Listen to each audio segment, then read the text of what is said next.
Okay, test, test, test. Is my audio working? No, I need to get chat up.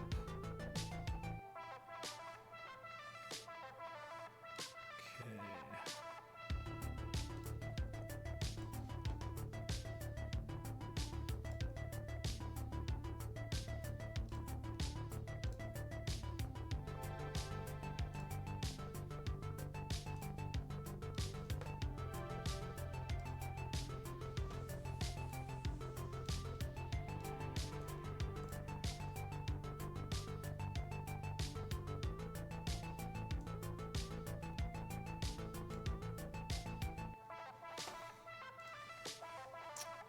All right, I think that's looking good.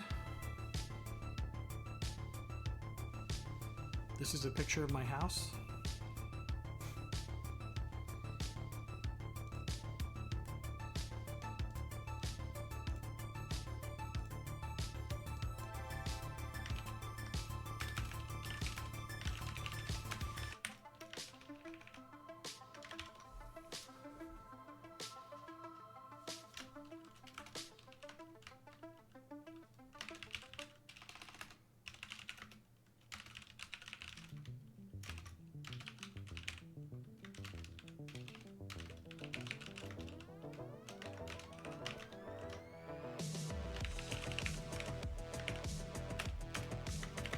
The agenda.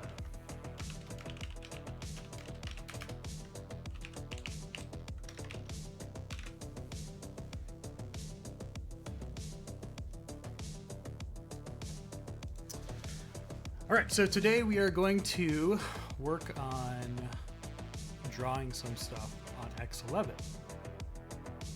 So we have our own X11 library. I did a huge amount of work recently and got it completely refactored to use the new reader-writer interfaces on Zig 15. One really awesome consequence of that is, check this out. If I run Zig build test to run all of the examples with the new version of Zig, this is on Linux. Check this out. So example, example, example, example, example. It runs so fast now. It's a complete game changer. Oh, thanks Neurosite. Let me turn down the music a bit. Let's see, we're sitting at around 32 decibels. Let's go down.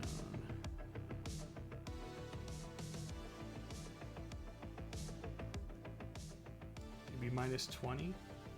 Let me know how that sounds. My mic could be low too.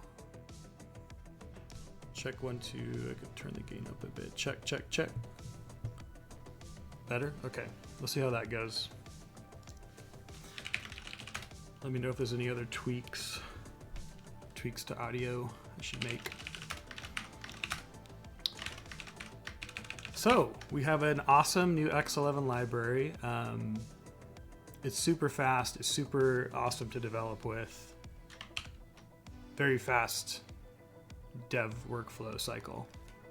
So we're going to try to implement drawing some stuff.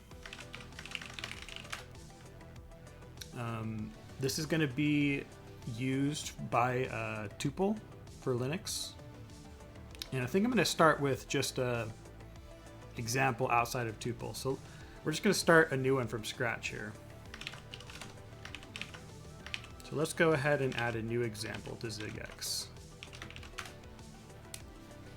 Oh, thanks, Trinidad. Yeah, let's get the stream set up properly here.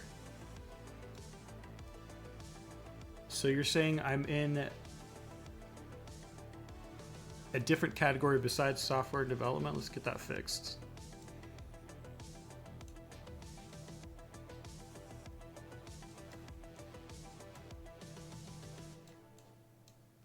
Okay, title. Let's call this X11 rendering. X11 rendering.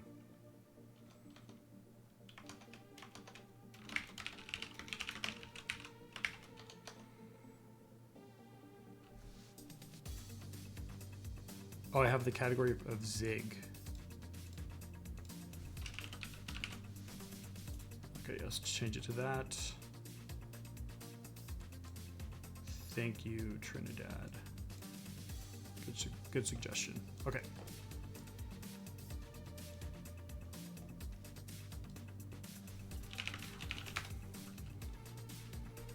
Cool, so let's get started then. Make it a bit bigger here. Let's call our new example drawing. I think what we'll start out with is creating a drawing application that just takes your mouse and tracks the points and draws them. So, you know, like a little simple paint application.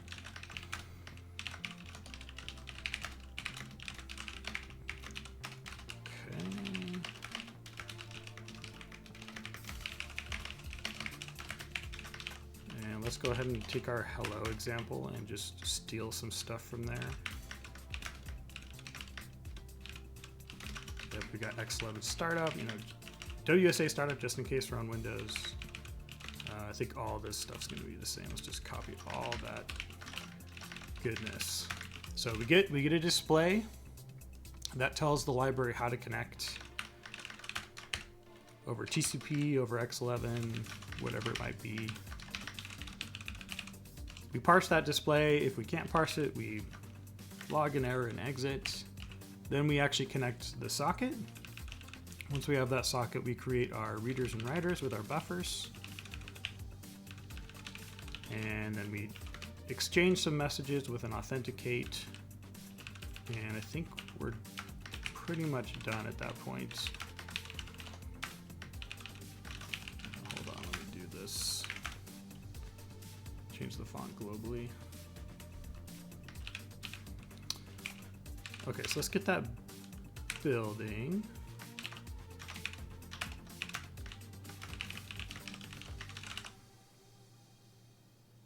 Okay. Let's go ahead and copy the rest of it as well. I just copy it. Copy it all. Get something working.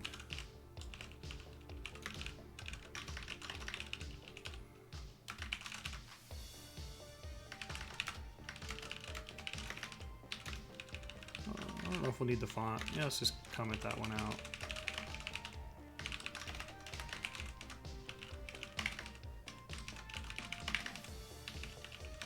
We don't have a render function. Let's just copy this one.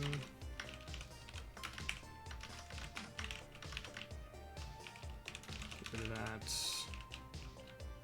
Let's just draw a hello message at 0, 0. There we go. Okay, we got a window going. Awesome. So what's going on here? We call create window, passing it 0 and 0 for the location. What happens if we pass a different location? What does it do? I don't know. Okay, put it in the... Okay, it didn't move it if I changed it. Okay, I don't know if it does anything.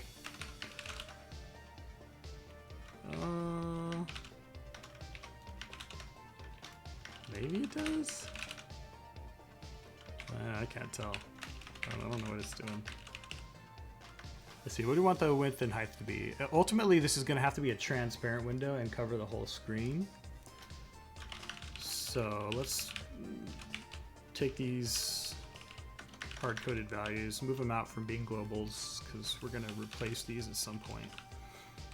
What if I just put them in here? 400, 400. Okay, cool. Border width. I don't know what this does either. Yeah, it doesn't. Oh, I can't see that it's doing anything. Visual ID. Visuals are some sort of X11 thing.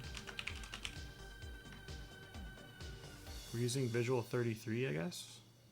I don't know what that means. Then we've got our background pixel. Okay.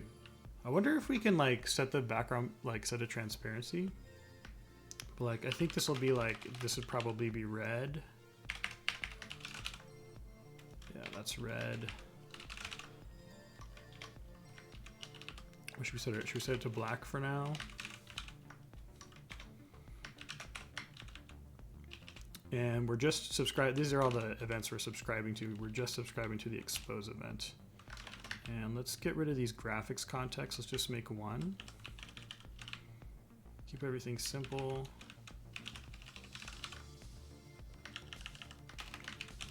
We'll make the foreground be white, I guess.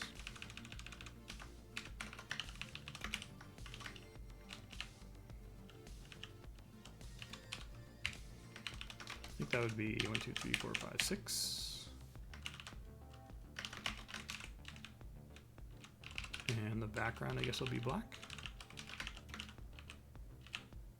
Oh, I think I can do screened up light pixel.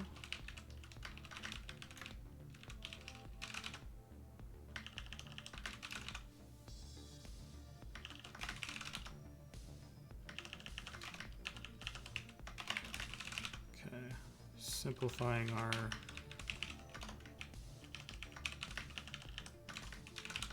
what if we just do that?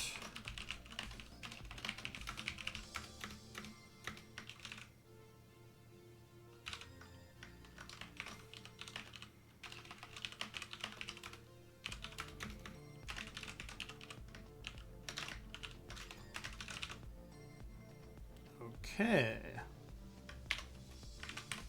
So let's change what we're drawing here.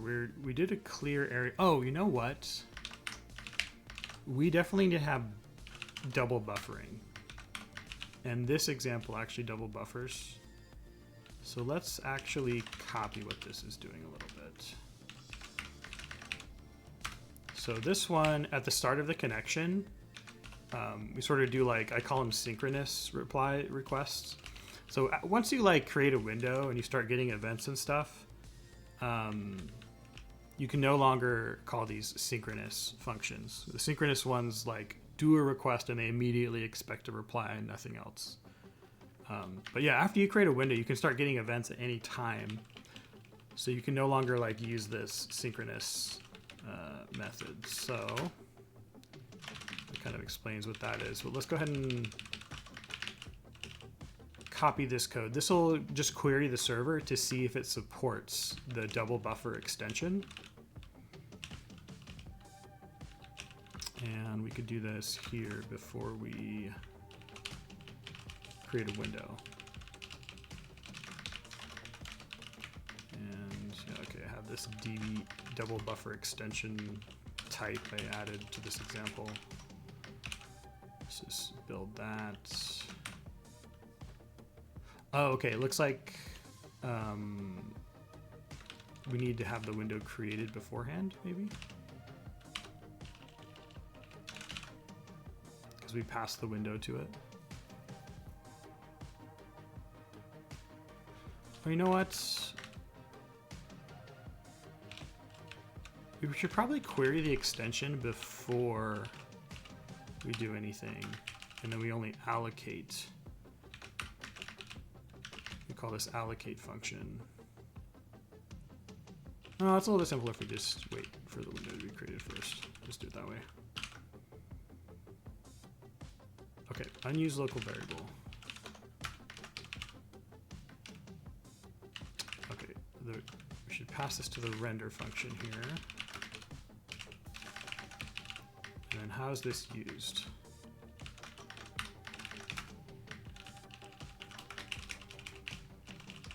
So if there's no back buffer, so this would mean like if there's no double buffer extension, we wouldn't have a back buffer. Then we'll call clear area on the window. This is like a fallback. If the extension's not there, we still do something reasonable. But if there is,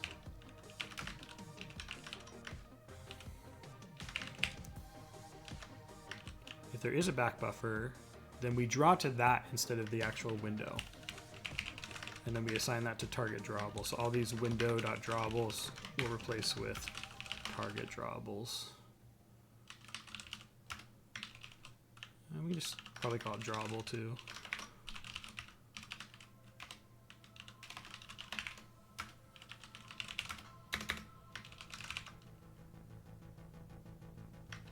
Okay.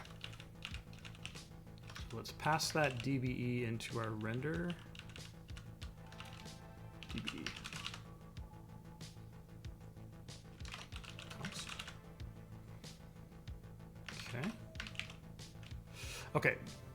I recently learned that the expose method, I think, gives you the size of the window. I know it gives you a size, but I want to double check that it's actually supposed to be like the size of the full like client area or window or what it is. So let's check out the specification real quick.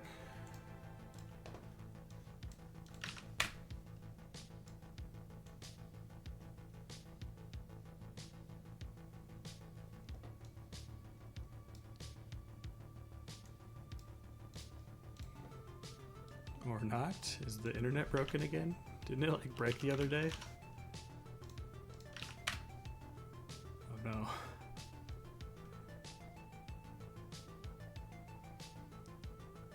Oh, okay. That was weird.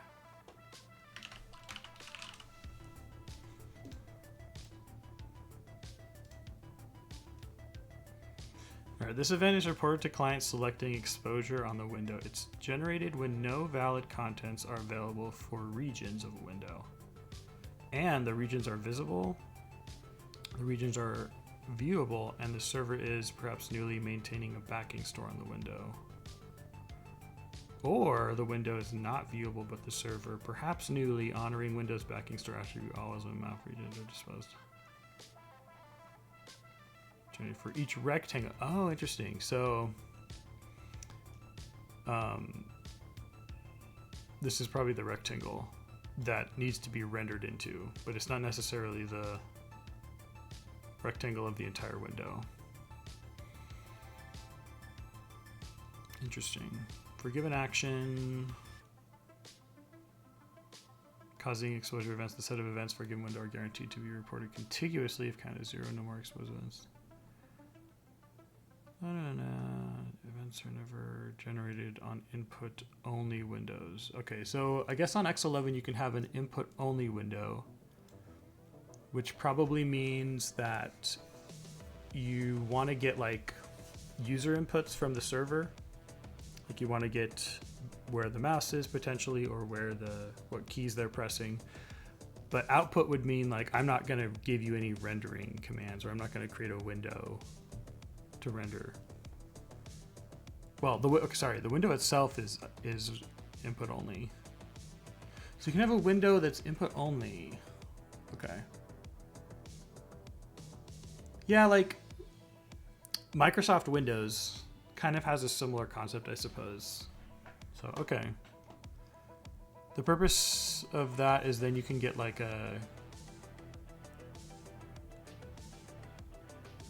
it can have its own queue, so you can get events from the OS. I guess, yeah, input only makes sense. All exposed events caused by a hierarchy change are generated after any hierarchy event. Okay. Interesting. So, all that being said, we actually do want to track the size of the window outside of the expose event. So, cool. Cool. So how do we get the width and height of a window? I think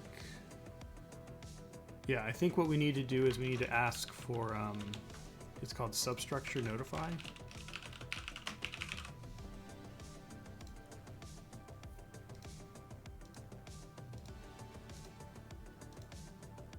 Yeah, so let's ask for that.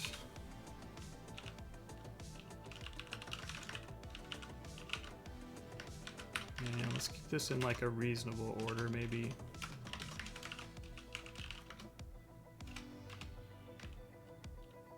Structure notify or substructure notify? Okay, what's the difference? Structure notify.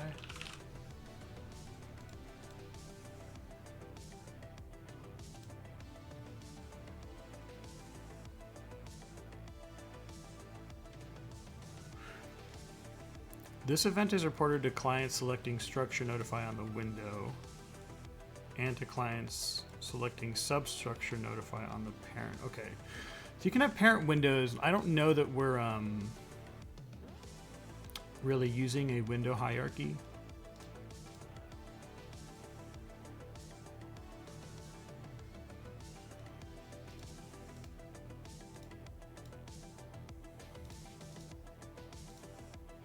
Configure notify. This event is set reported to client selecting structure notify on the window and to client selecting. Okay.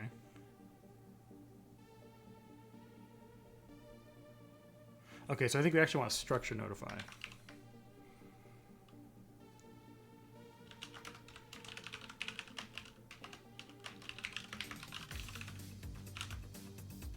Okay.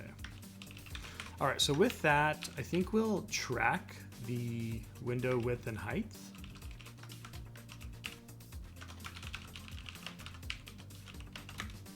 This is probably a U16.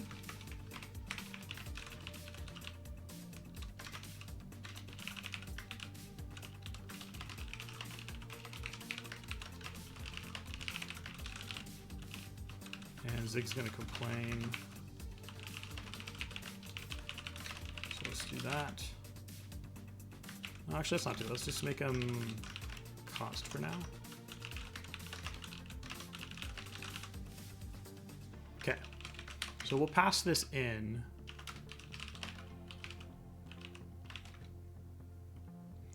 And I think the window width and height in X11, I think that's the size of the content of the window, not the full window with like the decorations, I think.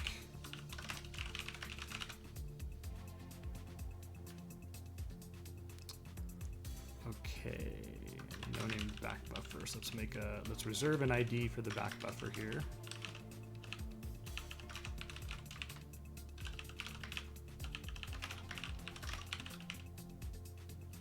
How do you do that? Oh no, graphics. Wait.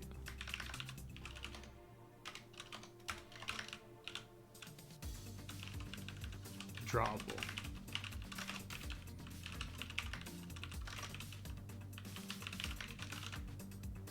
Okay. Window width, window height. Beautiful. Okay, so we got a map notify.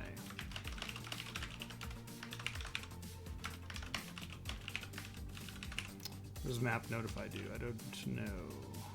Let's just log it for now.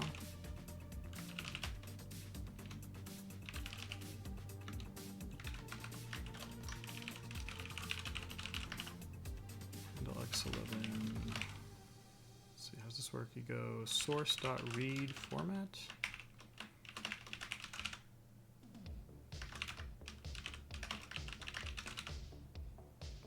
Okay, so we've got, I guess I didn't need to add this because we have a panic here. I wanted to like see the content of the message, but I already had it. What's in here? Is this something we want or need? I see. Oh, it's probably just telling you if the window gets mapped. So we don't really care.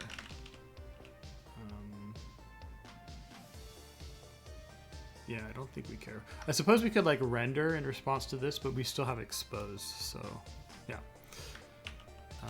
Map notify, we will just ignore. This is like one of when you ask for structure notify, it like comes with a bunch of events, so we can't like say, oh, don't send this one in particular. We get them all, so we'll just ignore it. And to ignore, I think we just do source.discard remaining.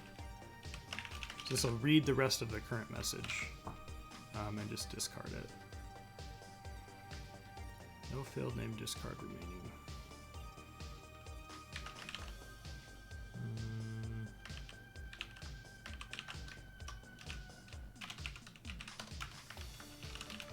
Is it reply discard? No, it's like discard. Yeah, discard remaining. Did I misspell it?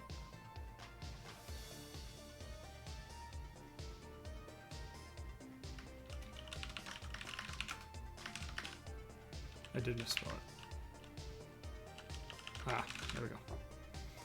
Okay, beautiful. So we're ignoring that one, but now configure notify. That one might have, okay, that is the width and the height. Cool.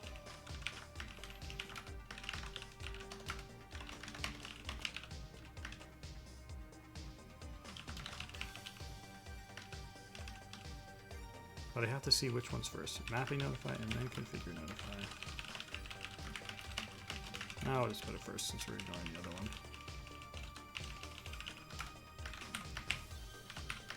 What was inside of it? It has like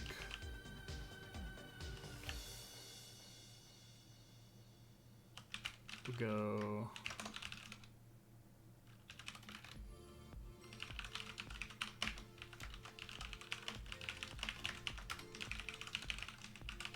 put some asserts in here. Window equals IDs dot window.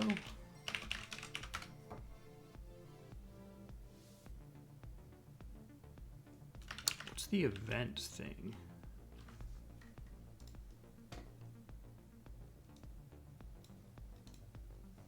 It's set to this. Oh, okay.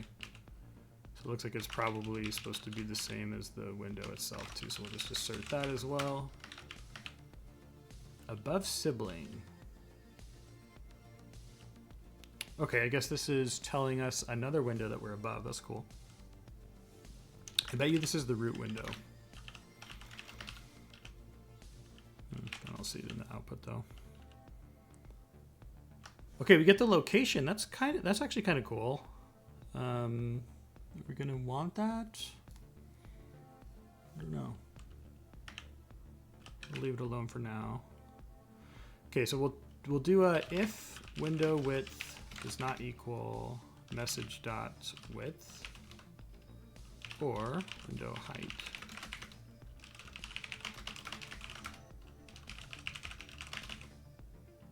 Window size.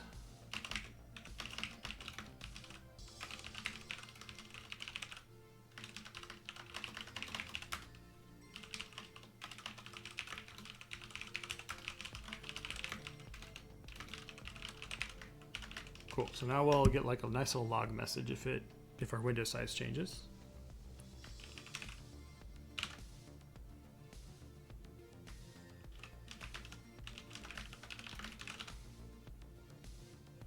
Yep, now I can make these bars.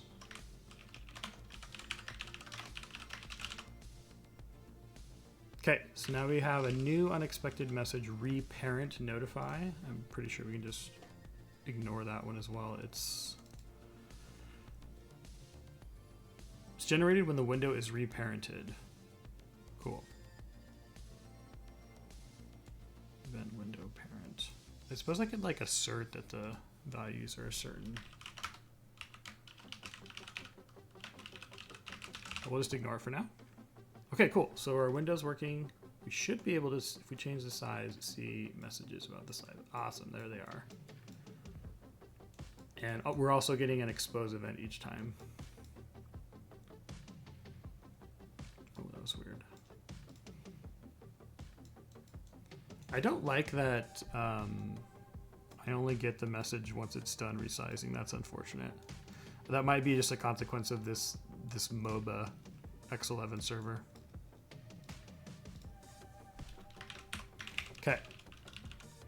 I think there's a couple other messages we need to support with the structure notify, but we'll find out when we get them. Okay, so we've got a window. We know the size. Let's go back to our render. And what should we do? We should just draw like. So we're doing this random clear. Let's remove this. Why are we not seeing the text? Shouldn't you be seeing text? Is it because it's black?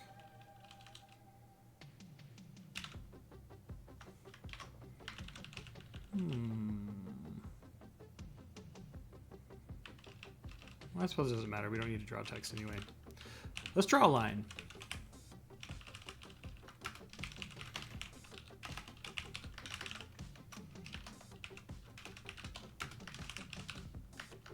Okay, what's the line drawing?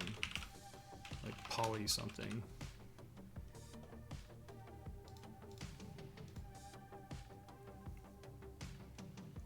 Okay, here we go.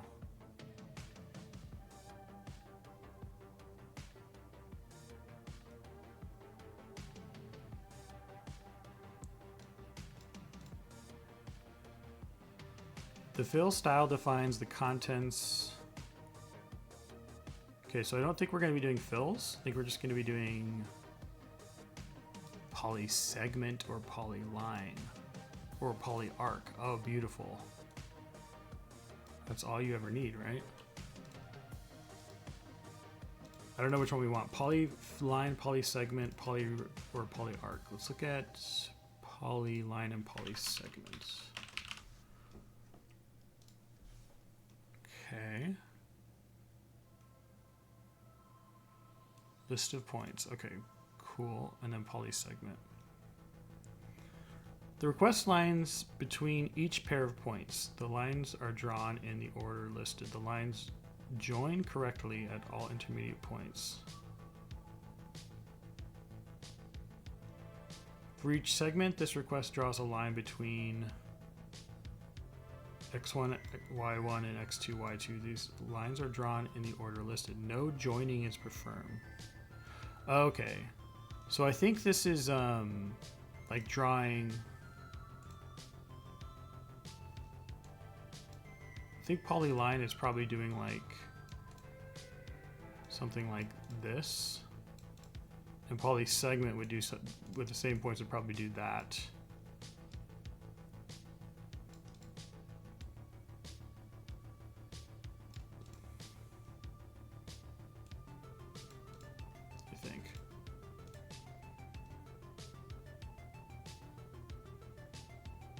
How does poly arc work? It's a list of arcs.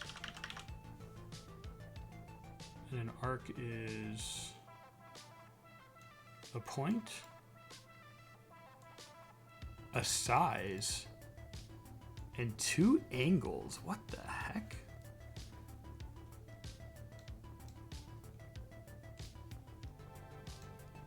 So an arc is a point.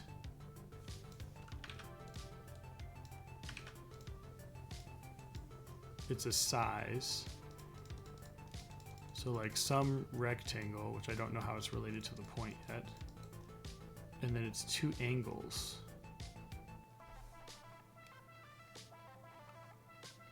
Was that size signed or unsigned? It's unsigned.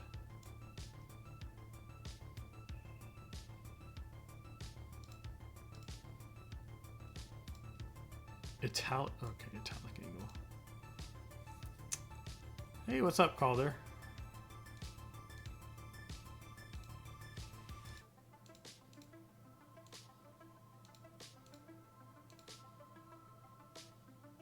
So interested in this arc, but we don't need the arc stuff. We're just gonna draw lines, but that's interesting stuff.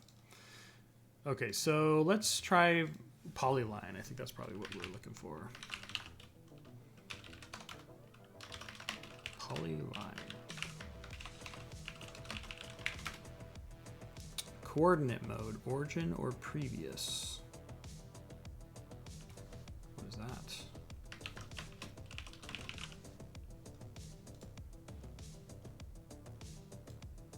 This request draws a line between each pair of points. Yeah, we read that already. What does this mean?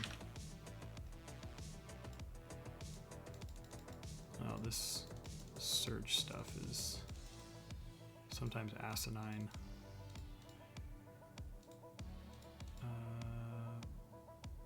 There's a poly point. This request combines the foreground pixel in the graphics context with the pixel at each point. This is drawing 1 pixel at a time.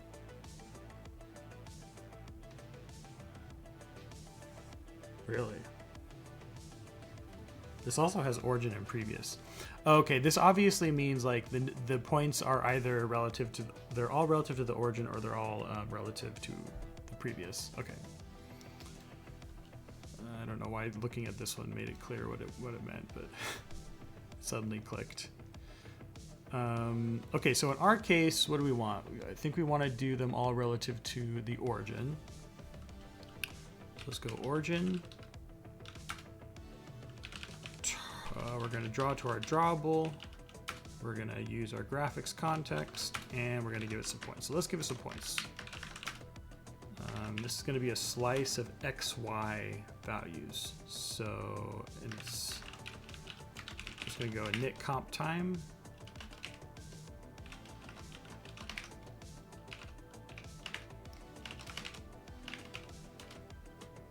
Okay, so what do we want to draw? Let's draw it like, let's put it at 10, 10. Let's go over to 50 and 10, so a horizontal line. And let's do a vertical line down. So 50, 60. And then let's do like, let's go back to the first point maybe? Or let's just see what that does.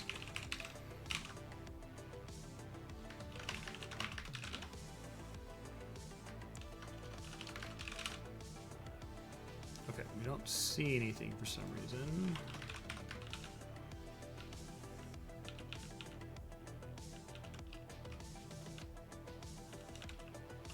Oh. We forgot to finish implementing the back buffer thingy.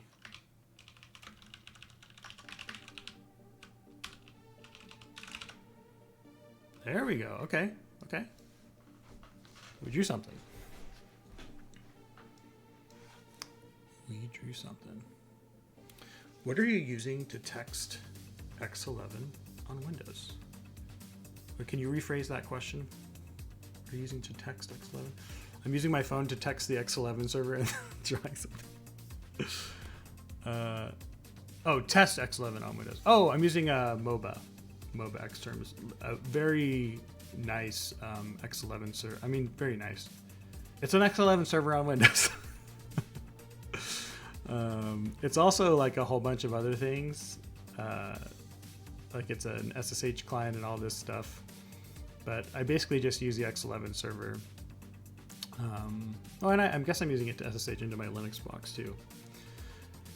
Yeah, you run it, and then this like little icon starts out gray, and eventually it'll be colored until you. And that's when you know the X server's running.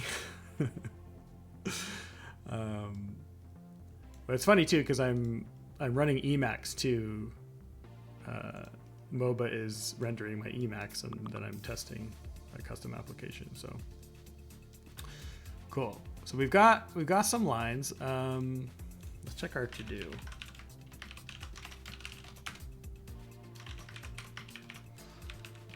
Okay, we've created the window. Check.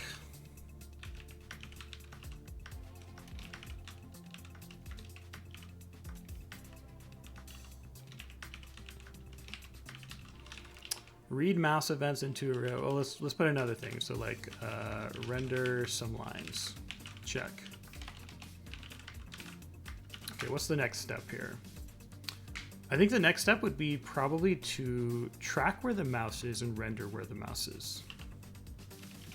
Track, render where mouse is. Okay, let's do that next.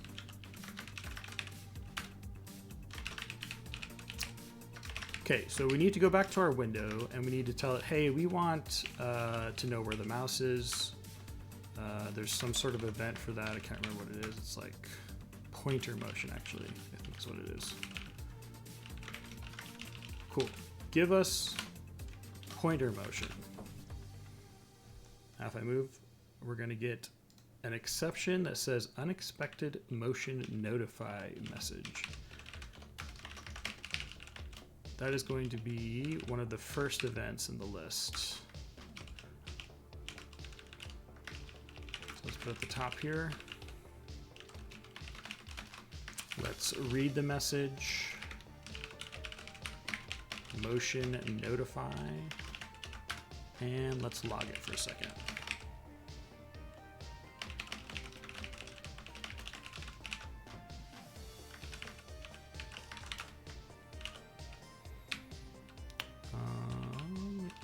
Try.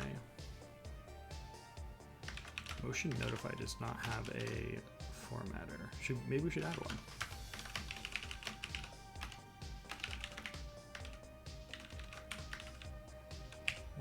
think. Doesn't use. Nah, let's just print. Use the any. Too many fields. Can't be bothered. Okay, so let's look at what these events look like. They have a timestamp. Wonder if we want to pay attention to the timestamp. I assume that we're just going to get them in order.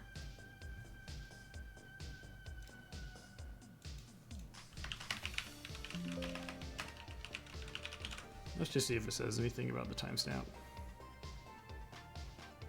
Timestamp. Time. Tell me about time, X11.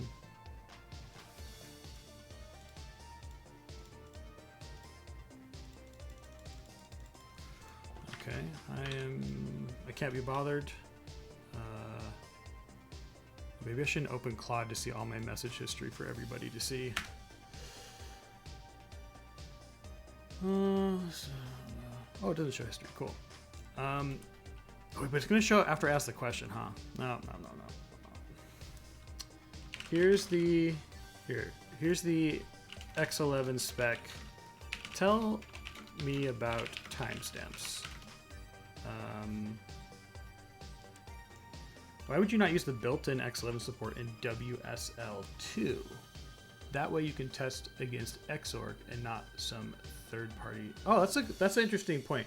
I have had a few issues with the red. I think they're using a Red Hat Xorg, like a Red Hat like distro for the X11 server. It should be running though. I could use that. I wonder. I bet you I could connect to it without being inside of WSL as well. I could also develop this inside of That's actually an interesting idea. I kind of want to try it.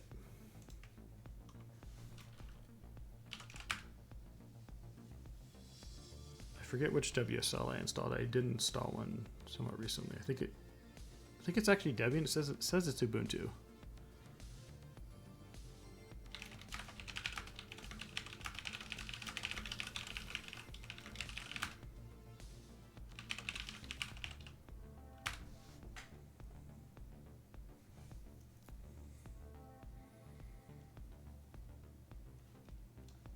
Okay, this is the built-in one.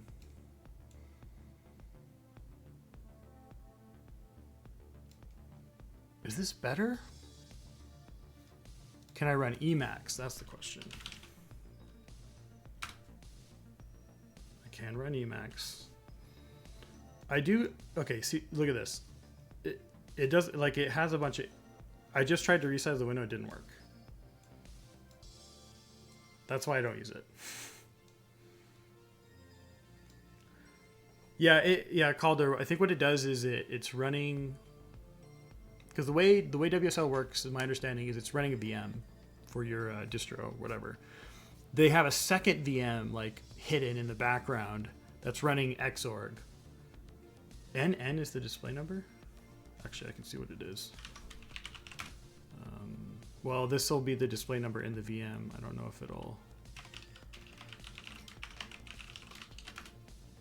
:0. Yeah, I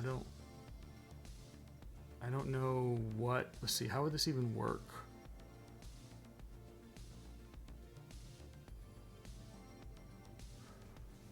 How would this work? So they must. I bet what they're doing. Let's investigate this. It'll be at, what is the what's the Unix socket name that we connect to? Like default something, default. It's like X11. Here it is. Temp. There's the path. So what is mounted there in WSL? Okay, so it's a socket, but what's mounted there?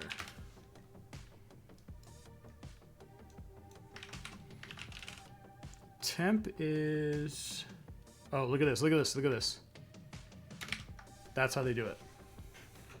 So, WSL has a custom mount point at temp X11 Unix that's where the socket is for X11. So this socket goes down to the kernel, and WSL must have a custom kernel module that installs this special file system for X11. And in this socket, when you open it and write to it and read from it, it goes to their kernel module, and it'll like somehow go to redirect it to the Windows X11 server. So that's how it works. So I don't know outside of WSL if they provide access to this. Like, can I access this server just in normal Windows? I don't know. But in any case, it's a very bad X11 server. It sucks. So for that reason, we won't use it. Okay, here's the X11 spec. Tell me about timestamps. When should I pay attention to them? For example, if I get a bunch of mouse events, does the server guarantee to send them to me in order? Almost you guys convinced me to develop on Windows, but work makes me do it.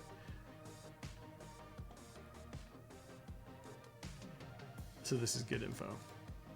Wait, Calder, you're saying that work forces you to work on Windows, but you're trying to decide if you should also use it at home? Is that... Okay, so I'm going to copy this full spec. I'm going to give it to Claude and say, hey, ask it that question. Uh-oh. Okay, never mind.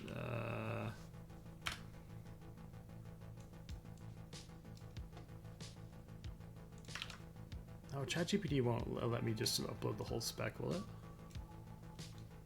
Okay, it kind of maybe let me.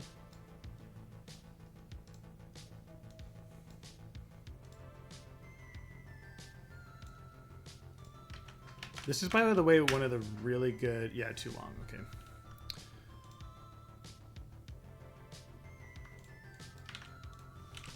This is one of the really good uses of AI I found, is summarizing things.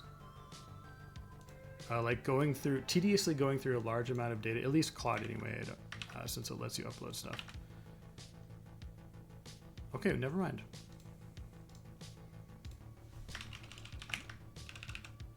Okay, so we're just gonna say whatever about the time. I don't know if it's guaranteed to be in order or what. What else do we got? We have root. What is root? What was this called? Motion notify?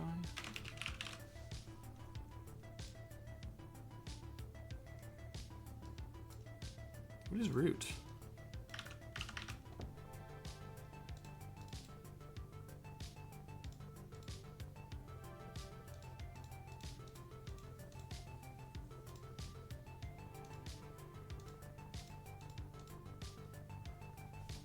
Root.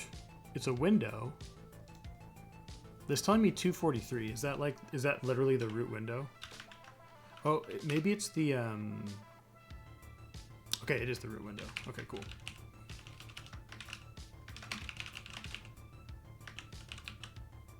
And then it tells me another window, which is probably which window the actual pointer is over. And then it's giving me a child.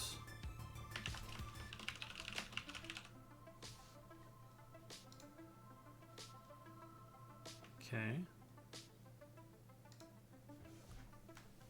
We only care about the mouse if it's over our window. So let's see if we can determine that. If event message.event equals IDs.window mouse on window, else outside.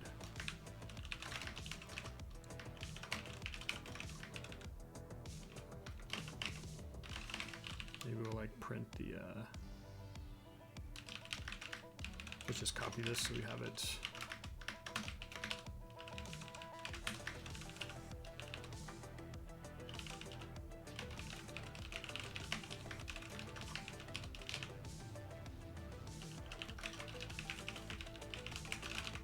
Okay, does this do what I think it does? It says inside. Okay, and we don't get any outside messages. Okay. So I bet you if we do, there's something called a grabbing the pointer. I bet you if we grab the pointer, we'll get the outside messages as well. Okay.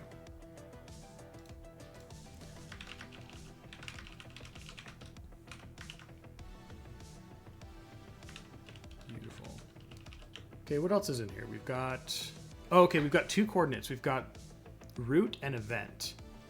And I'm betting that root is relative to the root window, event is relative to our current window. Okay, yep. This is a really big number. I have a monitor here on the left side. Oh yeah, Calder, I asked you a question. Work forces me to use Windows laptop. I've used Windows. Oh my gosh, Twitch, stop it. I've used WSL, but never for any GUI app. Oh yeah. Some apps may work better, hopefully.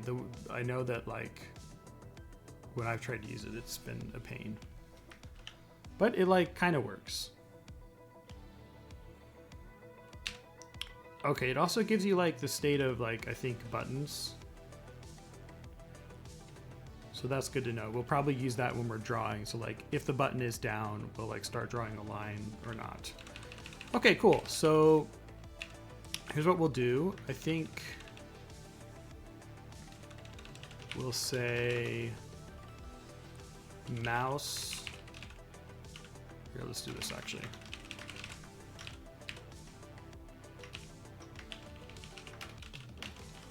Okay, we got a window size is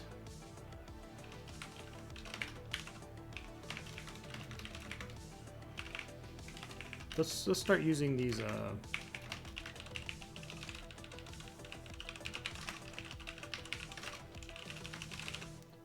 cut down on our code a little bit. We'll use that thing for the mouse position. Does this have an equal function? If not, we can just add one.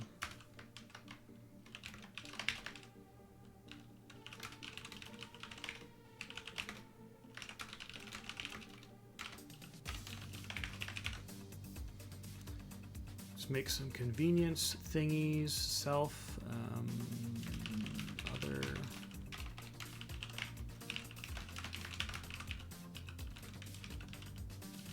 Isn't there like any std equal? Yeah, let's just use that. That's probably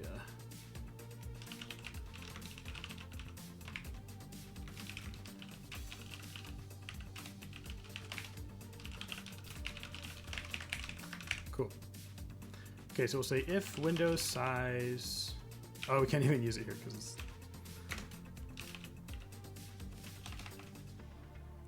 Never mind. If I had any foresight at all, I would have noticed that.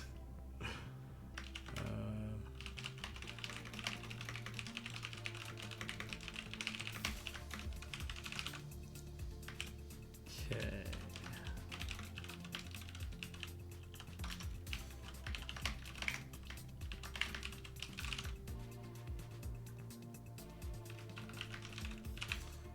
Let's just make a little XY.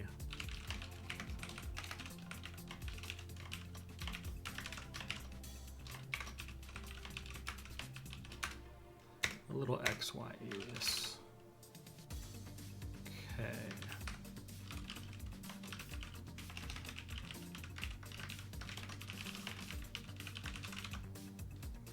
Okay.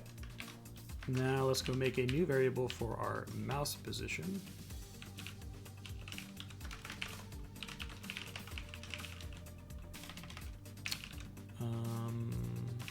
Let's make it an optional XY. Are these like signed or unsigned? They are signed, okay.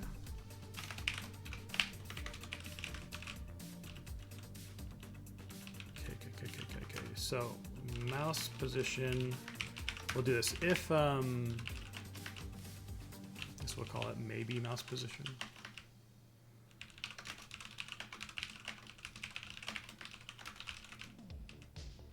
Changed.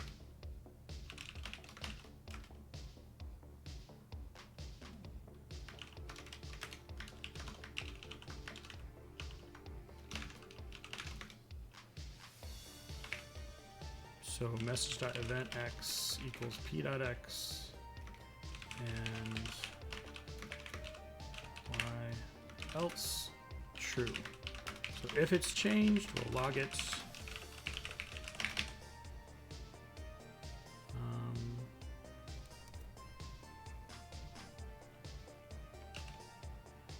Mouse.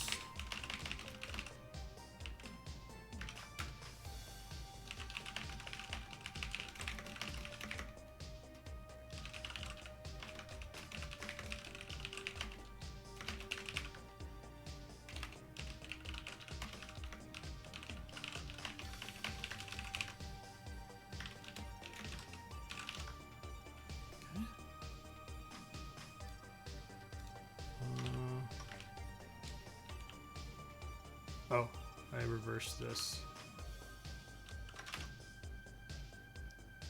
Kind of want to reverse this. Instead of change, let's say it hasn't changed. What's the...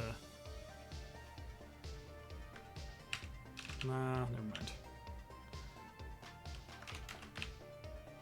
I can't think of a good term.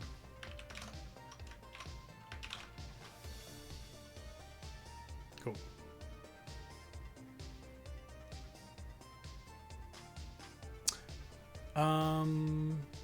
Probably we should also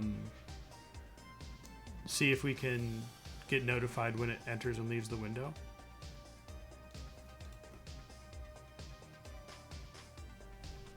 I think it's enter notify and leave notify.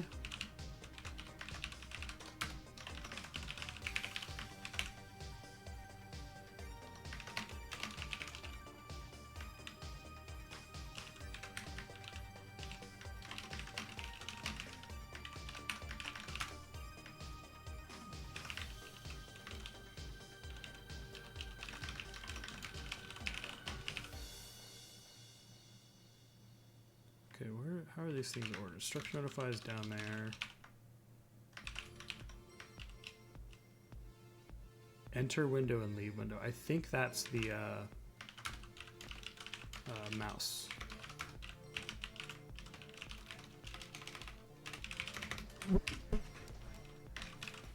Okay, let's get those.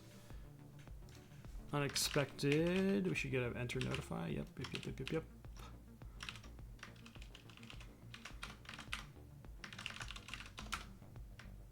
Enter, leave, then motion. Okay.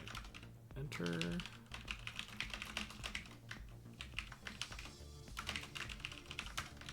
Okay, so when it enters, does it tell us the position?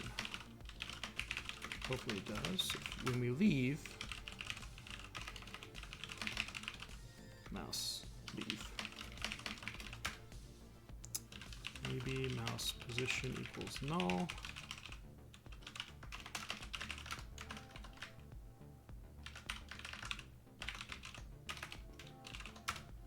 Okay, what does enter notify tell us? It does tell us. Okay, cool.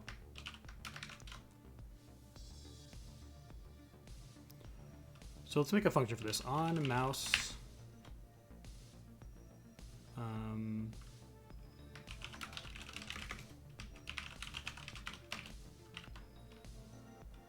enter notify message.event x message.event y. What's going on?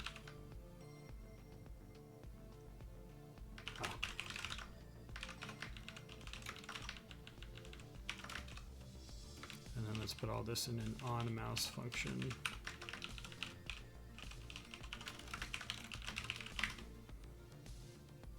Let's give it a current position, new x, new Y.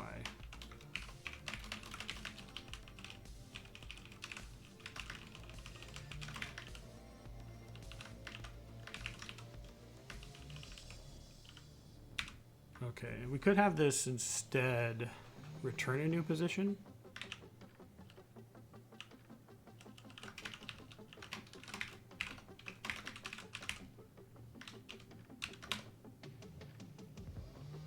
Is that how we should do it?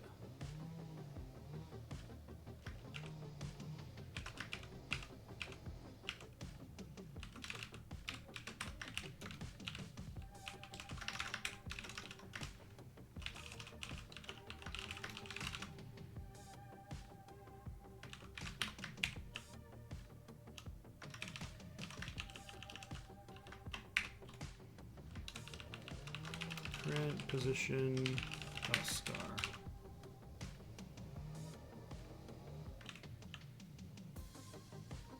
Okay.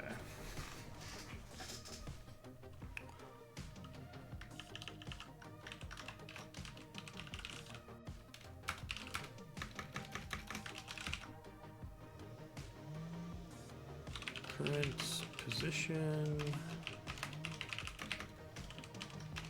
star equals. Okay.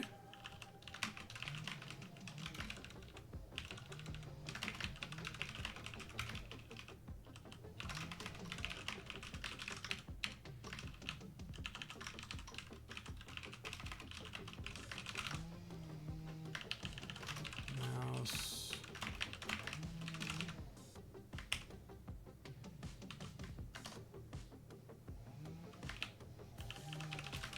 And then we need to discard the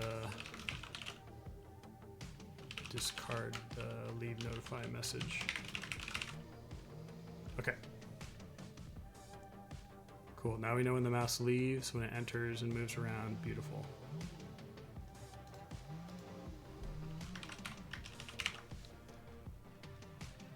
Okay, let's look at our changes here. We've got, so we don't actually need that change.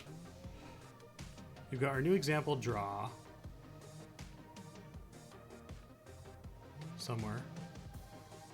There. Okay, nothing too crazy yet.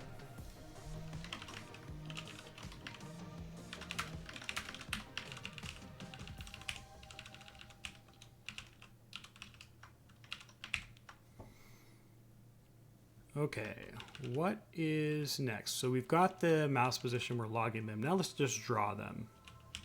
So every time the mouse changes, we will draw. And I think what we'll do is we'll return a bool if it changes.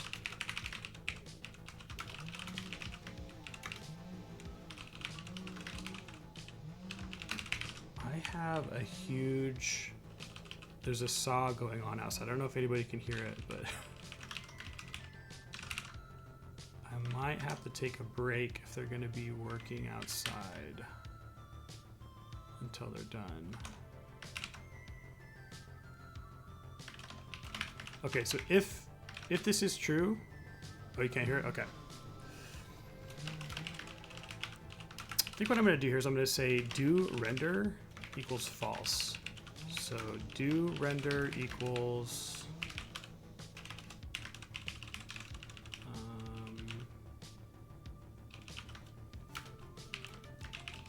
if mouse pause dot has does not equal null.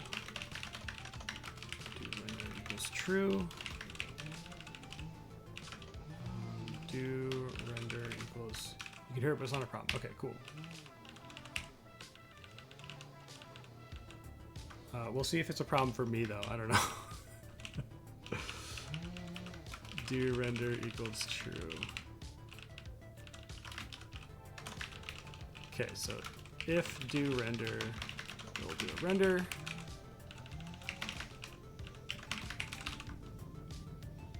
Okay. Cool, so we should now be rendering every time the mouse moves, and now let's actually render where the mouse is. Like draw, I don't know, a pixel or something. Probably not a pixel, but mouse pause.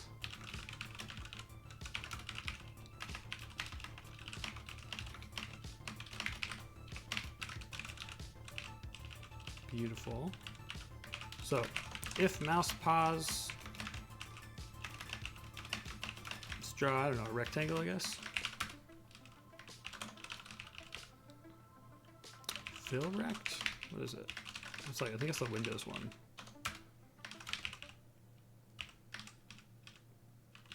There's polyfill rectangle. There's poly rectangle.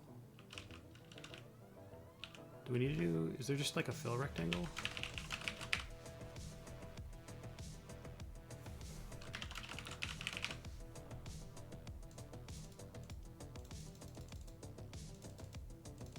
Set clip rectangles, that's interesting.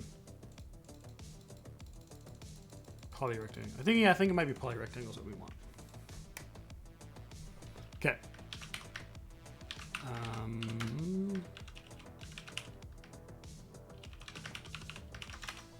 Poly rectangle. This is like a wrapper around either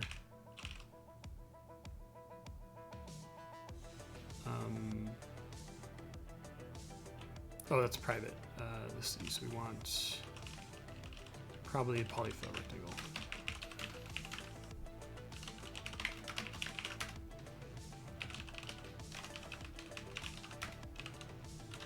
And then rectangles.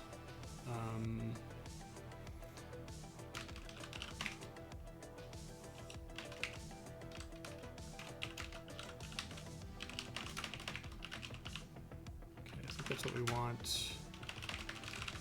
It's gonna ask me, what is a rectangle? XY width height. Okay, so we'll do p dot x minus 10. Y will go p dot y minus 10. 20, height 20. Okay. Look at that.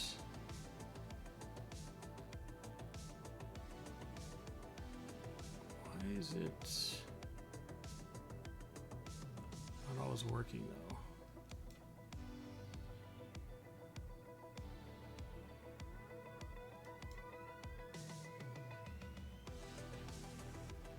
Interesting. So we're not always getting mouse events? Is that the problem?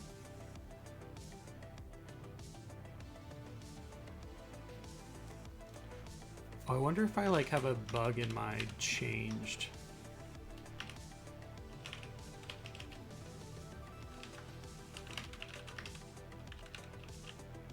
Okay, if we have a current position.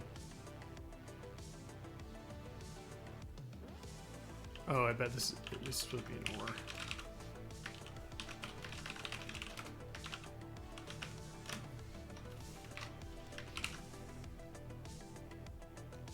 There we go, I think that fixed it. You can kind of see the latency too, which is cool. And that's working too. Okay, not bad.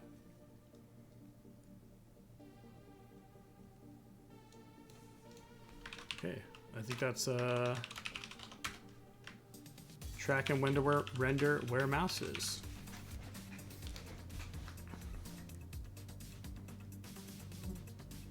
Oh my gosh, I have a fly that will not leave me alone.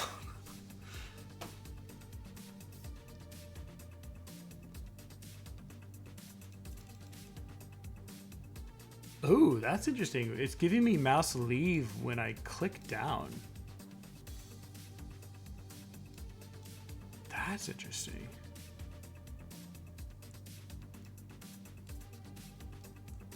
When I right click as well, when I mouse wheel. Okay, so I think we don't understand something about the enter and leave notify. Let's look at those. If pointer motion or window hierarchy change causes the pointer to be in a different window than before,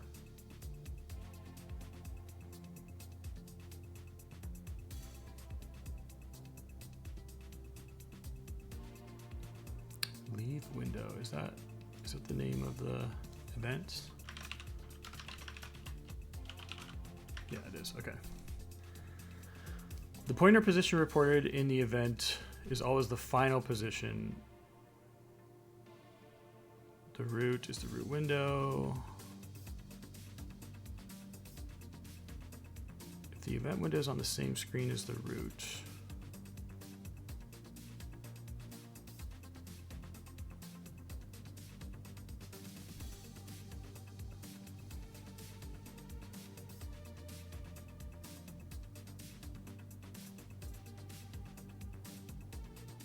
Okay, I'm not seeing anything in here that's talking about like why we get a leave notify.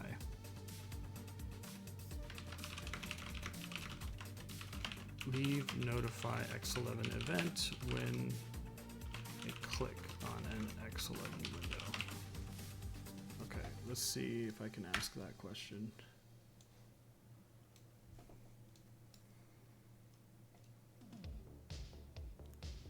It likely causes a pointer grab, which temporarily changes how X11 reports pointer events. Okay, when you click a mouse button in X11, the window typically grabs the pointer.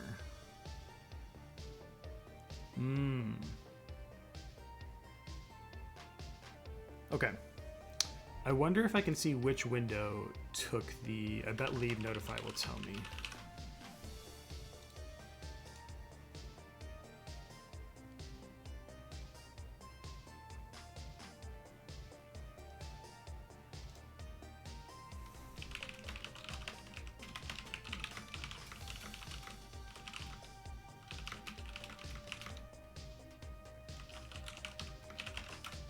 See.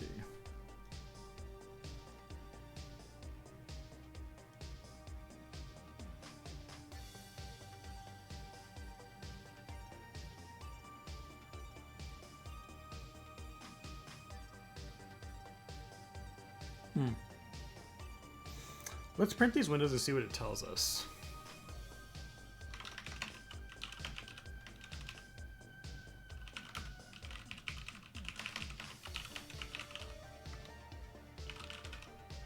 I think event's going to be our window.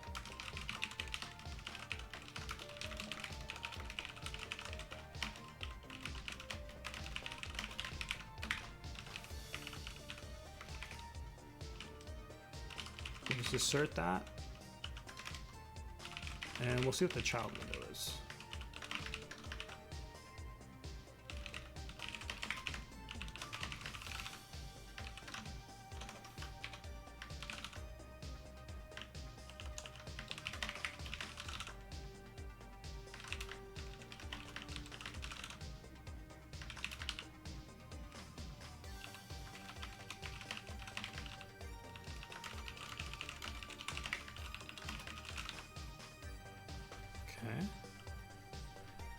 Okay, so when we leave by moving the mouse outside, we get no child.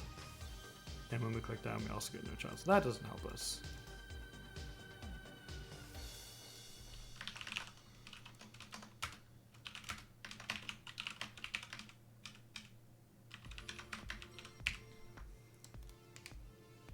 There's this detail thing. What's that?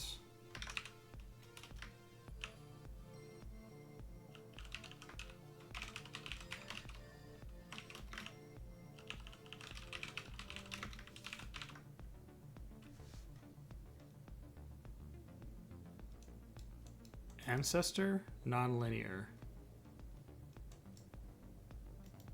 Okay, what the heck is that? Detail.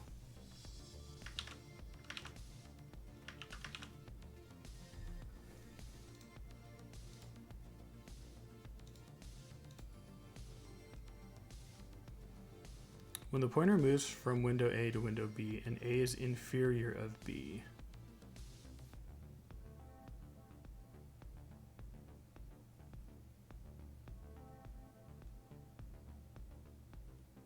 Okay, so in our case, the window's moving from A being our application to the root window B, and A should be inferior of B.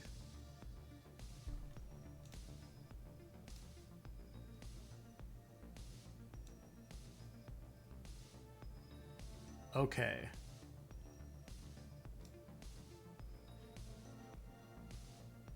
Oh, okay. Look at this.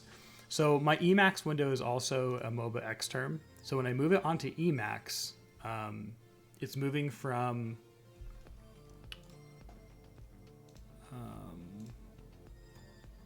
you've got your root window, right? And then we've got our application window,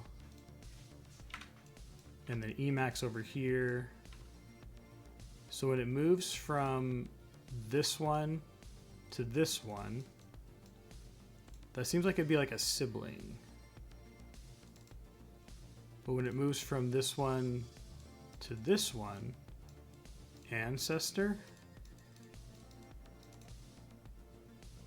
Non-linear?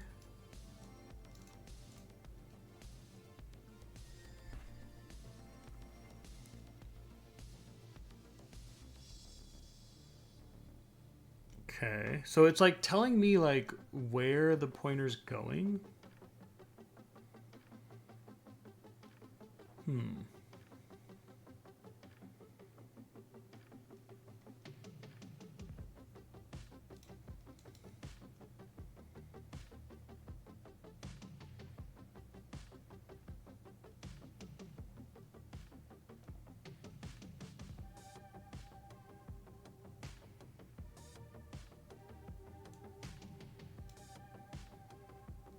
This could be like a bug too in MOBA, but it seems weird that clicking on the window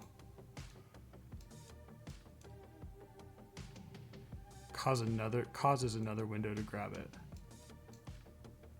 Or when you mouse wheel also does it.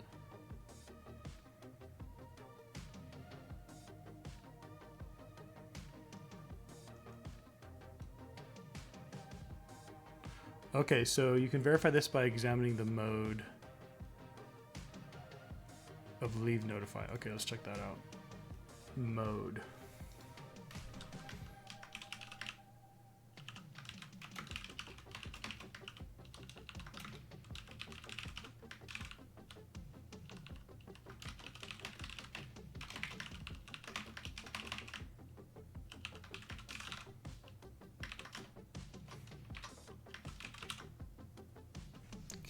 What's this mode thing? Grab. Normal. Okay.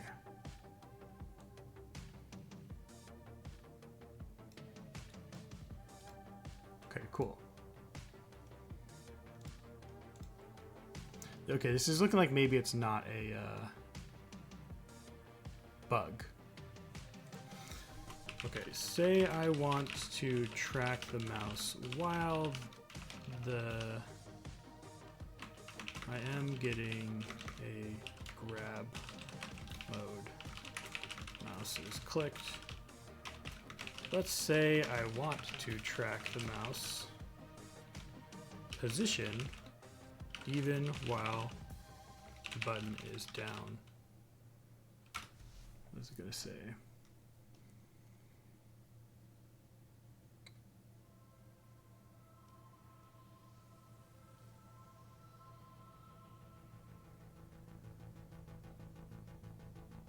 Okay, when a button is pressed and the pointer is grabbed, but we haven't grabbed the pointer.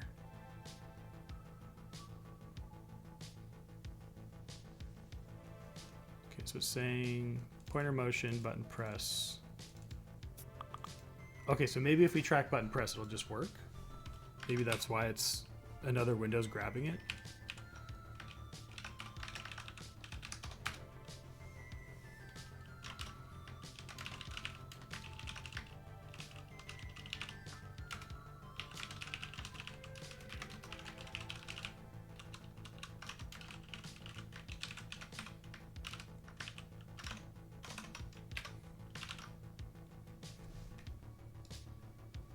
So we got the button press, we need to handle it now.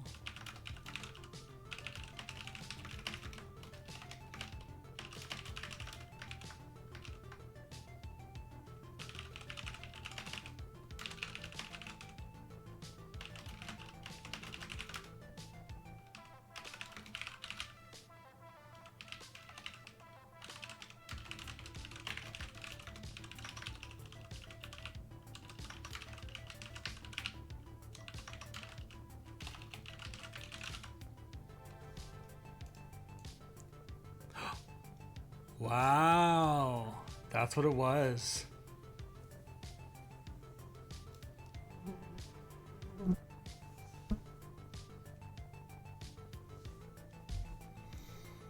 So if you do not listen for button, press and release, when you click it, something else will probably get that event, and then it will grab the pointer from you.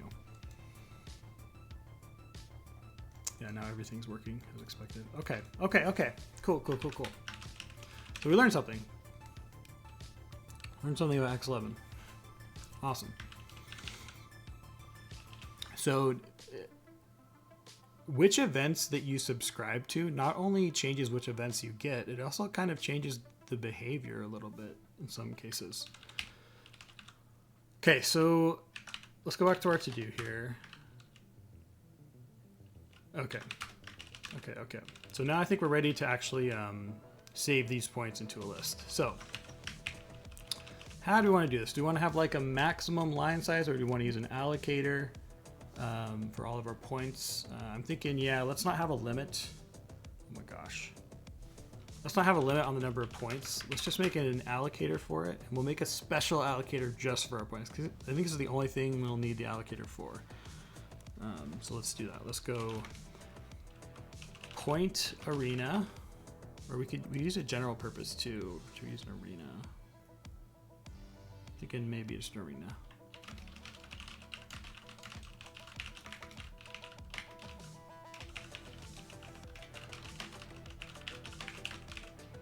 Okay.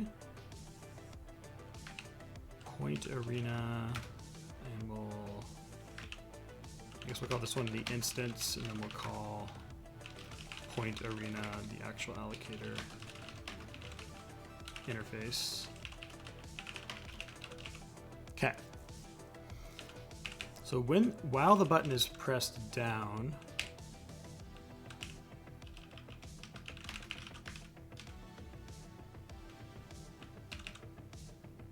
if it's changed,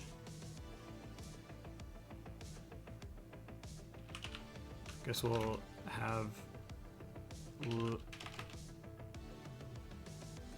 button down.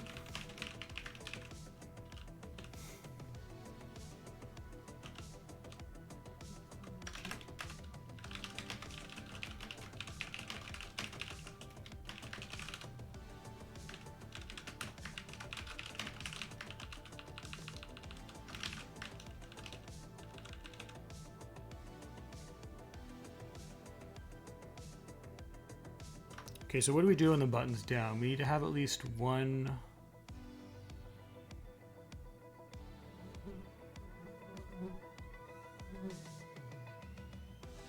How should this work?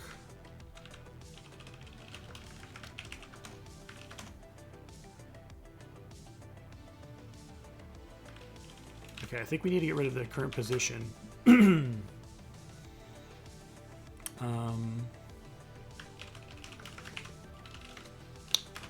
Should we make a union for this? Mouse state. Up, down.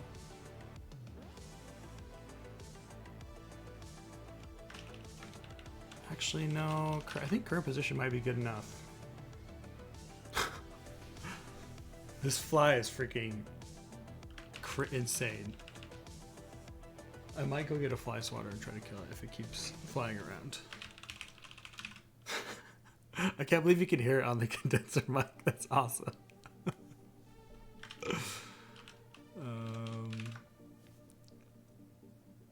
Okay, so basically we don't need to track the mouse position if it's not down. So we're gonna go last down position, I think.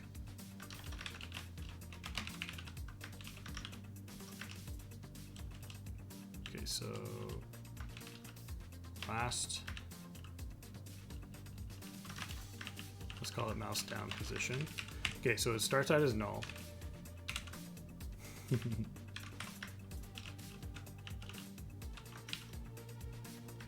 Let's pass this in here like this, mouse down position. We need to know if the mouse is down though. if the mouse button is down. I think there might be a way to do that.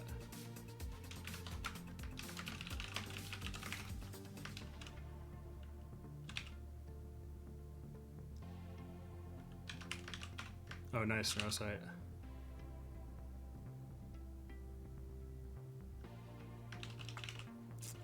Okay, I'm not sure how we want this to work yet.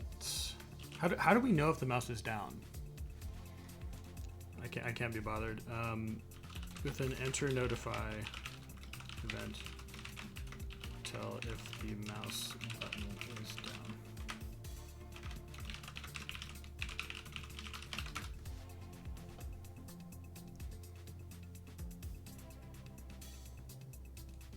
X crossing. Yeah, okay. I thought that the event might have the state of the mouse button, so. Okay, yeah, state. Okay, so let's go,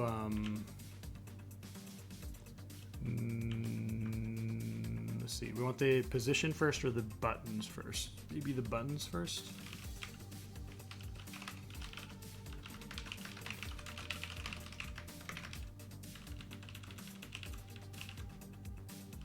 I think it's button 1. Beautiful, beautiful, beautiful.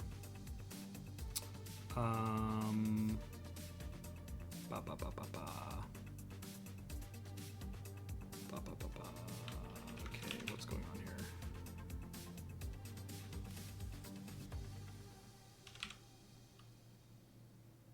Okay.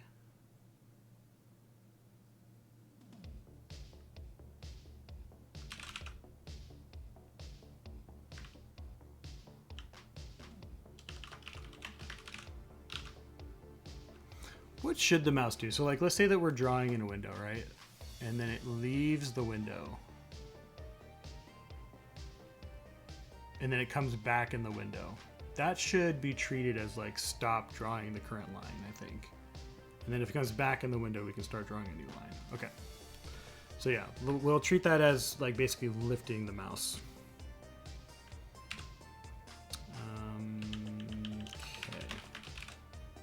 I don't know if we need to do a render anymore, though. Okay, so when the mouse moves, we still need to know if the mouse is down. So message.state.button 1? Is that what it was?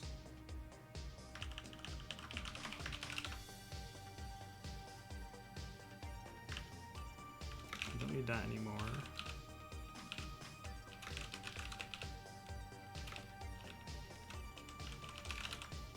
Actually, you know what? No, I was gonna say we could still draw where the mouse is. Is people for Linux going to support Wayland? Seems like X11 is close to dead in 2025. Yeah, I eventually want to support like using Wayland for rendering.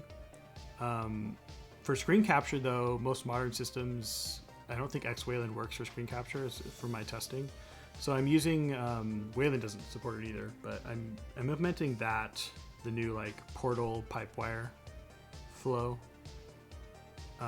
But yeah, I would like to support native Wayland rendering at some point as well. But I think for rendering, pretty much all Linux distros support X11 for rendering at this point. So I think it's a good starting point. Okay, so let's go down to the point arena. Actually, we can just make just a managed array list. Man, I haven't made one of those in so long. Points stood array list managed. And we can just do it like this actually.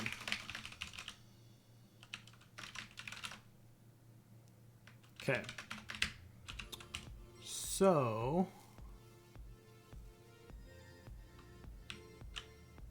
I suppose I think what I can do here is just pass in the points, right?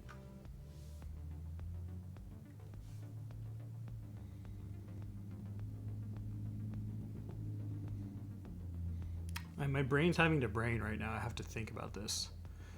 If we get a mouse event, what do we need to know?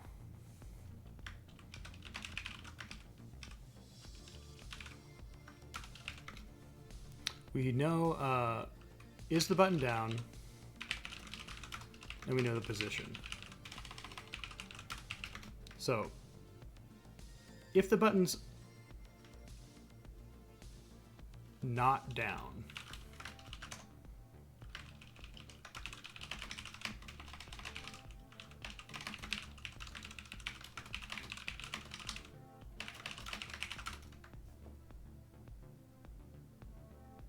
we do nothing, right?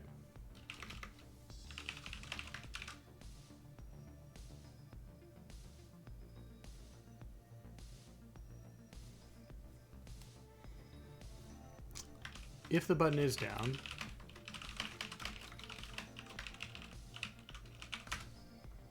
we need to know what was the last position.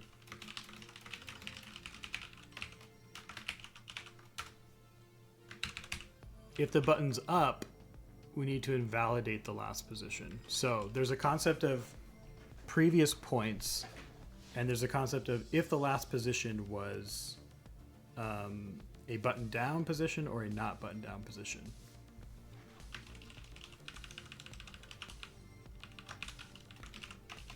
Because if the button's currently down, but the last position it wasn't down, we don't want to draw a line. We don't want to add a line in that case. Okay. If the button's down, if last down. Okay, I think we got to make a state here.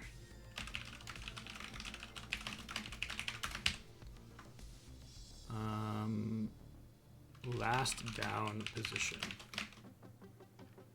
XY16. Okay.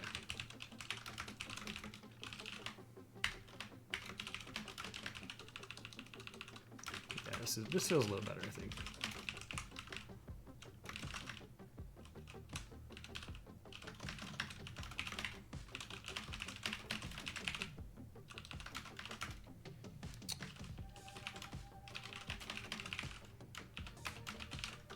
Okay, if button's not down, then we set the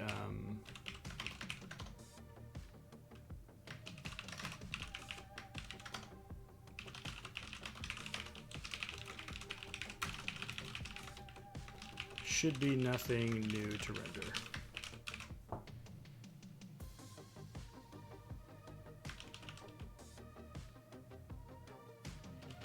Is this why we should have the points too? I don't know yet. Because what we could do is we could actually pass in the, yeah, I'm kind of liking this. We could pass in the points here.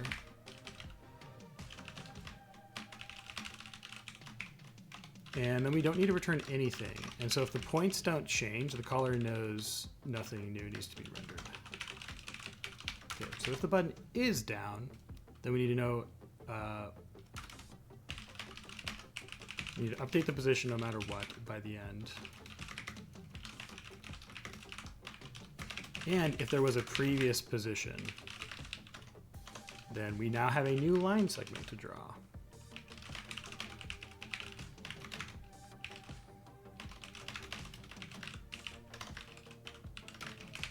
Okay, so points dot append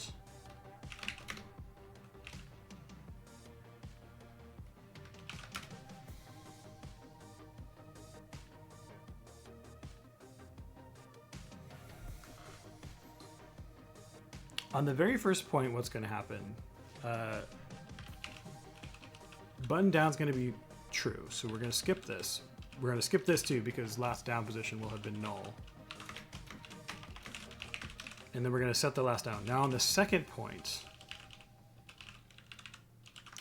first we need to check if they're equal. So if they're equal, we need to ignore it.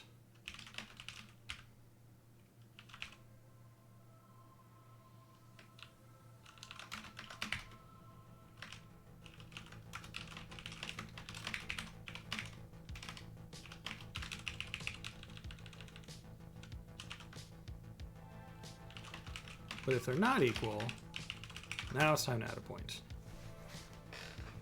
Now the points stored in the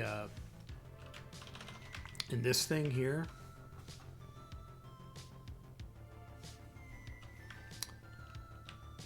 let's see, on the very first position, I think we'll need to add 2 points. Is that right?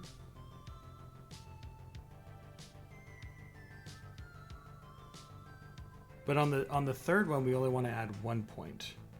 So, okay. I think we need to do a second thing. We need to check if the last point in the points array is equal to our thing or not. If it is equal, we add a point. If it's not equal, we need to add a special lift the pen point. I think that's how I want to do it.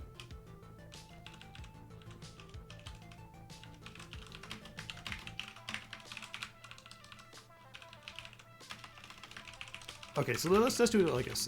Let's call this draw instruction.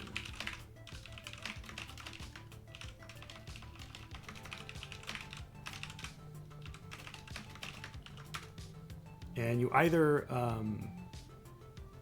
the instructions go like this. You either add a point, or you lift the pen. So our array of draw instructions should always start with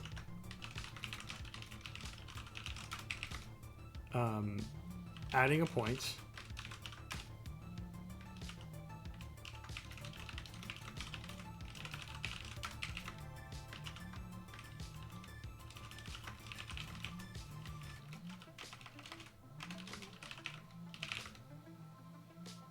with, is this how I want to do it? Because I'm kind of thinking of taking the type system out of this.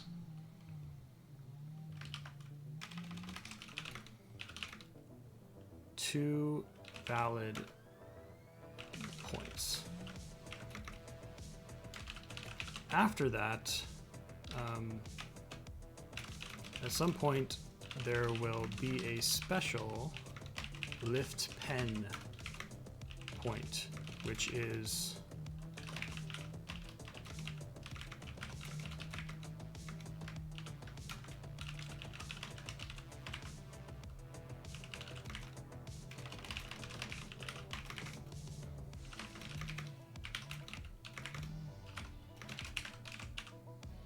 okay.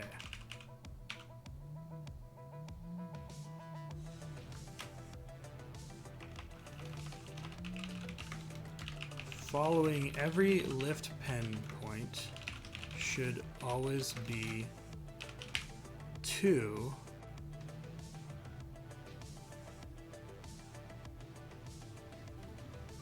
non-lift pen points. Is this how we want to do it? I mean, we could just make it an array of floats too.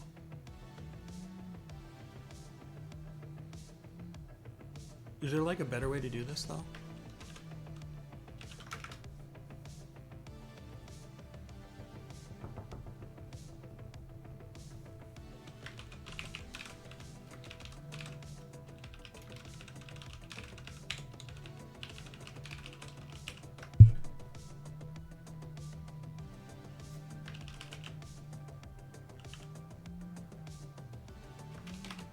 Let's switch these to I16s for now. I'm sort of like thinking of tuple.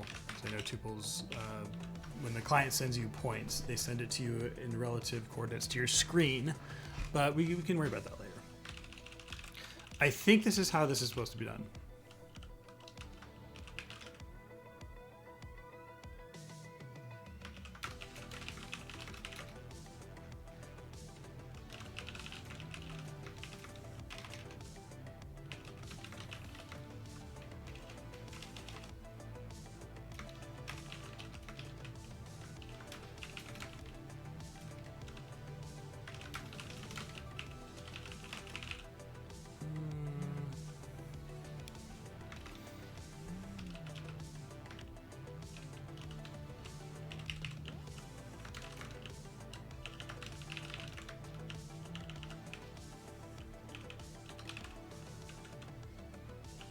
Okay.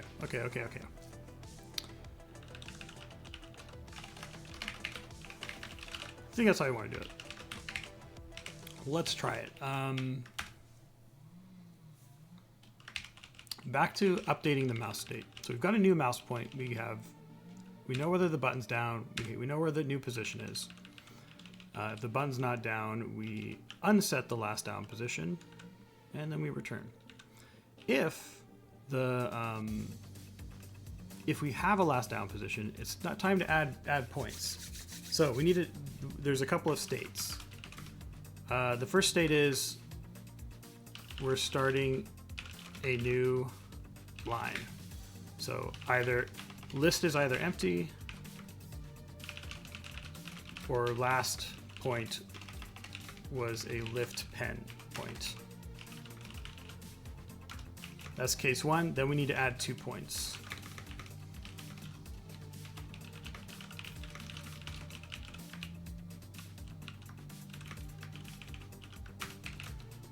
Case 2, the last point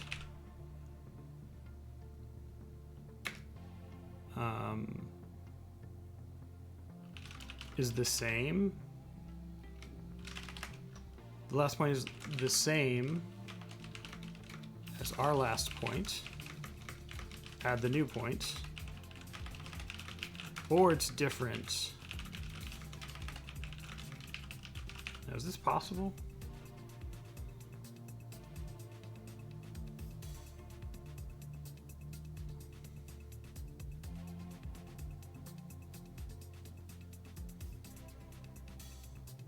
Let's see. So we get 2 points, right? We're on the third point now. Assuming the third point is new, then the last point should be equal.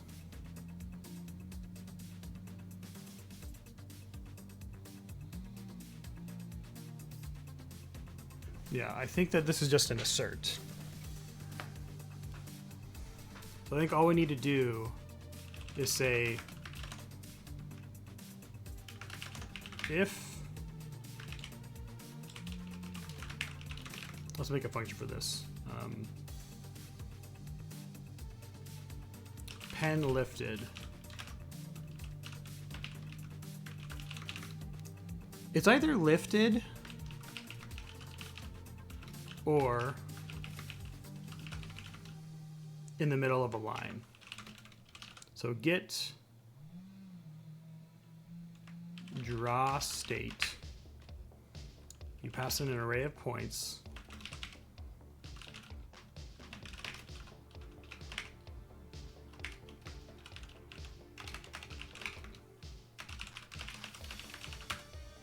It's either lifted or last point. So if points.len equals 0, we're lifted.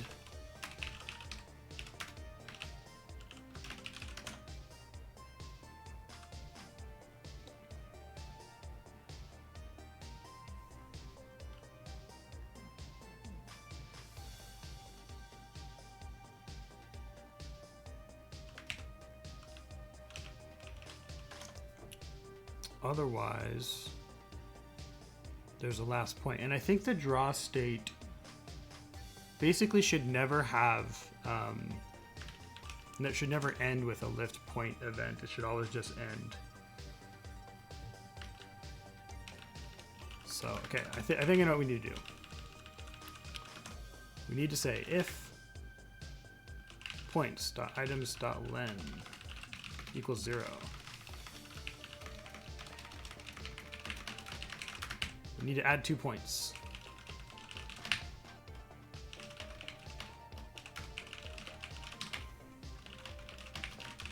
If it's not, then we need to assert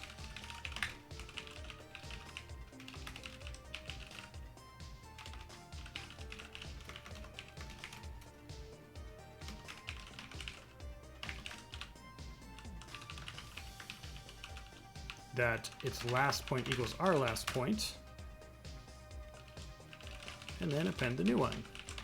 I think that's it.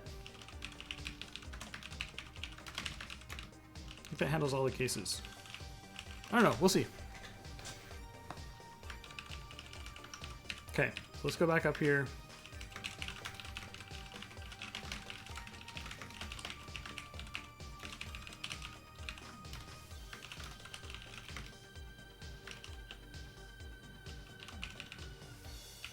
Actually, these are separate, huh?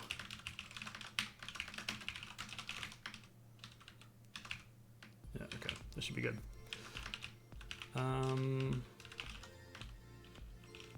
Okay, let's forget about the enter notify and leave notify for a second. Let's just handle motion notify, and let's say mouse state.update points. Let's do this len before equals points.items.len. Is the button down, message.state.button1.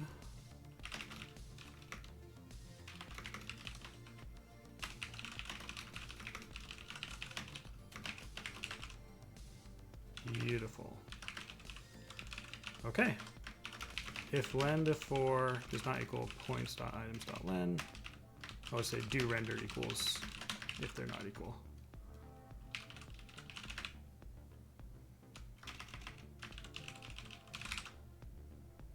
Okay. And I think we can just get rid of this function.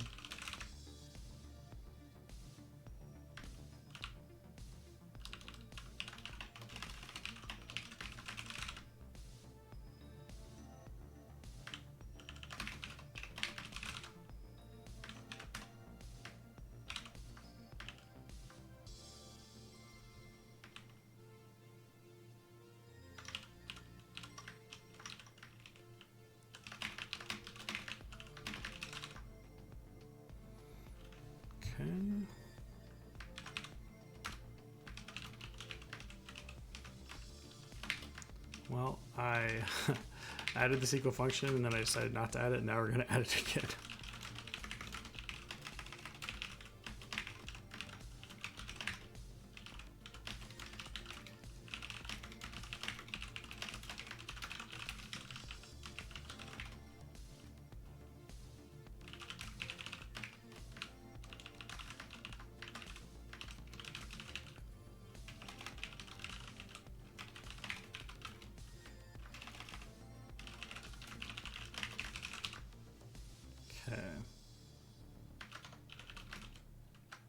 Let's do this catch.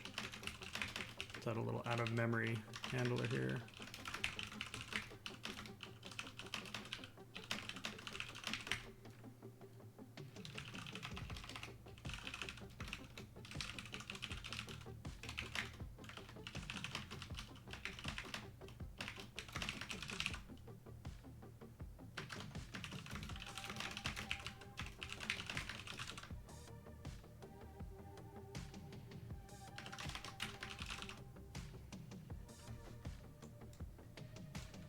Okay.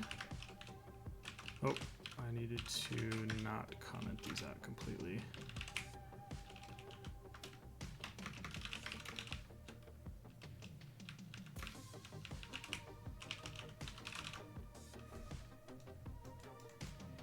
Okay. Oh. Invokes detected illegal behavior when provided slice not. It's not. What the frick is that? I've never seen that. That's a new one.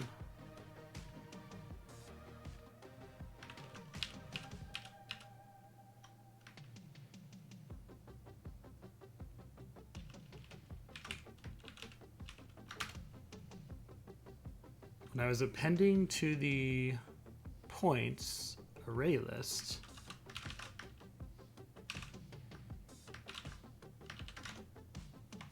oh, what's going on? Okay.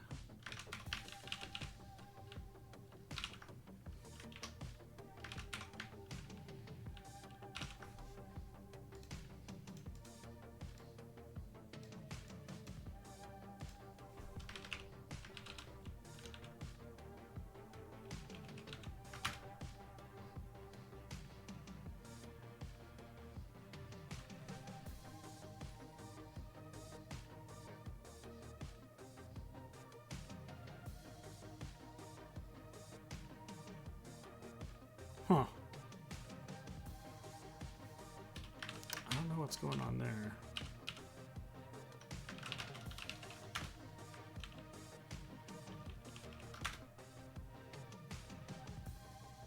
What is going on?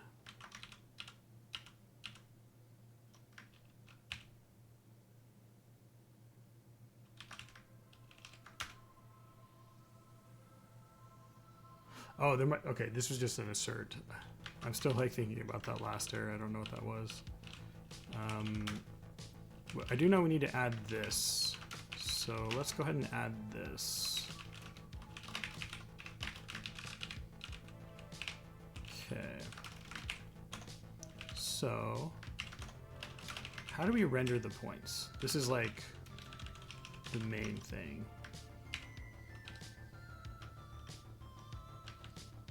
Let's make a function for this. Render points.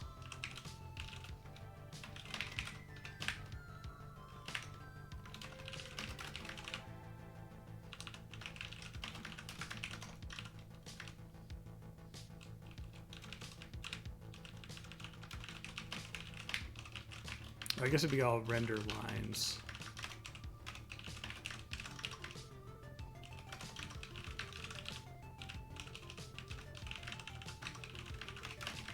Okay, so if lines.len equals 0, return, otherwise panic to do.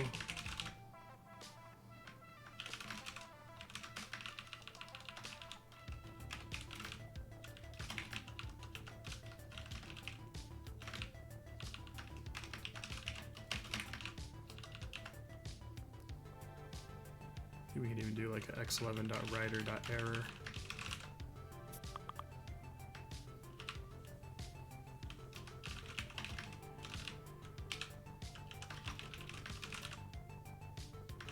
Okay.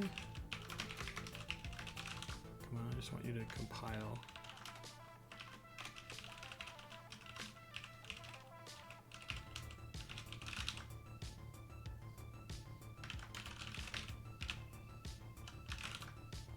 Okay. To do. All right. So if it's not 0, we need to have at least 2 points. So let's go std debug assert lines.len is greater than or equal to 2.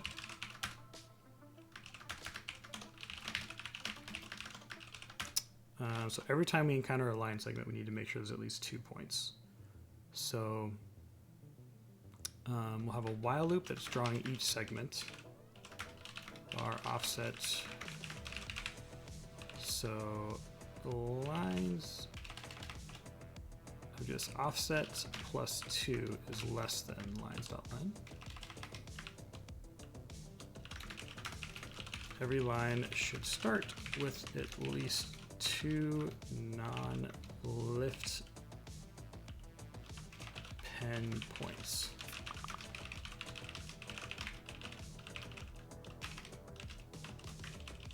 Maybe just reduce the I here.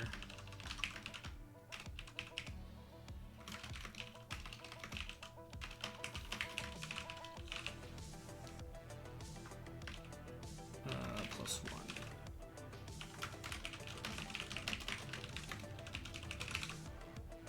Okay.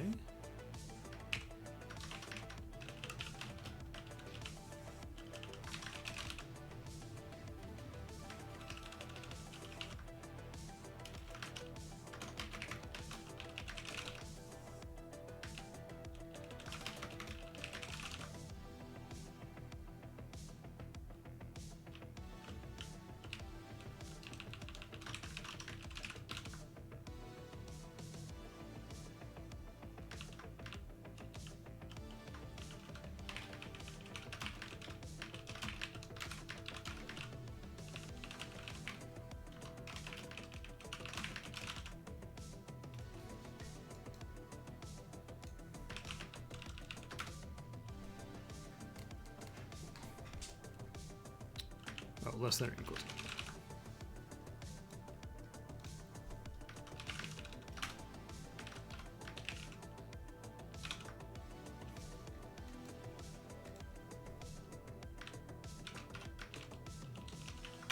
Okay, so now we have a loop.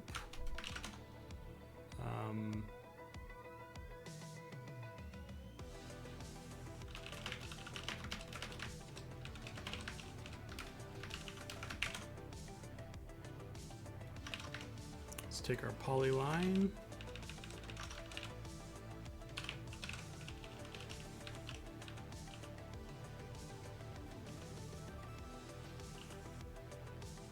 And I guess we'll start out by just drawing one line at a time.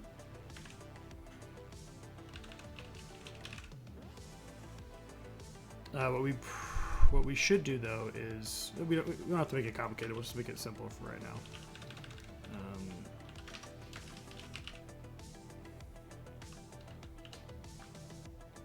Let's see, lines I dot X, right? We can just do lines I and lines I plus 1. Oh no, I don't think we can do that because I think this is probably a different. No, is it the same type?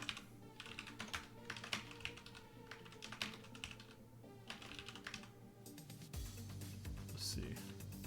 It's a slice of XY 16s.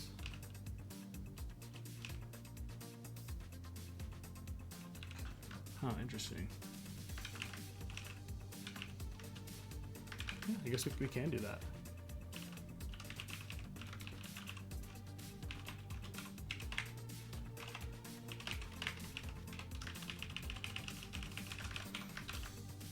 Oops. Okay, so on each iteration of the loop, we will I plus equals 1. If I plus 1 is equal to lines.len, then we'll return. Otherwise, if lines I plus 1 dot equals lift pen, then we'll break. And then once we've broken, we'll come back to the top of the loop. And I think we need to I plus 1 more time. Yeah, that's it.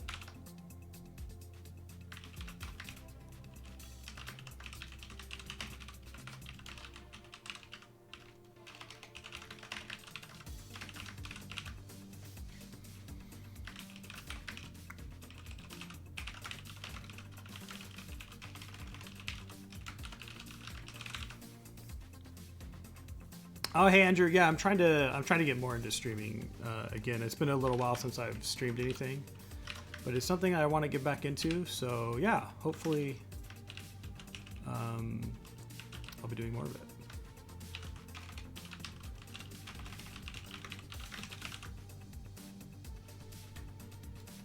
Oh, did you see that?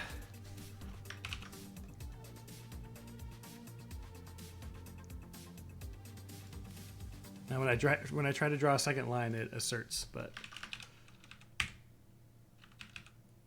that was beautiful. Yeah, okay, there's something wrong with my little update logic here. So I think what I need to do is if points.items, wait, when we draw a new line segment, what's happening?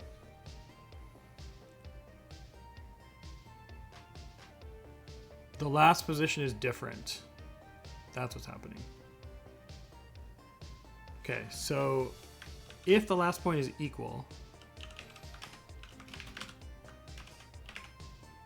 then we're drawing the same line.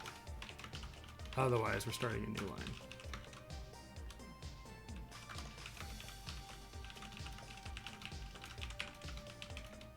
Just add the new point. And that'll be done down here. If it's not equal, then we need to add a lift pen event.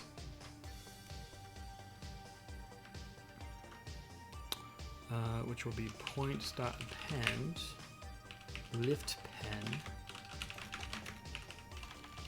Any tips on how to migrate apps which use COM a lot to not use com. What? Like, I think I need more information than that.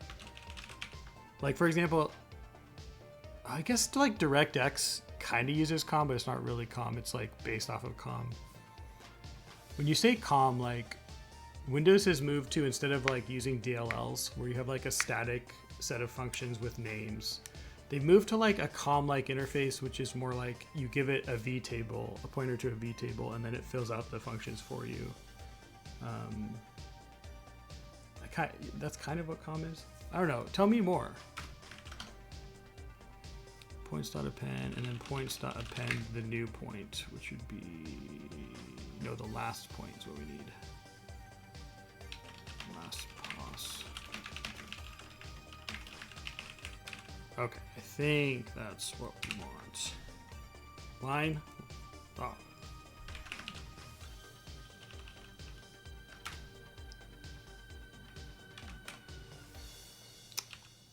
Could be a problem with our render function. Oh, probably we don't want a plus plus there. No, we do want a plus plus there, right?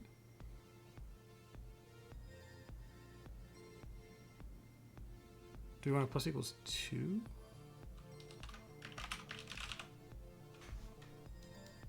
Yes, that's what it was. Look at that.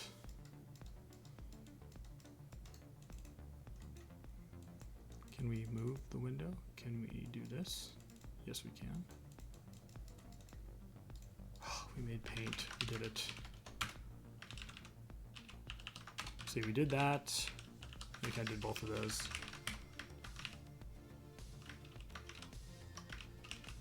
Okay, let's get rid of this. We still might want to like render where the mouse is, I suppose. I don't know though. Yeah, Yagni. We don't need to render where the mouse is. The mouse is where the mouse is.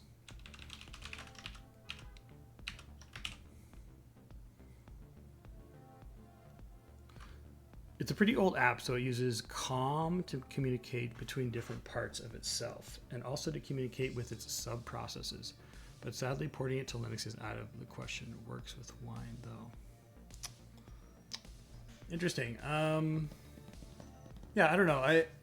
It sounds like a really difficult problem, and I might have a different opinion on how to approach it depending on the details. Saying getting rid of COM in an application is, yeah, that does sound like quite the task. So yeah, I don't know. Maybe I would have a good suggestion if I had the details on exactly what application it was. But yeah, it's hard to say.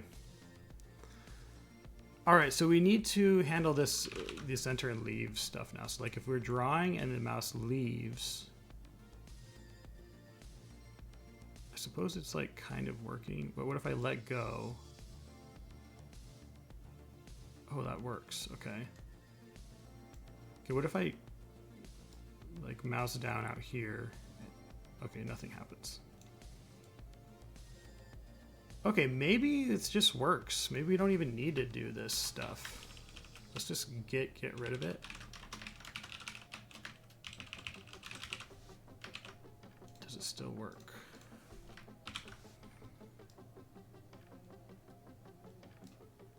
Okay, yeah, still works. We don't need it. Get rid of it. Get rid of this. Thanks. Just wanted to check in. Maybe there's some hidden. Yeah, no.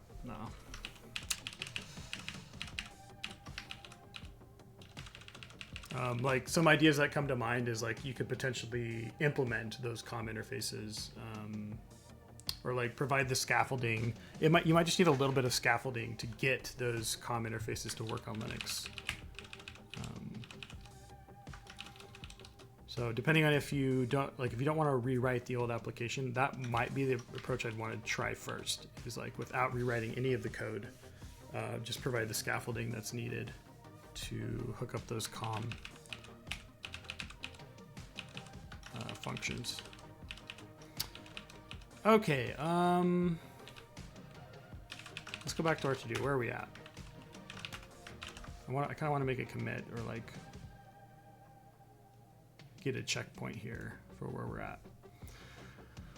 Let's review. This looks good. This looks good. Good. Good. Okay, we've got our window size. We got an initial window size. Sure, that's fine. Looks like we have this font stuff. I don't think we're doing any font stuff. Let's just remove it. Don't need it.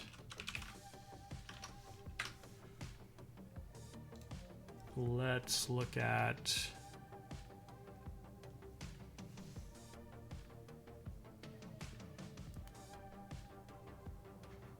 hold on, I've got the fly.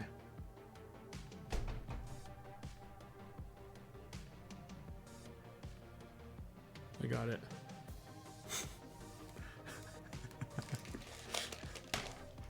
Yes.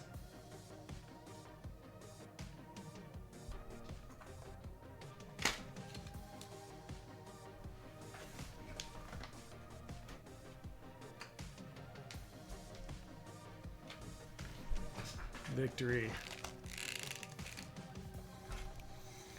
All right. Okay, where were we? Points. Okay, what do I think about this point arena thingy we did?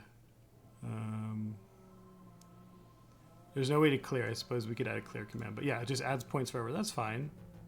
We got this mouse state thingy. What do I think about that? It keeps track of the last down position, and then you give it. Yeah, this feels like it's probably good. Maybe.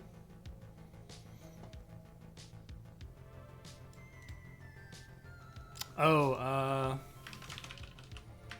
we should update the mouse state on the button press as well, I think, too. We're like lagging behind by 1 point, which we can't have, right?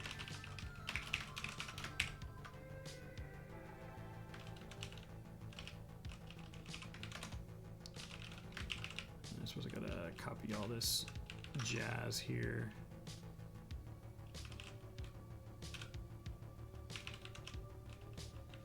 And then button release is going to do something different, I think.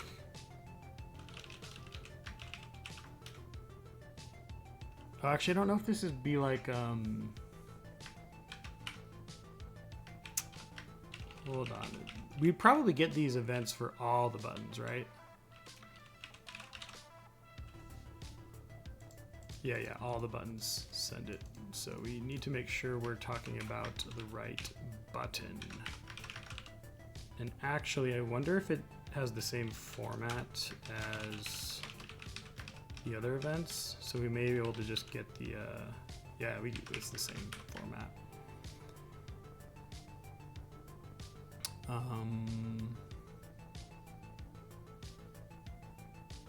It's almost like,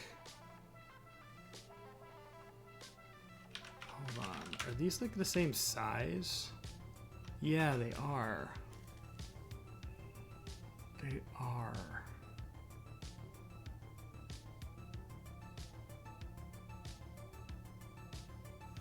It'd be nice if I could just like cast this to a generic event and pass them to a function and it all handles it.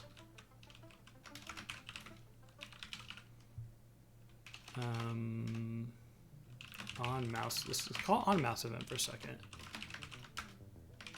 And let's copy this.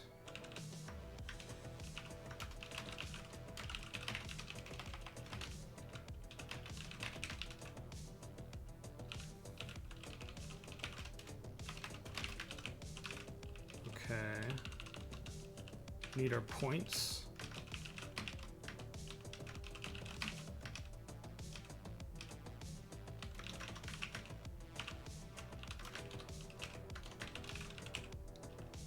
And I suppose we'll return whether we should render. Is that what we should do? Need the mouse state. Okay, so we call update, we pass the points.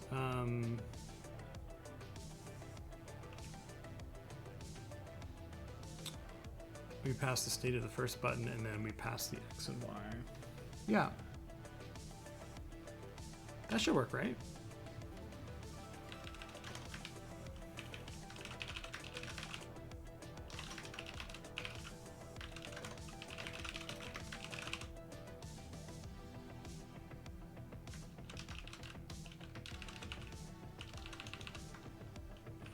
Points, mouse state,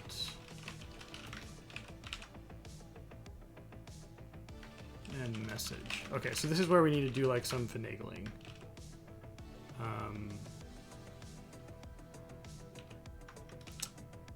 Let's create a new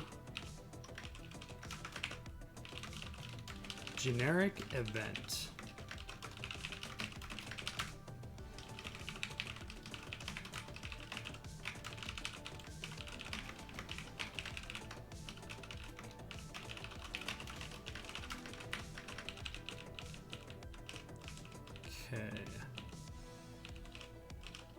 So let's say, yeah, let's take like the, I don't know, the button press, I guess.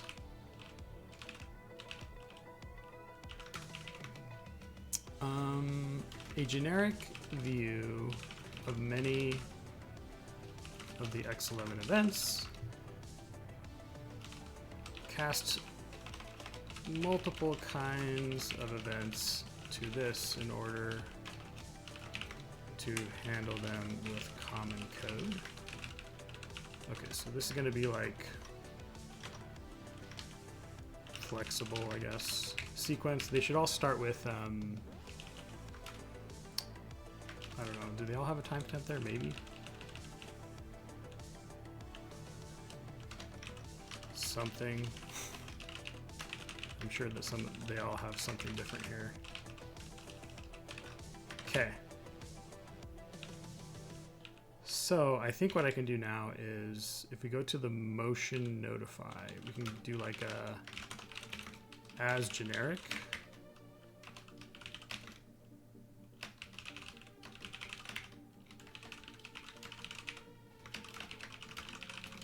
Can we do a bit cast between structs?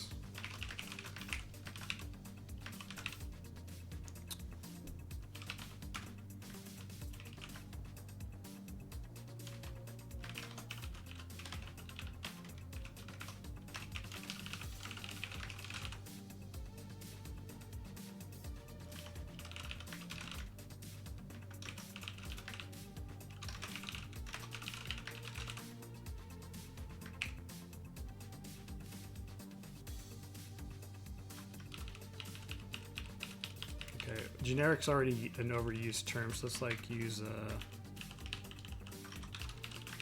common event.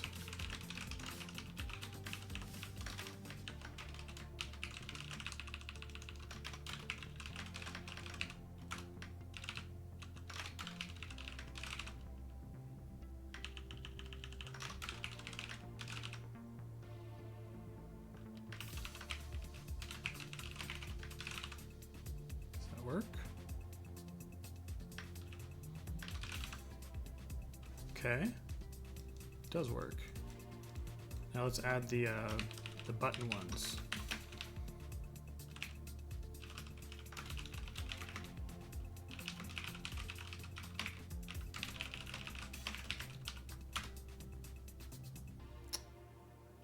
Do render equals on mouse events.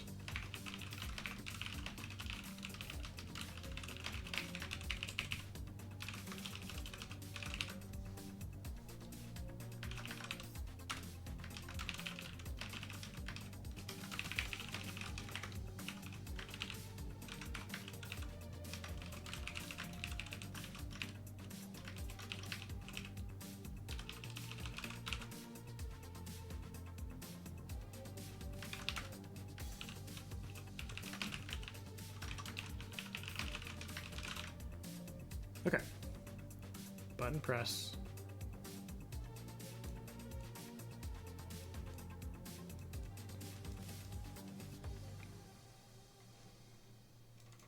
All right.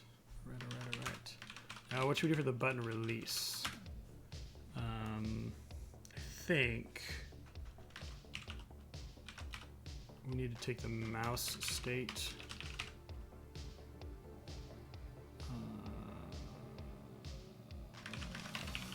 Let's maybe make a function for this. Could call update, but just call button release. And I think all this is going to do is just going to set the this to null.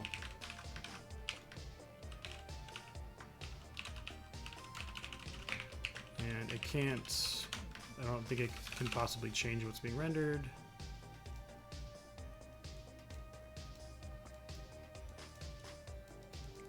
Yeah. So now we're not dragging behind, like. Cool. Okay, I think that's better. Those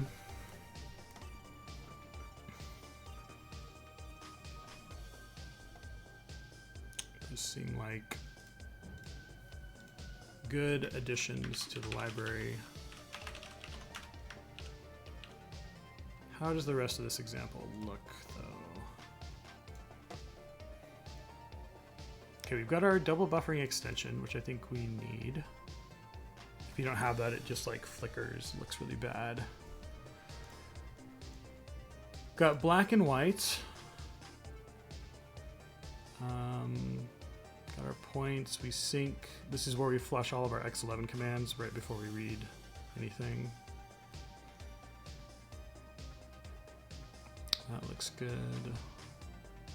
We've put all of our renders.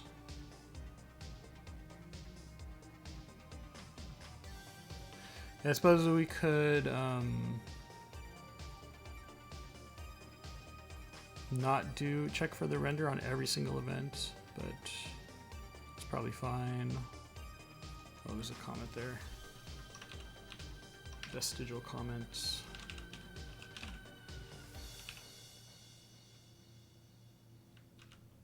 Okay.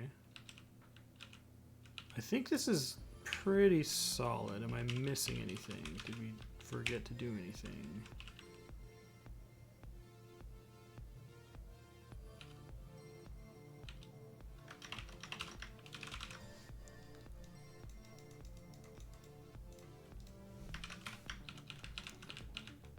Poly... Is there not a way to tell the polyline how thick the lines should be? Oh, I wonder if that's actually an argument on the graphics context.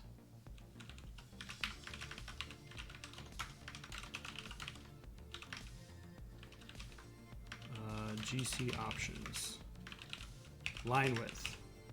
Okay, so like if we set line width to 10, we should have big old lines.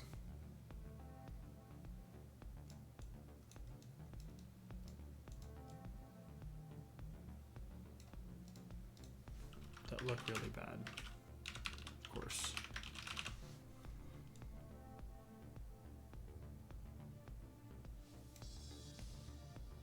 Yeah, and the way we would fix that is instead of like drawing individual lines one at a time, we would actually give it lines in a sequence.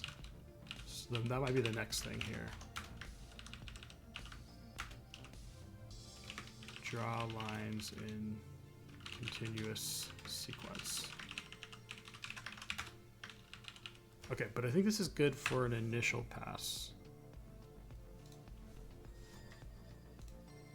Like good, like we should push this to the repo.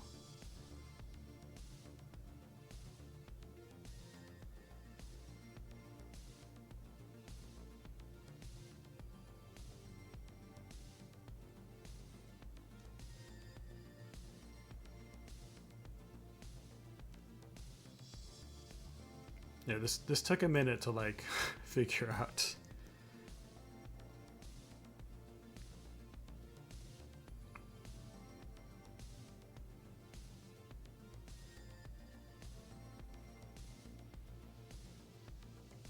Unsupported, oh, we don't have the disabled stuff.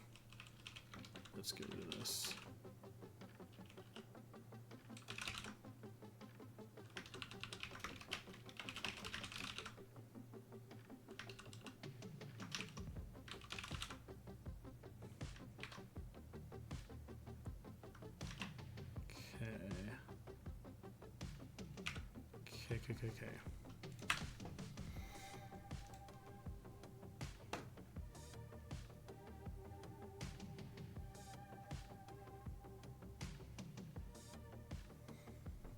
Now state.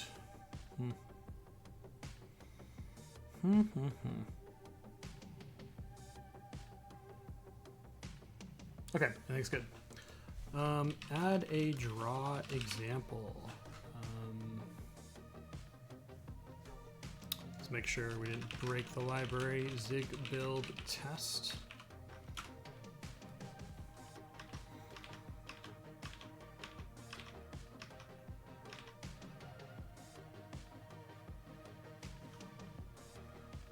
I should like draw something on there that says like draw something. Like no, you need to draw something to test. But that's probably good. Let's push this to master. Cool. So now everybody can go. I know you guys have all really wanted this program that you could draw on a window. Now you guys all have access to it on the ZigX repo. You know, this is crucial for all of your workflows. Yeah, ZigX, the repo.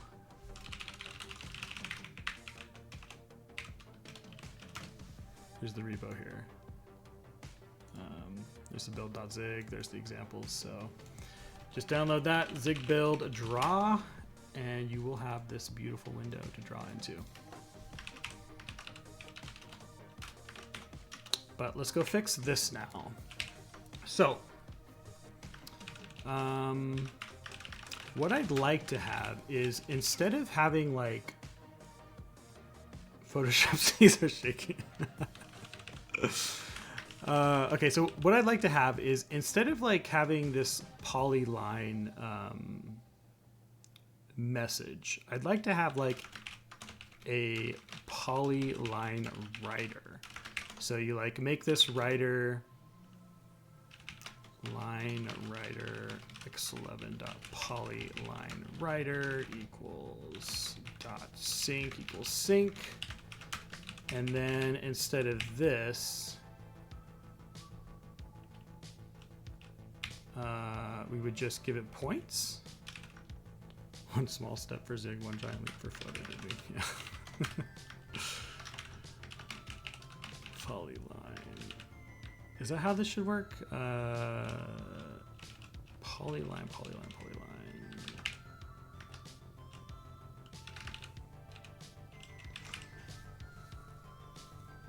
Oh, okay. This won't work. We can't make a line writer because we need to know the size of the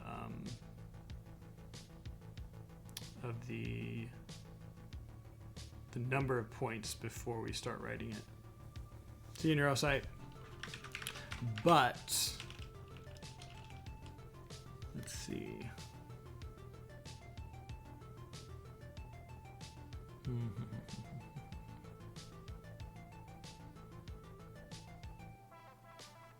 Yeah, that makes this kind of a pain.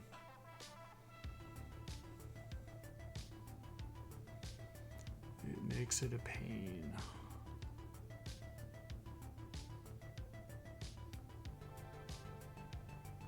Okay, here's what we can do. Here's what we can do. We can still make a polyline writer. We add points, right? Oh, the other thing is like,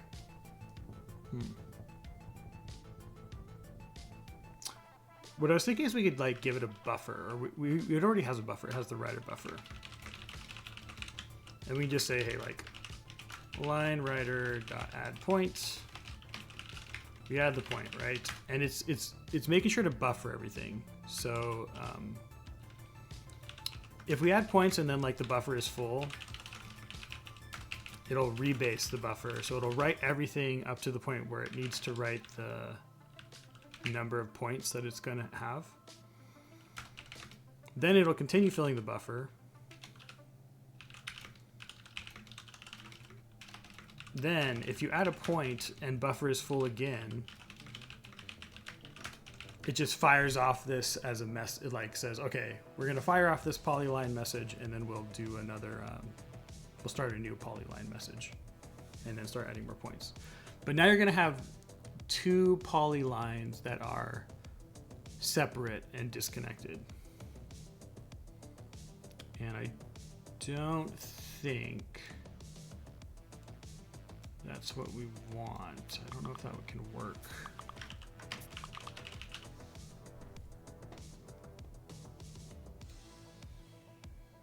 Let me read this again.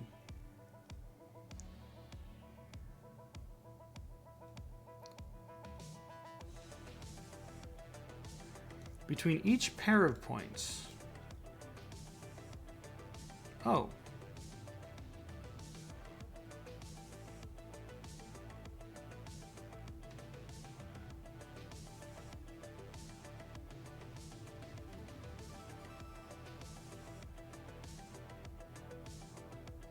So does that mean it like draws a line between 0 and 1 and then 1 and 2? Or does it go 0, 1 and then 2, 3?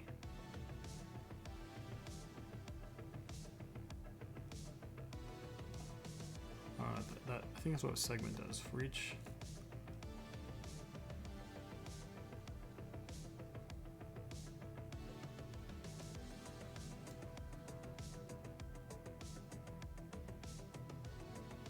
Okay.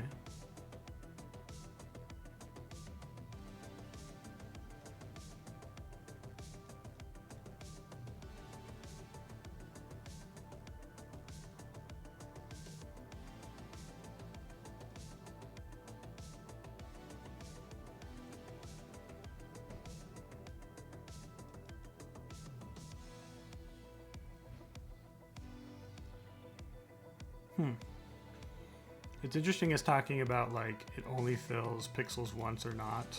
Like this one it's saying it only fills once and this one's saying it can fill multiple times.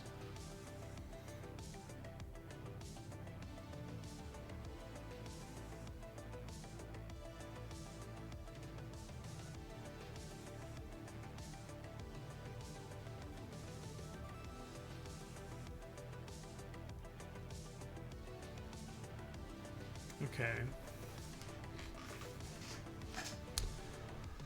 Interesting.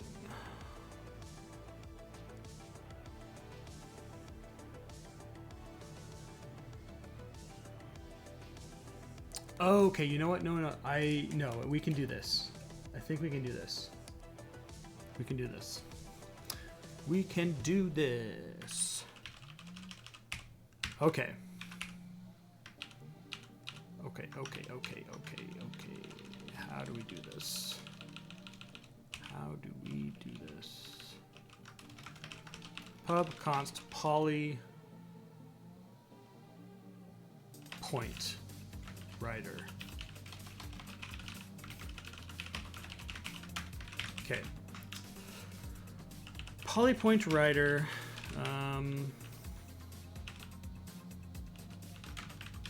So X11 dot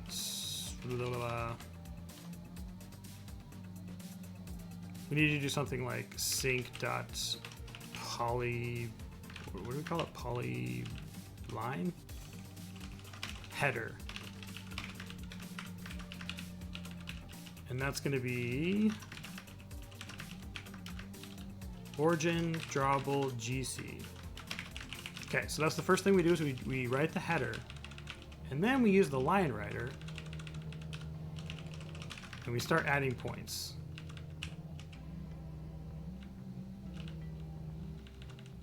So I think the way that'll work is line writer dot add point lines I. Let's comment this out for a second.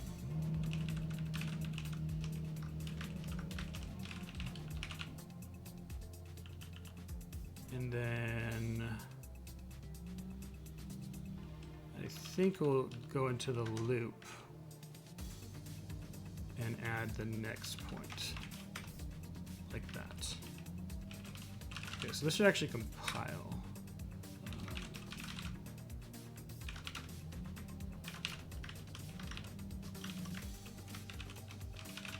Let's get this compiling is what I meant to say.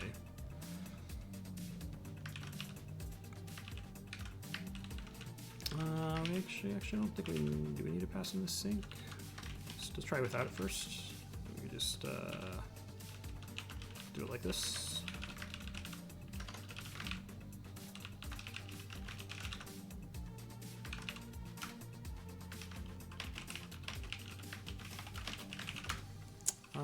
Pub fn.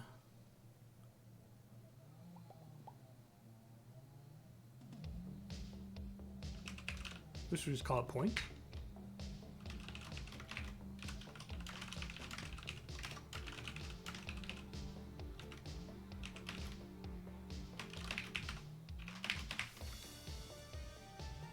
Writer.error. Okay, does that work?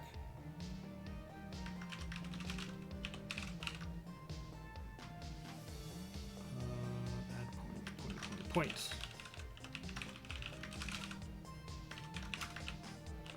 We just call it add, I don't know, or write.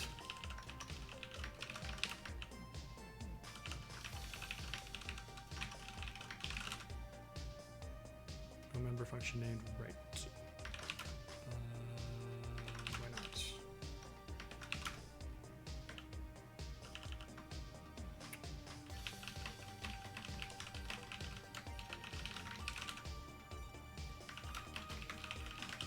Okay, work? Okay, cool. So we're compiling. And then what does this line writer do? Well, first,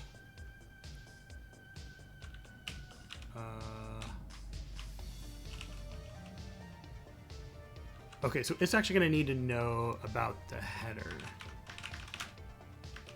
So it's going to need to know what kind of polypoint thing are you? And we've got the poly line and we've got the poly segment. Both of them, I believe, take an array of points at the end.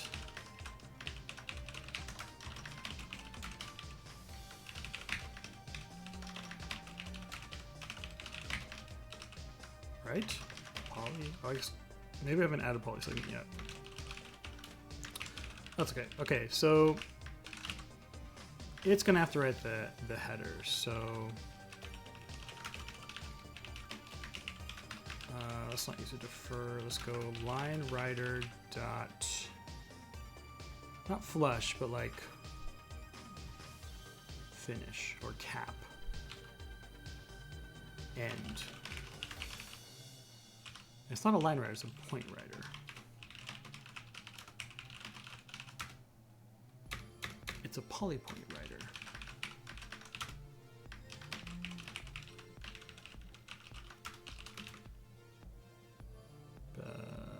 End.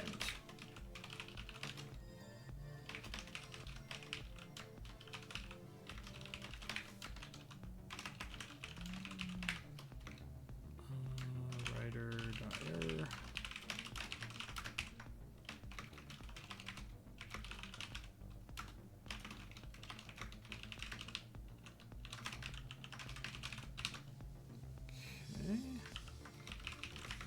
Polyline. Actually, we don't need to say polyline, do we? We can just say line.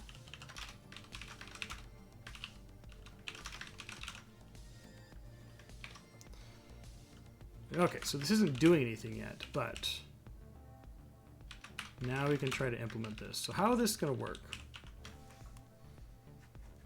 Oh, nice. How's it going, you guys? Tell Mason hi and thanks for working on Pipewire while he's in Italy. Oh, Matthew's there too, huh? What do I want to say? Thank you guys for working on Zig so I don't have to. I don't know. I've found like myself having to work on Zig less and less over time, and it's because there's so many awesome people working on it now, and I'm so grateful I don't have to work on it nearly as much at all anymore. So that's my goal, is to never work on Zig. So you guys are awesome.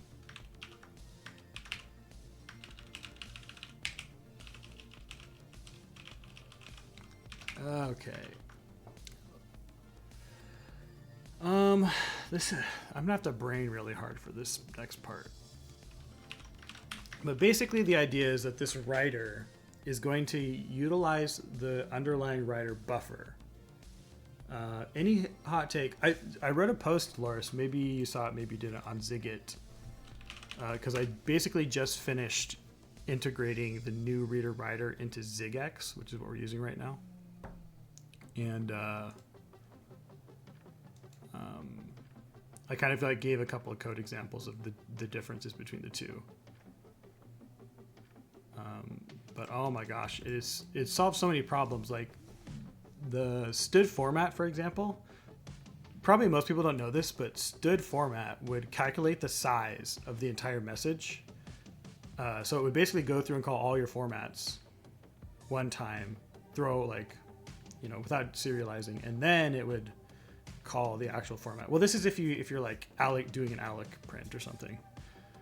So that's like just not necessary anymore with this. Like it just removes the need for allocators in so many cases, and it's just a really nice pattern to use by default. I don't know, it's awesome. Like one thing I learned is for X11 is the concept of putting a reader like on top of the IO reader.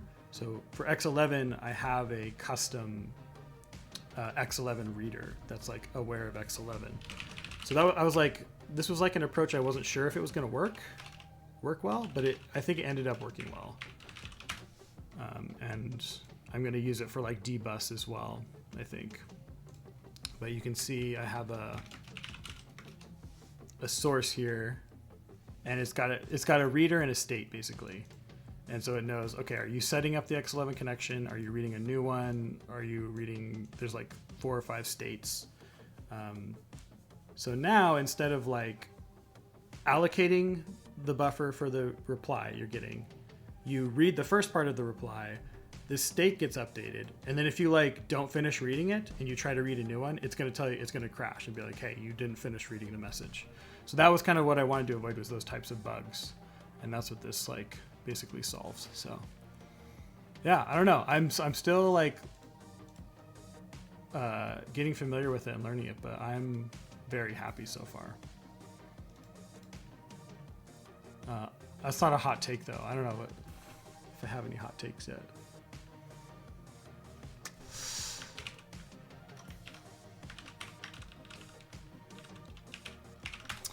Okay, so this polypoint writer, what I want it to do is you just give it points and it figures out how to send those across X11.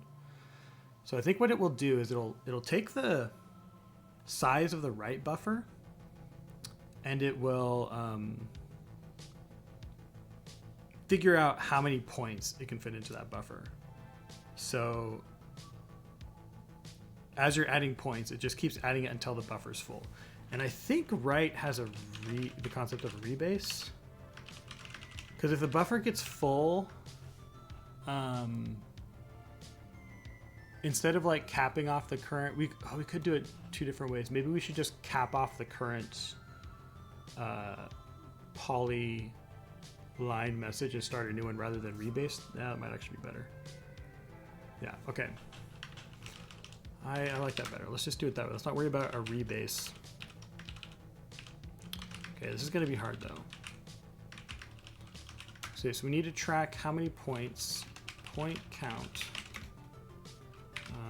equals 0. Okay. And whenever we add a new point, we need to calculate, do we need to end the message now and start a new one? The other thing we need to know is we need to say, can we fit at least is the write buffer big enough to fit at least 2 points? So we need to make sure that we have that as well.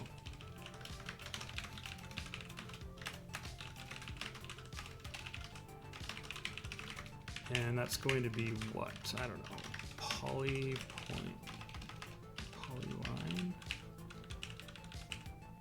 It's going to be, you need to fit the header.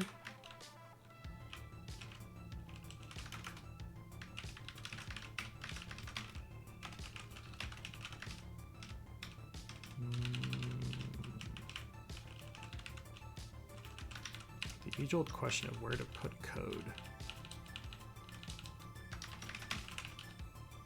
Let's put it next to this thing. I don't know where I want this either. Maybe it goes at the end.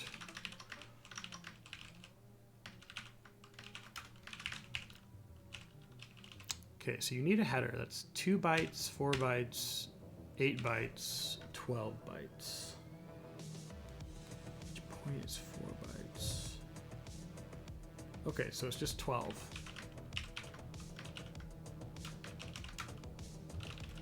Polyline header size equals 12. Let's do it this way.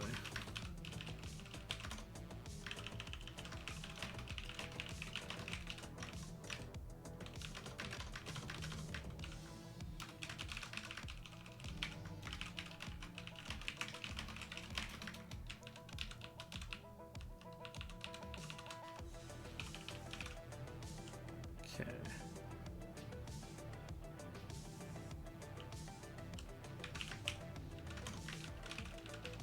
Okay, so a write buffer has to at least have enough to fit the header plus 2 points.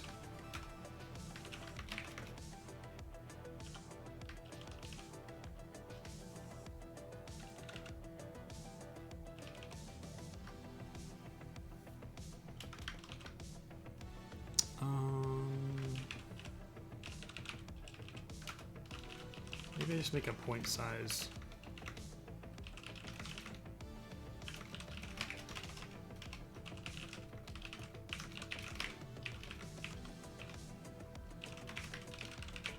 Two times point size.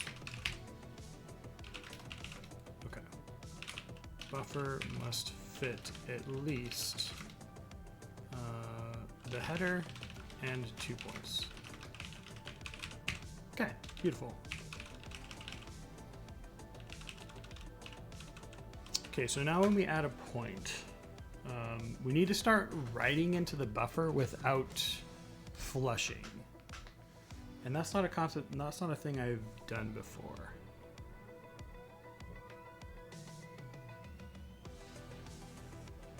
So,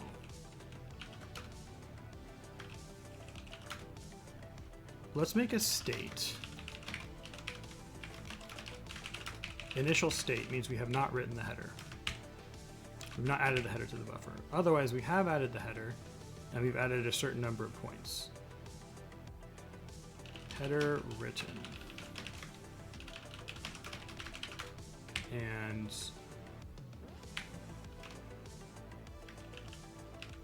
points added. There's like a U16 for the number of points? I don't know. Okay, so let's switch on this state. If we're in the initial state, we need to say how much of the buffer is available. First, let's do this. Put an assert. Writer dot, let's go sync.writer.buffer.len is greater than equal to min write buffer. Okay.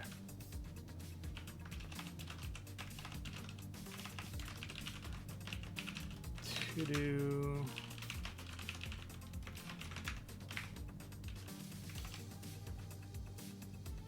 state 2. I don't know.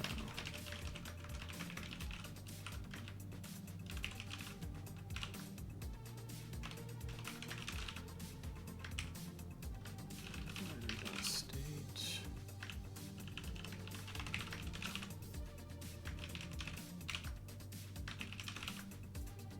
Okay.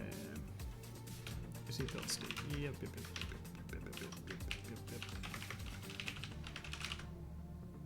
spelled that wrong. Okay, so nothing's happening. Oh, got it to do now. Perfect. On our first point. Okay, so we need to say how much of the buffer is available. Do we have enough for at least 2 points? How do you do that in Zig? I think you just take like the end and minus, subtract the seek or something. I think I've seen that done before.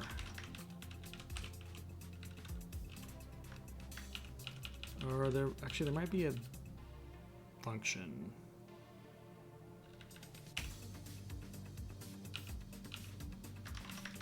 Available.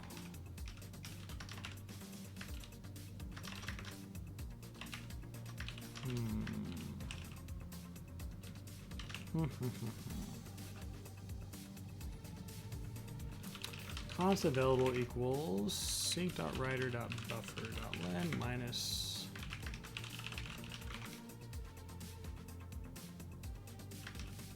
oh yeah, let's look at what the actual code's doing, and it looks like it's just doing the thing.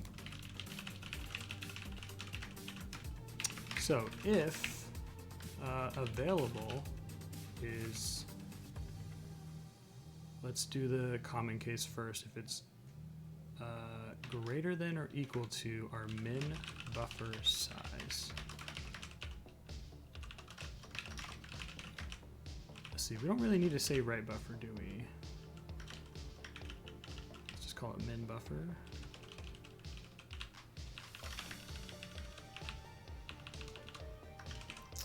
Okay, so if we have enough in the buffer, we can go ahead and start writing a command. But if we don't, then we need to flush. So actually, let's do that instead. If available is less than min buffer, we need to flush. Try, get your freaking crap out of my buffer. Sync.writer.flush. Otherwise,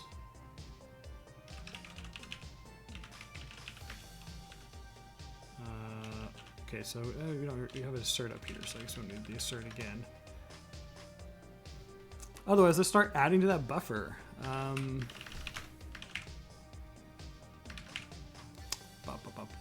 Is there a concept of writing to a writer without flushing, or should I just write to it? Since I've already checked.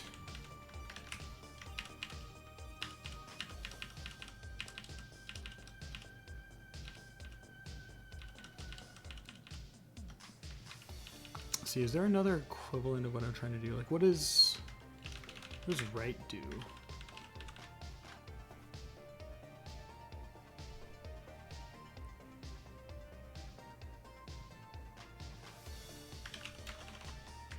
Okay, let's actually just start writing the header.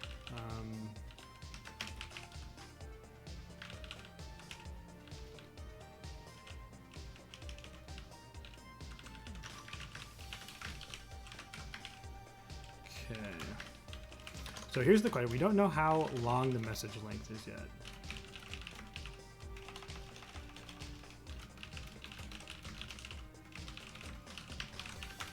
So we're going to save the message offset, but we do know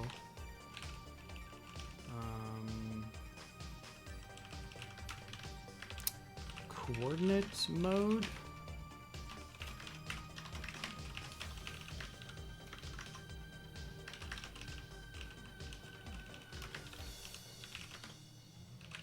Const coordinate mode.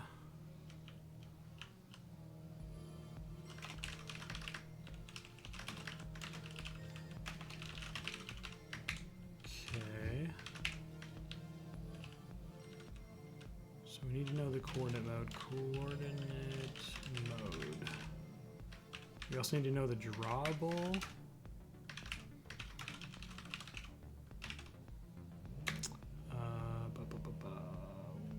Drawable. And then I think the graphics context was the other one.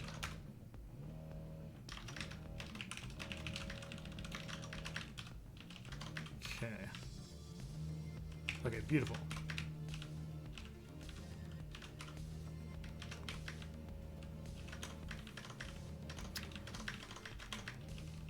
Okay. So we write the first 2 bytes. Let's make a function for this. So we have this write all, which just writes into the writer for you. I don't know why I made a function for this. Let me see. Oh, because it like increments an offset for it. It's like a sanity check write function. So let's make a write no flush.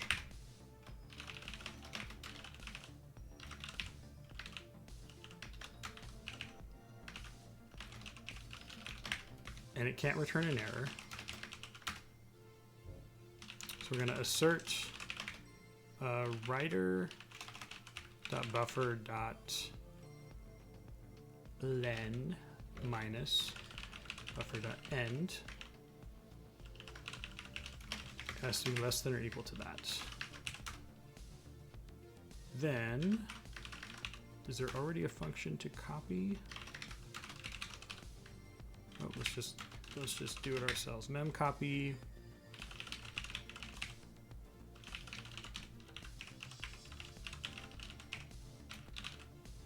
buff writer.end plus equals buff.len. Beautiful. That's what we want. That's what we want. That's what we want. Probably, not probably, we're gonna want this too. Write int no flush.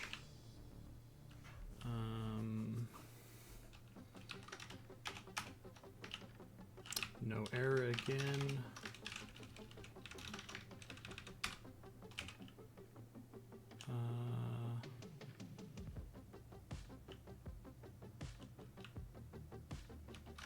Size of T.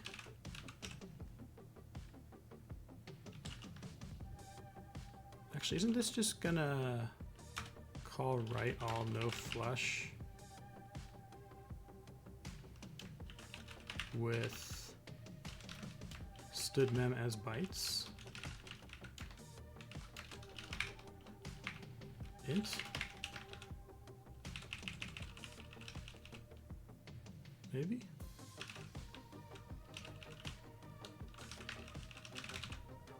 Maybe. We'll try it. Now, should this track an offset for us? That's the other question. I don't know yet.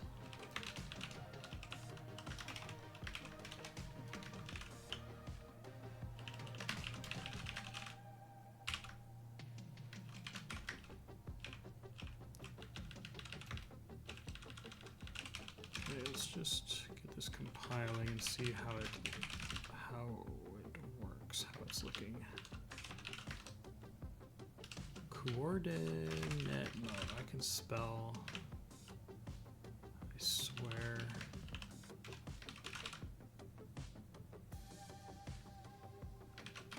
Okay. So.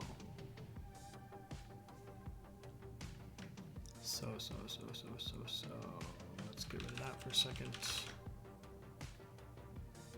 Self. There's no self for a writer. Okay. We need these guys here.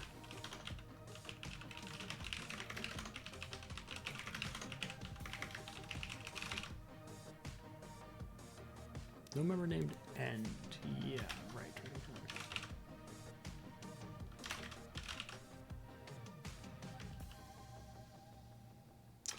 No tries. Yep. Okay, beautiful.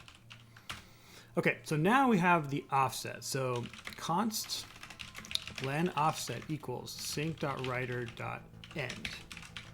That's the key. And we will, I guess we could like set it to zeros, or we could set it to sync.writer.buffer len offset equals, oh, should we do it like write all no flush,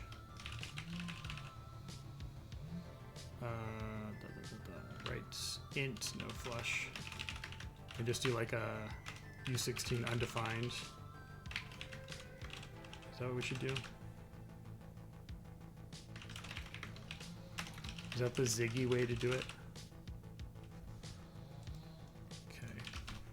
We'll try it. We'll try it. See what happens. Okay, so now we can't write the message len. But the next that we can write is the drawable. So write all int. We can do this stuff.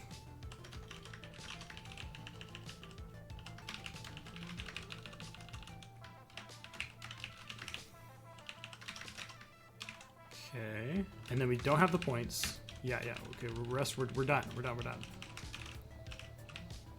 And now we set the state. Writer.state equals len offset equals len offset. We're gonna need to save that.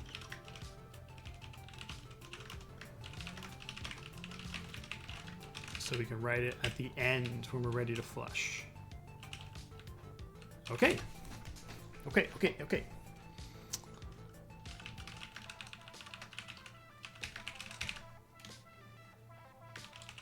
Again, B.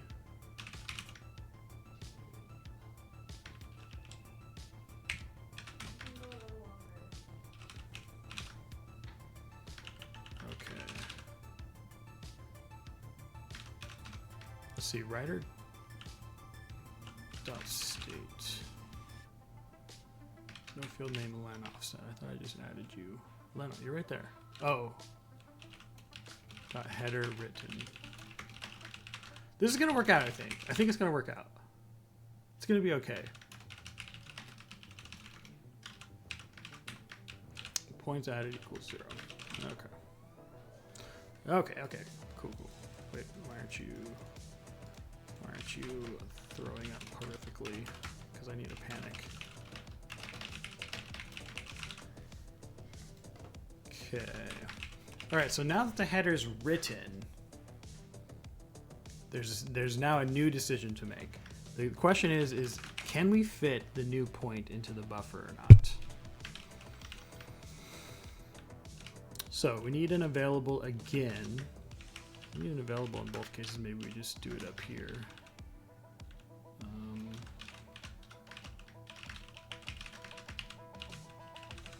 So if available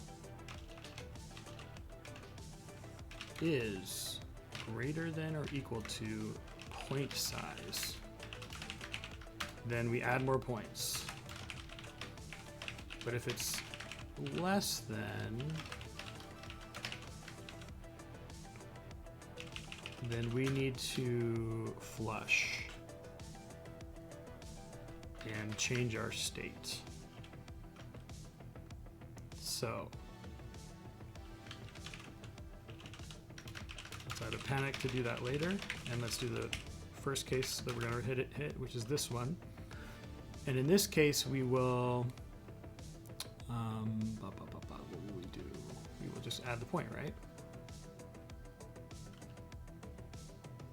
Wait, hold on. We didn't add the point in this case, though.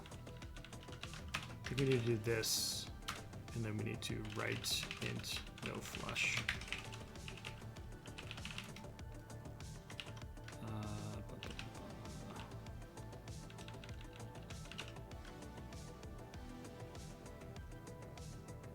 P.x P.y. Okay, we always have at least one point added.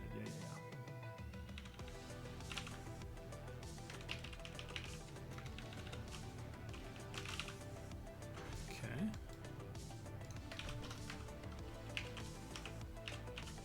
In this case, we need to say write int no flush.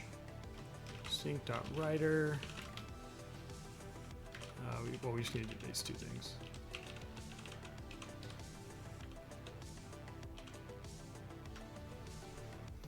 Hey, two-step. Planning to do some debus stuff. Sephora has been working on live recently. Maybe check it out. Let me check it out real quick. 19 commits, 13 hours ago. What's going on with it? What is this thing? Oh, it's XML. Let's check it out. Let's check it out. What do we got?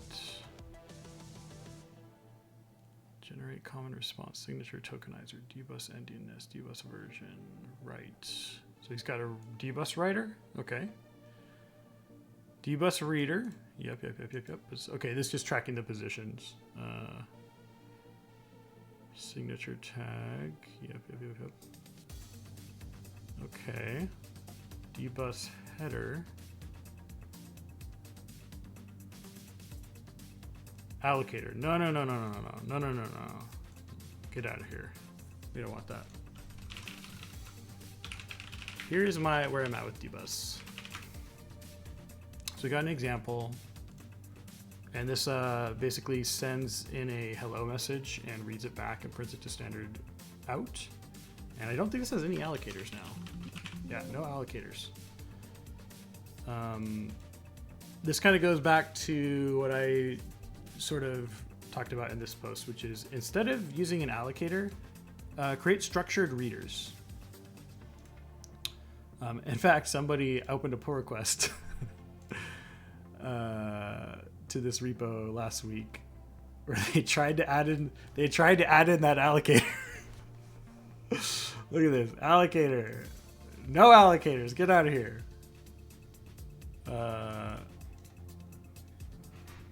And it is a little bit. It's harder than when you use an allocator. You have to think more, but it can be done, and I think it's a much better design.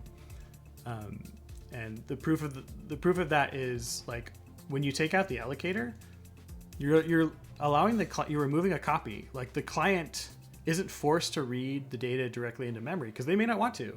Like they may want to write it to standard out. And so yeah, if you get rid of that allocator, you're decoupling one particular method of reading data from the application. So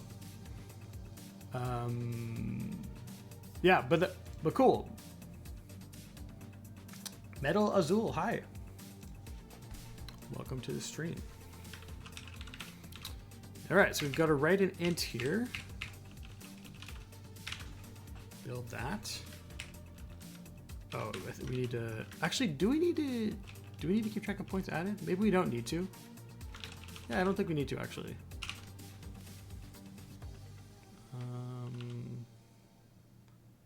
State 2. Probably gonna need that here at some point. Points added. I don't think we actually need the points added. Now that I'm thinking about this, okay. Cool. So okay, now this is beautiful. So now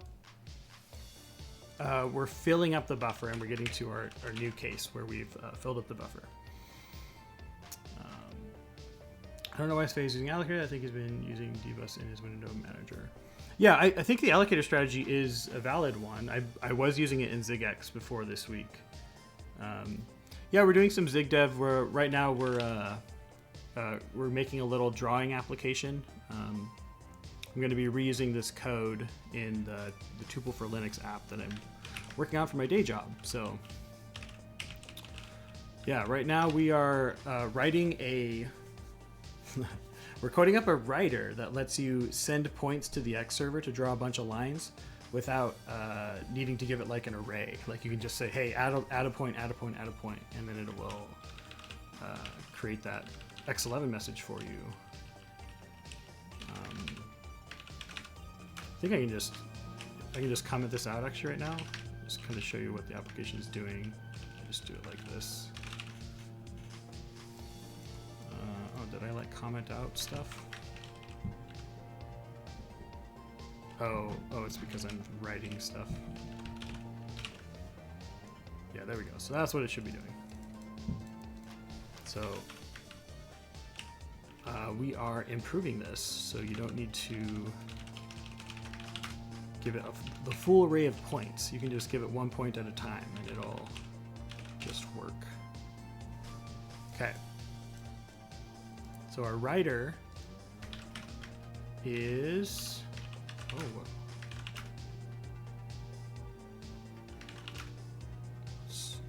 what's actually happening here? We're missing something here. Oh, our end isn't panicking. That's the problem. So we just gave it like invalid data because we started a message and we never finished it.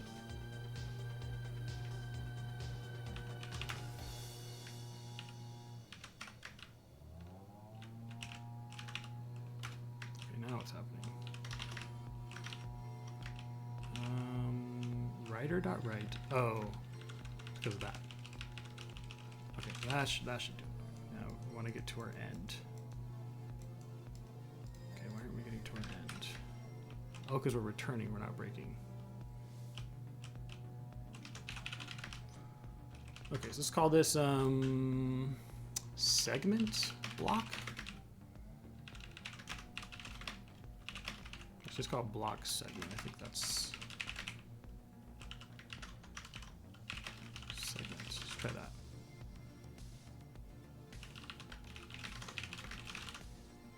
Okay, now let's hit our end. There we go. There's our end. Okay. Okay, so now that we've got to the end, we have to go back in the buffer where the len offset was and write our actual message length. Awesome. Okay, so and actually, instead of saving the len offset, let's just save the start.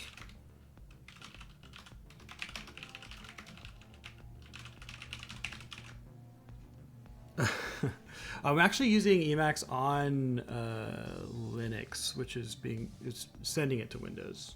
I do have Emacs for Windows too, though. That's this one. Looks slightly different, but yeah.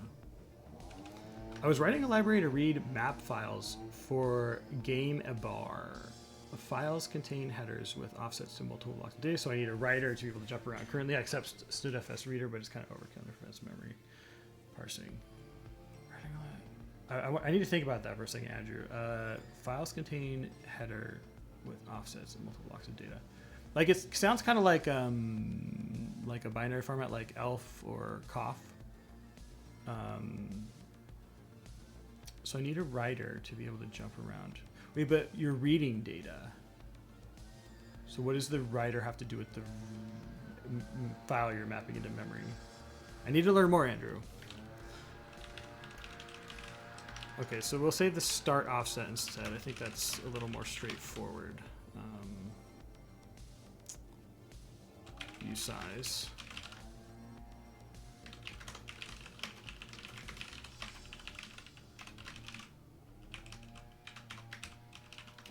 The message length filled in at the end.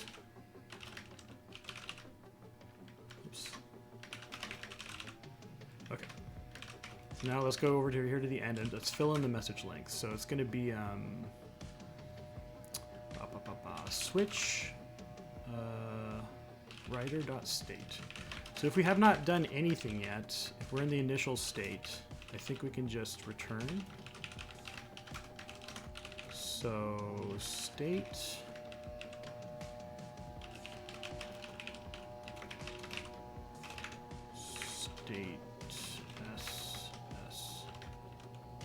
Oh, oops, I meant reader. I was writing a library to read. Okay, files containing headers with offsets. So I need a reader to be able to jump around. Okay, so I think std_zip does something similar, and Andrew Kelly was the one who ported that one to the new reader-writer interface. What did he do?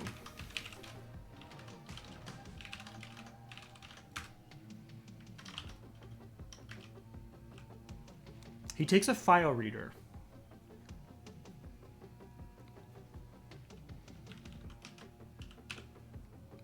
Okay, so I think the idea behind this, Andrew, is if you need to work with files, like if you're going to memory map it and jump around or like potentially read from parts of a file, you don't take a generic reader. You actually take a file reader. And if you want this to work with other types of readers, you'll rewrite it.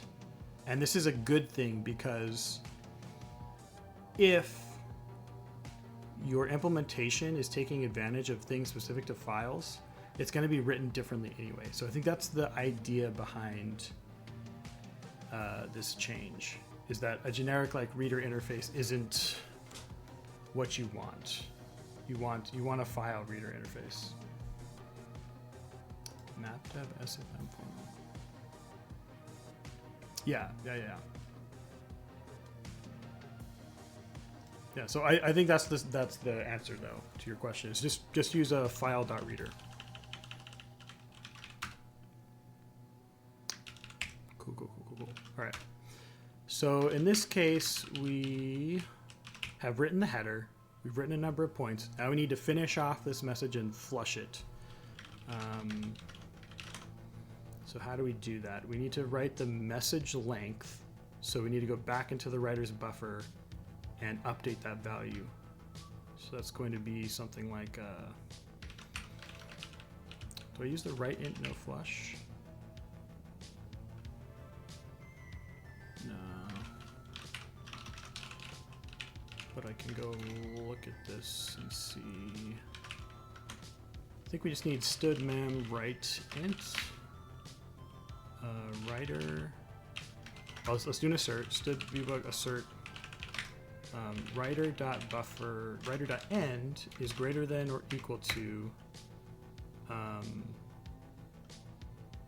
the start of the message, start offset, plus the header size. So that should always be true when we get to this point. And then we need to write an integer. I think it's just in std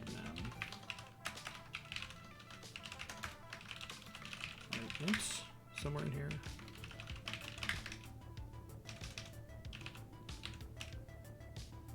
Okay, and that takes a type, so we want to write a U16, I believe.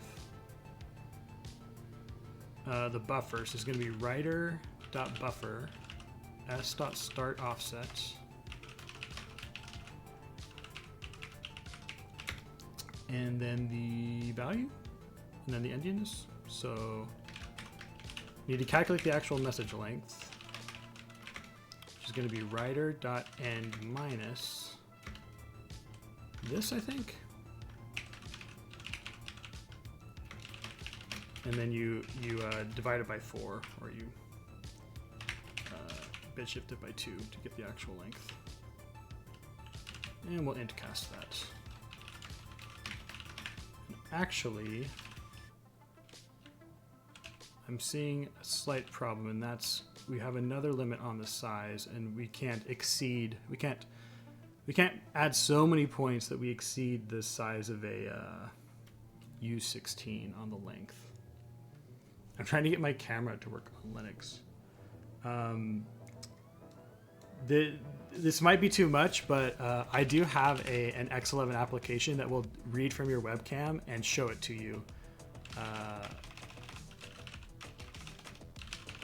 Or are you talking about drivers? It's called Video Stream? No, Media Stream.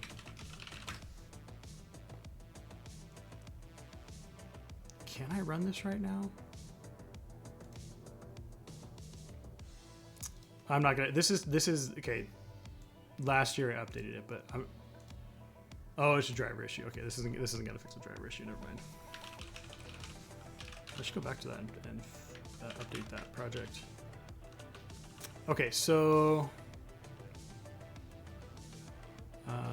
message lane. Okay, so we need to make sure that this message lane never exceeds the size of a U16. So we have another limit on points.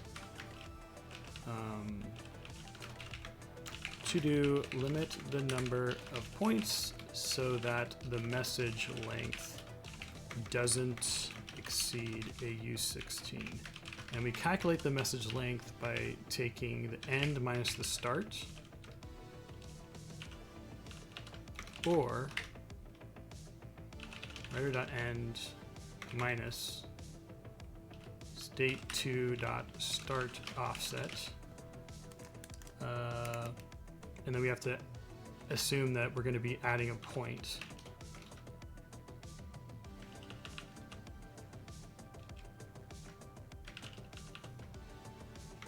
Okay, so if that exceeds a U16, actually, sorry, a U18.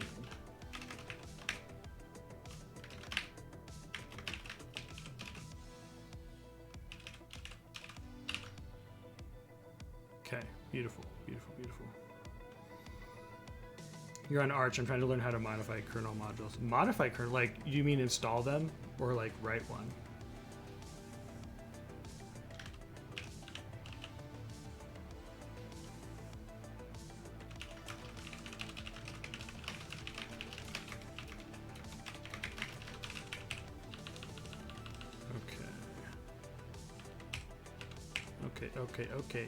Okay. Now we've got our length done, and I think we're done with end.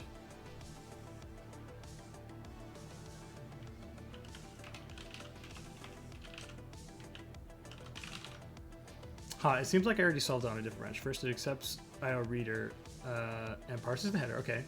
Later, it tells caller where to seek. After seeking, gives a new std IO reader partial user part. So it kind of works without reader at the expense of calling a bit more painful, but no Alex.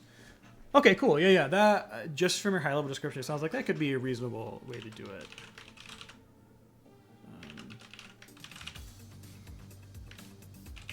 That's cool.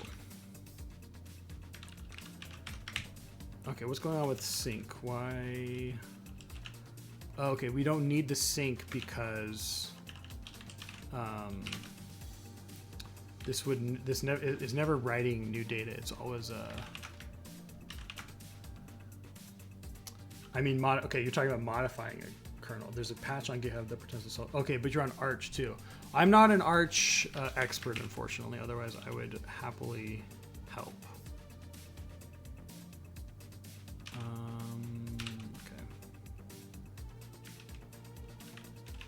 Okay, let's see how this works.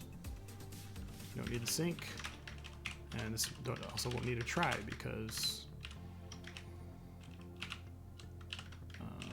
it does not write anything. It just updates something in the buffer. Updates the write buffer with the actual length of the message. Okay. Writer.end.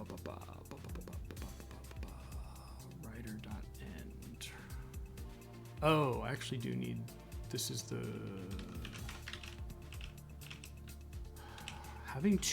using writer for both of these. Polypoint. Let's use the word sync instead.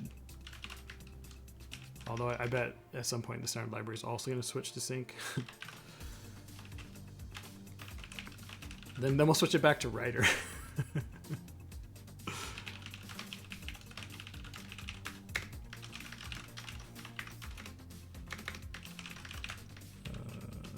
Point writer, point sync.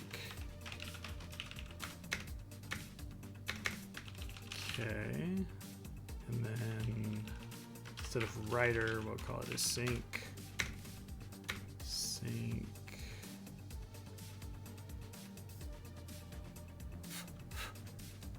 There's another fly.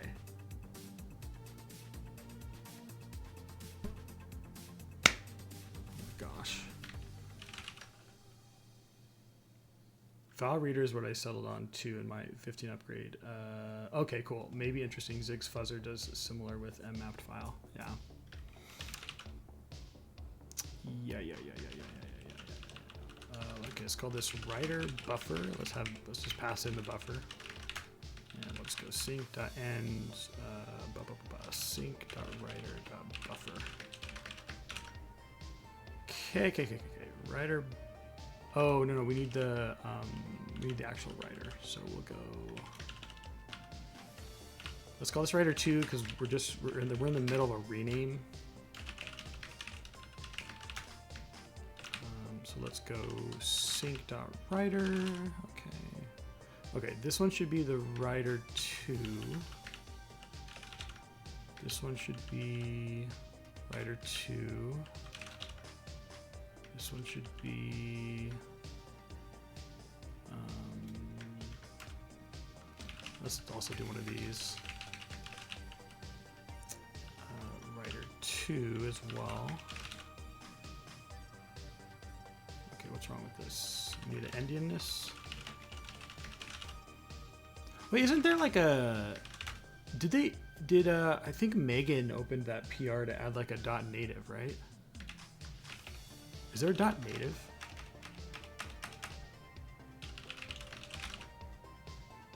Ah, damn.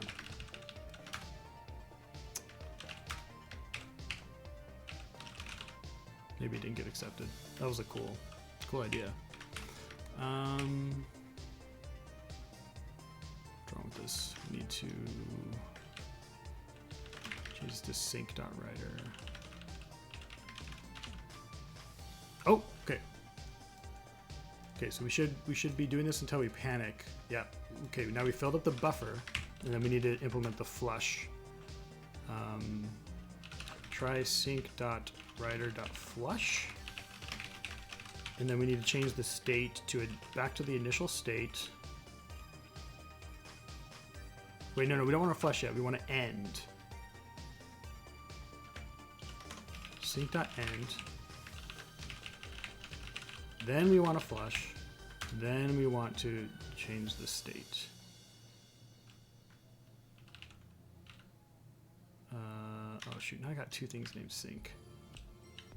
I've made mistakes. Yeah, I don't know why it's not in standard. Oh, I got two things named sync now.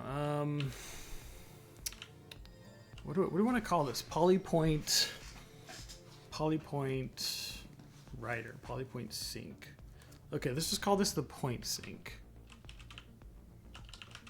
And then this is the message sync, and this is the point sync. Okay, keep it simple. Just don't use two names, I guess. So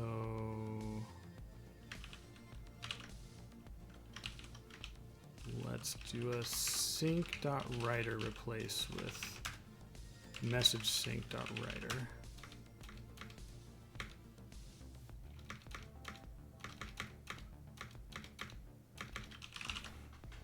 Okay.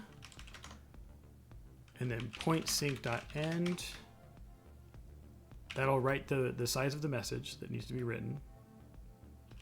And then we'll flush the write buffer.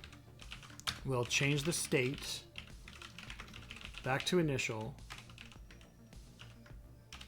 And then do we call ourselves recursively? Is that what we do?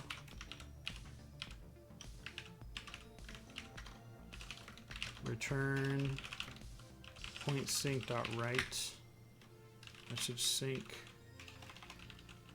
P? Yeah, why not?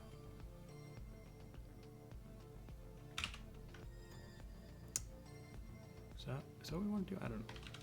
Otherwise we would you have to like put this in a function or something. I don't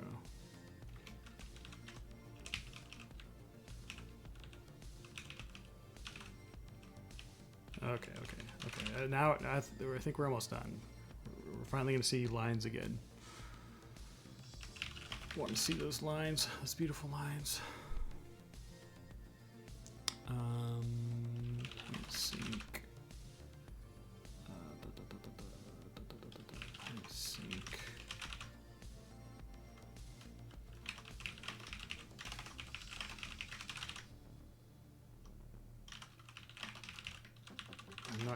I'm refusing to do a search and replace because I don't think there's that many, but there's more. Point state. Oh. What?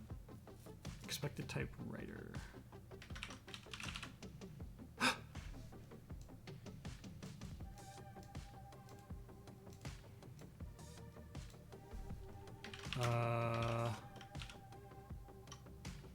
Okay. I think we're close. We're very, very close. Oh, we need to remove the old. Did we remove the old one? Oh, we already removed it.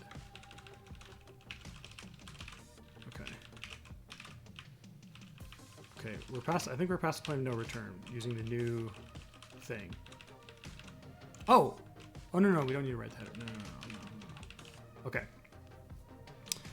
So what's going on? We write the first point. We write the next point, and we keep writing points. Until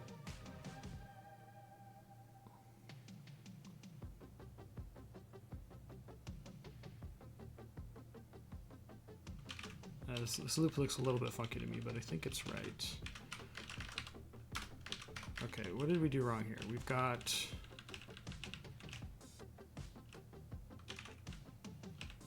So we need to add like a clever place somewhere to log something.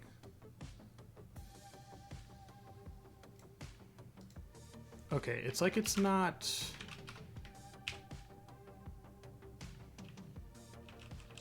Yeah, we need to know what the message length is, I think.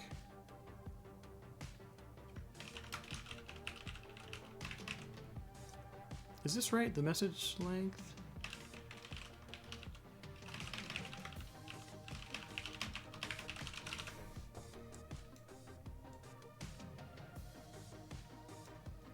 That's interesting. So it's like it's not detecting that the end of the message has happened.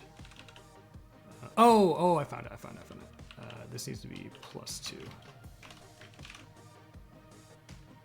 Okay, how's that? Yes. We did it. We have a bug though.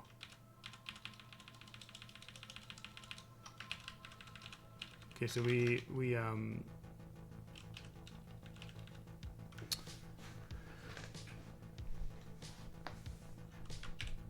got to a point where we hit to 1,000, and then the next one was 1,000, and then we ended it and we had a new point, so we were at a 16, and then we got to a 20, and the 21 didn't work.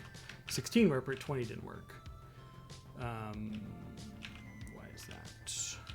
Why doesn't 20 work? What's up with 20? What's up with 20, 20, 20, 20, 20, 20, 20, 20, 20? Let's see, the header size is what? 12. So we say the buffer needs to be at least, oh! Wait, no, we don't need to do an end here. Right? Right? What's going on?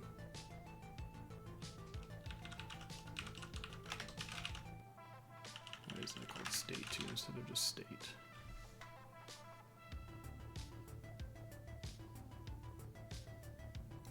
Okay. Let's look at the X11 error. It says, so something's wrong with our polyline. A value is wrong with our polyline.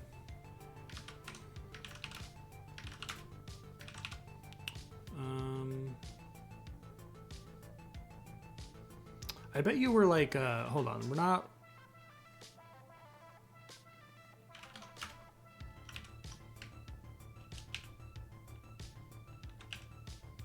Oh. We need to add the point, the last point from the previous line. That's right. Okay. So when we run out of space, we need to save the last point. So we need to end. We need to get the last point too. Copy the previous point. And what was this? An XY16 equals. We need to do like a std mem.read int or something. Previous point.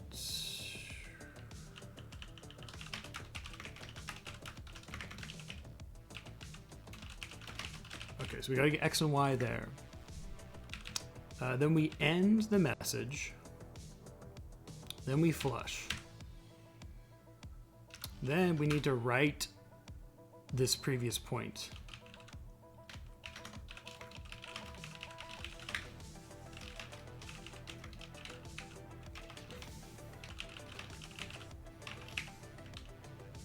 And then we need to write the new point.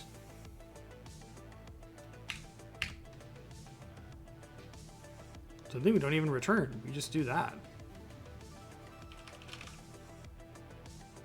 I think that's it. You just need to implement this readint, which I think is going to be something like message sync dot writer dot buffer sync dot writer dot end -4, and then this one would be -2.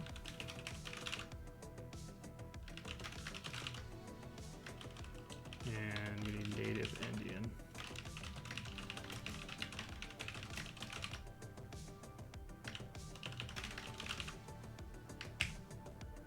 Readint, why don't you like that? It's because you need a I16 maybe?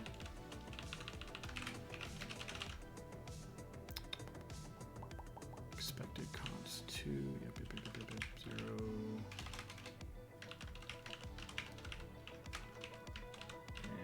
New. Okay, it's gonna work. Damn. I think we got farther though.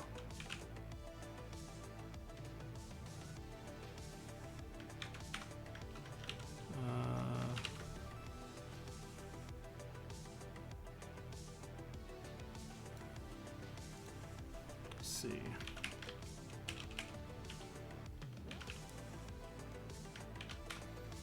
Unexpected X11.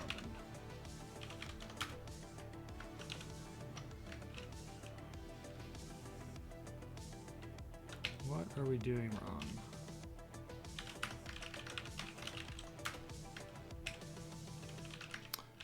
We could try logging something maybe when we do this weird case.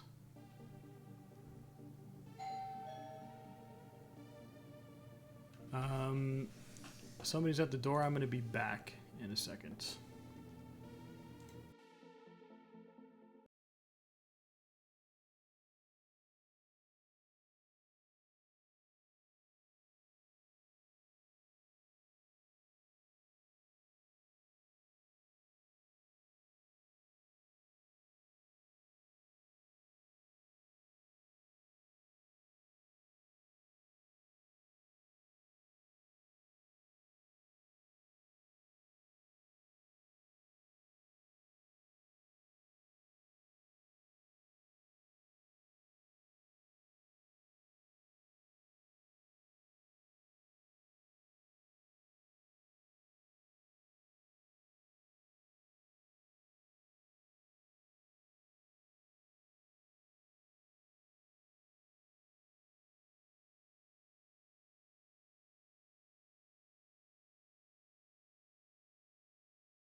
All right, I'm back.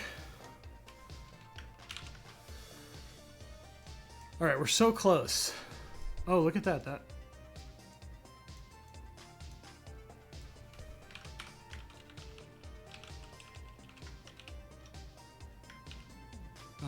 I think we need to call like end or something. Like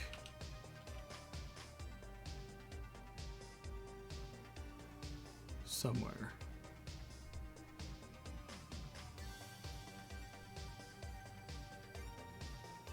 Here, maybe?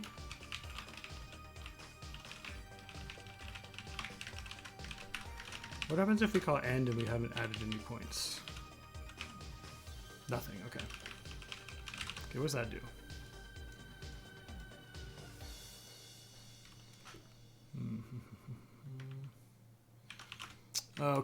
Okay. I think what we want is this.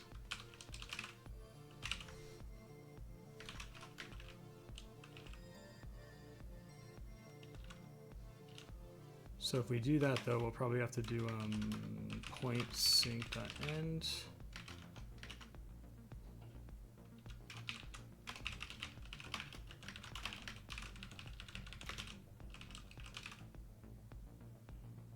So what? Is that right?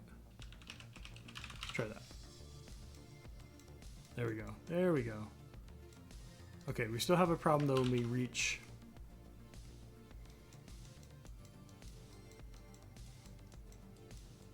Okay, it's all good if our lines don't. Oh no, it's not all good. Okay.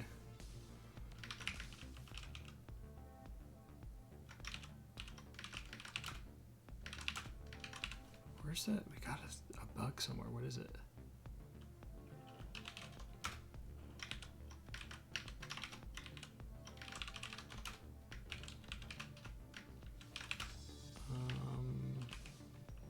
Let's do this.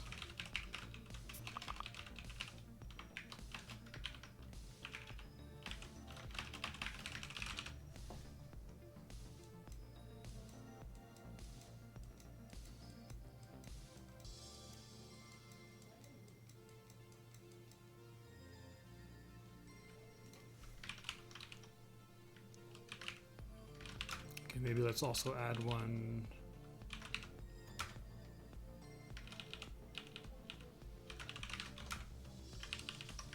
We were render lines, okay.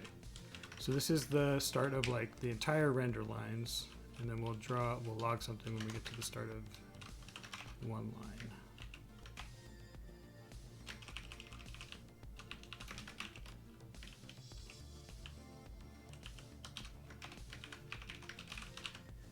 Let's try that.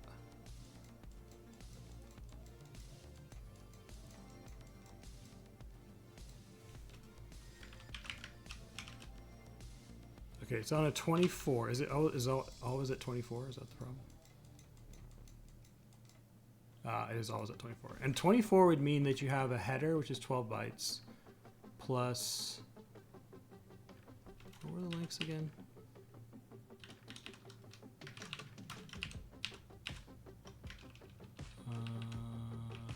12 for the header. Point size is 4. So 20.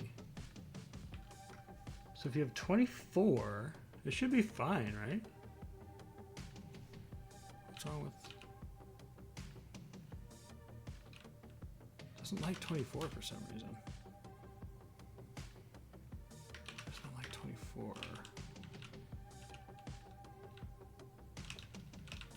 Does it have to be an even number of points? Is that why?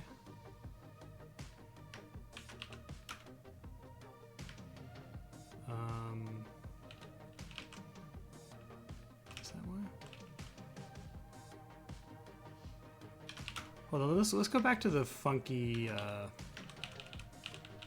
loop thingy here, because we wrote this when we were doing it a different way. So for every line segment, you have at least 2 points.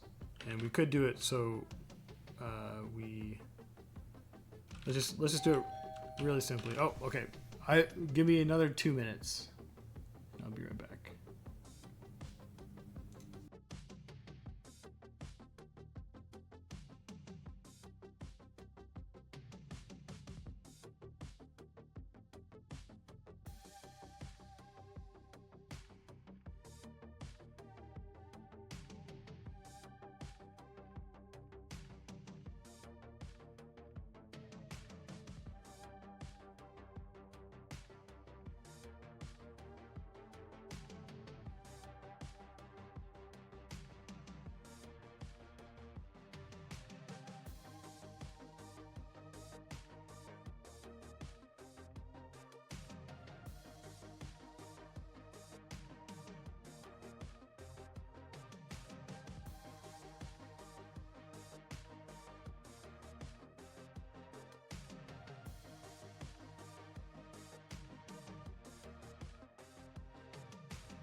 Okay. Where were we? Freaking 24. Let's see.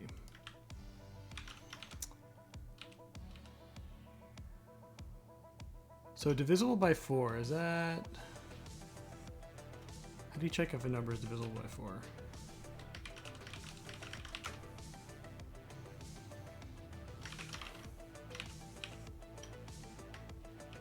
So 4 would be even.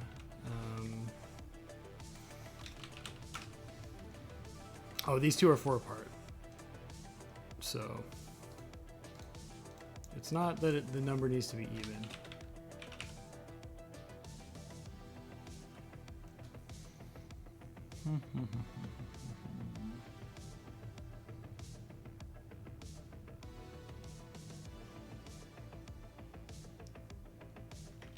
It's probably something to do with the transition. Because we probably had 24. Yeah, we have a 24 here. It's when you have a 24 after a full one. So we're not ending it correctly somehow.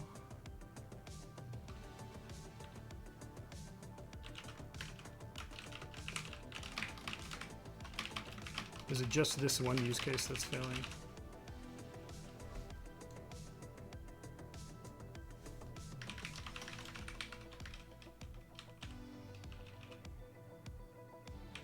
Oh, that's interesting. That time it worked and then it doesn't work. But yeah, just need to have to do with this corner case. Okay, so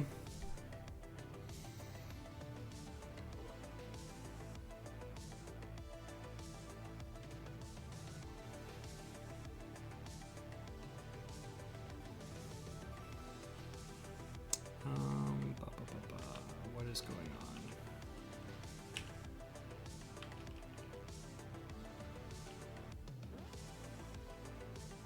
Got the previous point. That should be correct. We end, which should write the message length. Then we flush. We set the state to initial. Oh! We need to start the new header. We need to start the new header. Wait, but that's what no, that's what this does. This writes the new header.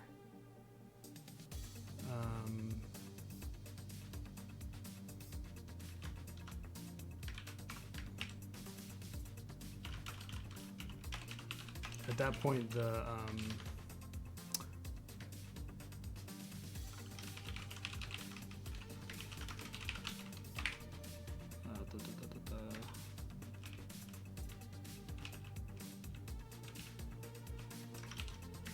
point sync.state.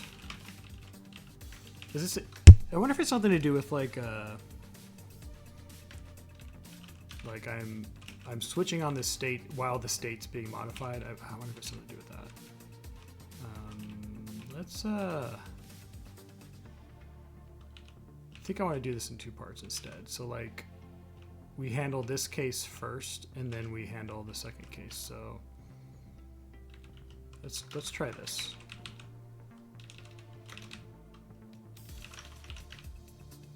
Okay, so we come in here. If we're in the initial state, we don't do anything. But if we're in this special state where we run out of buffer, we run out of room, we do this thing. And then we have a previous point.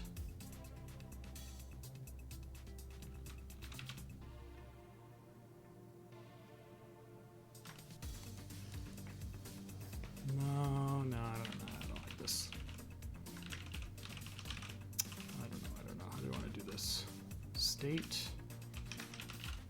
Would this cause an issue?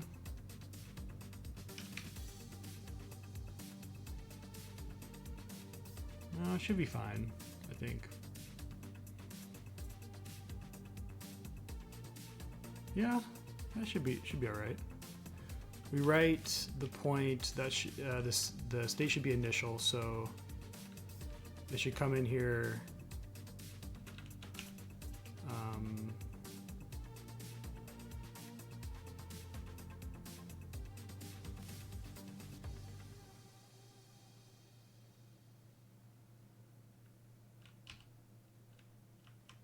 Yeah, and then it sets the state again.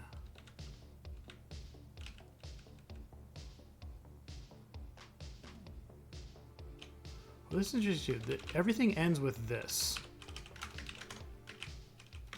So let's move that to the end.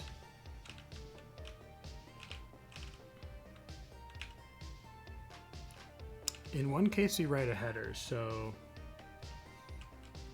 we could simplify this to this. So no matter what, we're going to write the point to the writer with a no flush.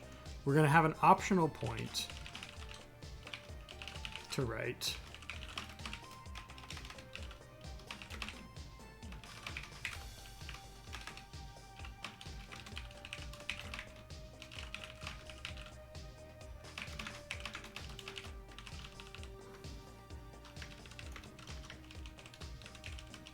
And then we're gonna maybe add a header.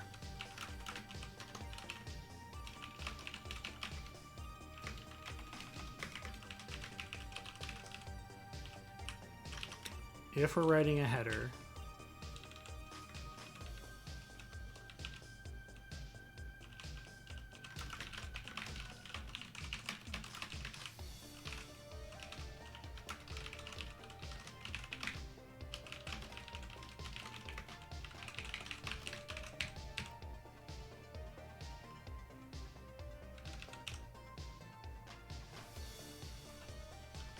okay, then we update the state here.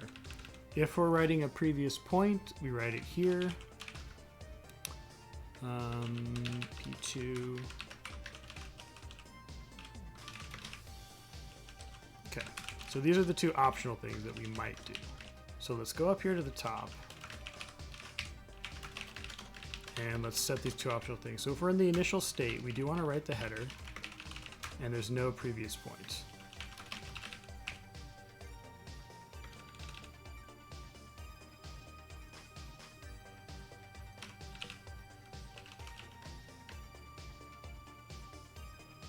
And I think we need to put that here, available.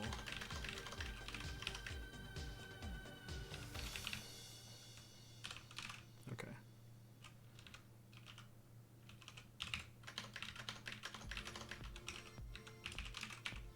If we've written the header, then if we need to end, then we're going to be writing the header. First we need to end, so let's do this. We flush. Actually, do we need to flush? We do a flush here.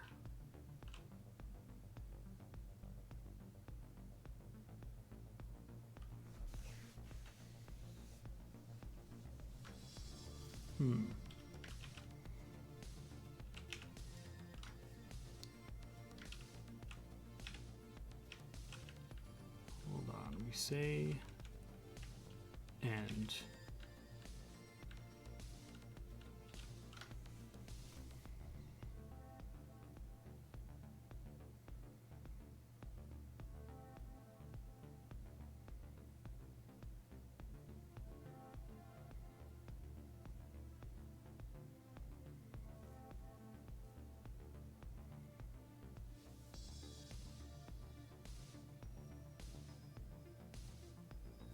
Okay, what if we don't flush here?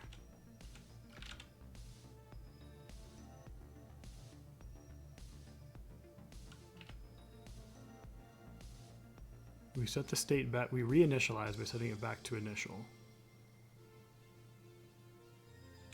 Okay, we don't do any of this, but we do set, oh, we need to set previous point before we do the end.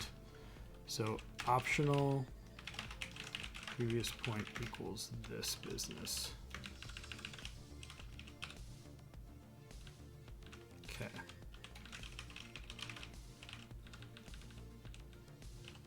Okay. that might be right.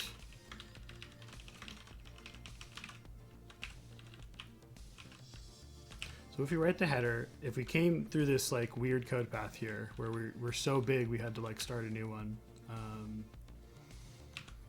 we should see that there's nothing available, and this is where we do the flush. And then we'll have that optional point that we add from the previous. Okay.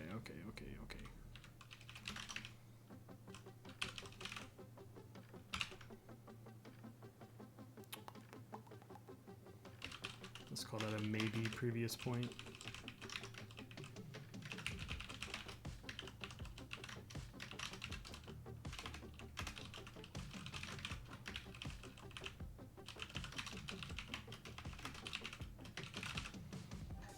Okay.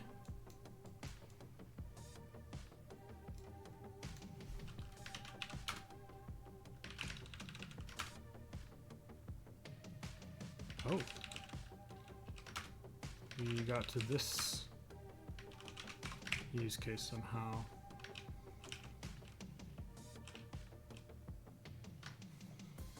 How did that happen? Did we... Oh, we didn't set right header equals true. Okay, let's try that.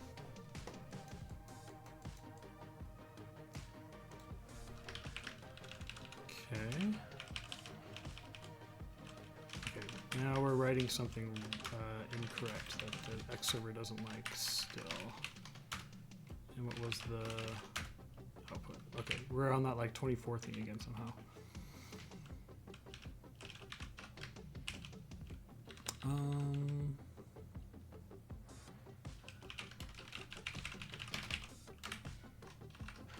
Okay, let's see when we're getting here.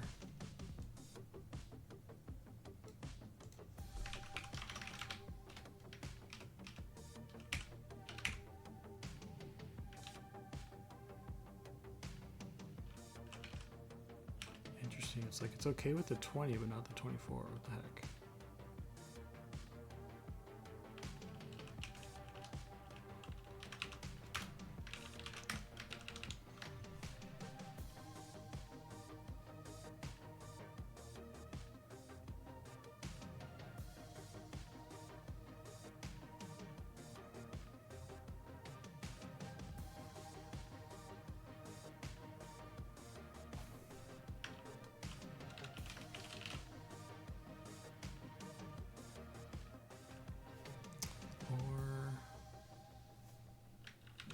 This should be...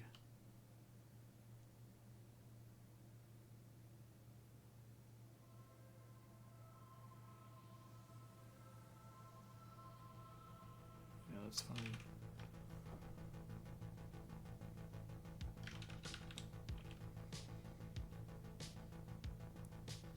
Is it like these values that's the problem?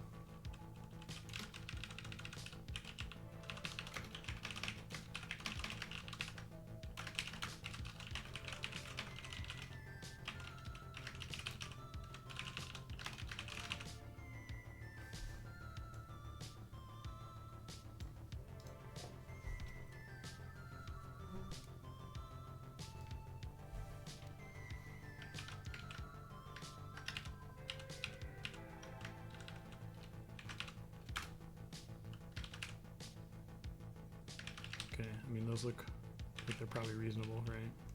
135.49.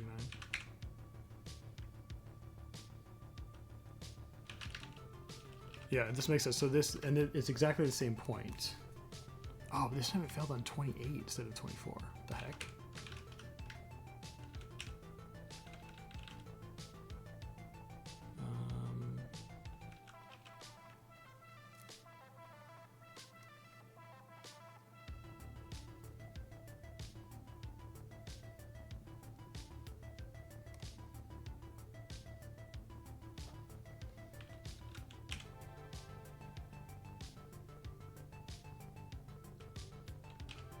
Just like going through, double checking everything looks good here.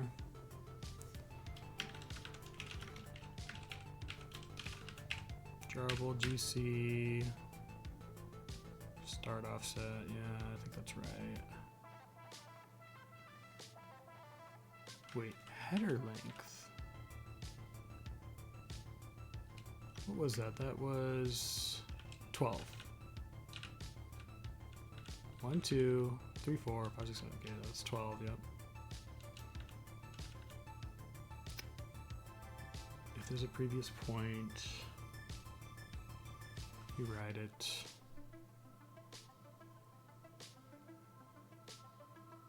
Otherwise, we write the new point. Okay, what about end? Is end looking okay? Dot end. When do we call end? Okay, we call it in this case.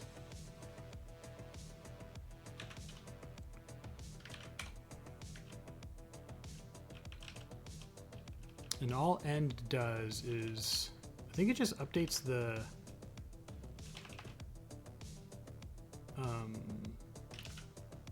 set end message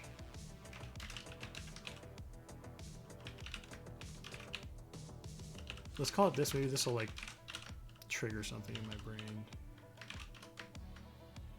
End set message size.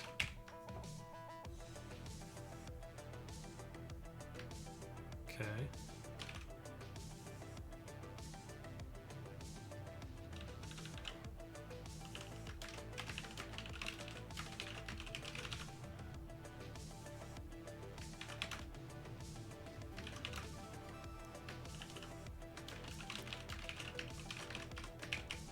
So I think all this is doing is setting values in the buffer. That's it, right? Well, it's also setting it to undefined.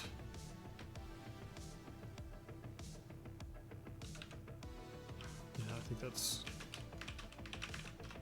Oh. Oh. Oh, that's the problem. That's the problem. Okay.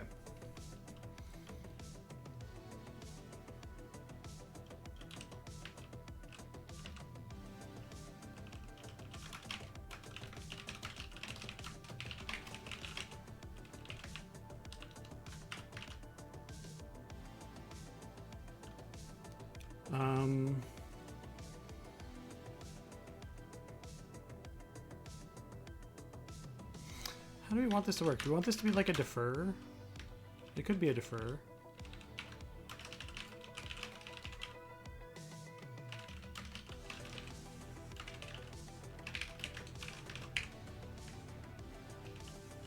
Yeah.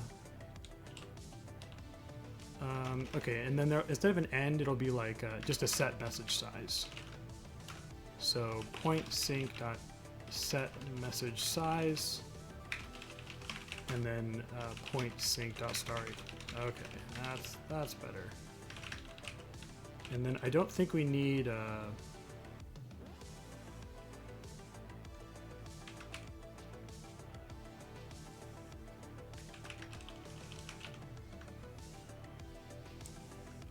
I don't think we need this one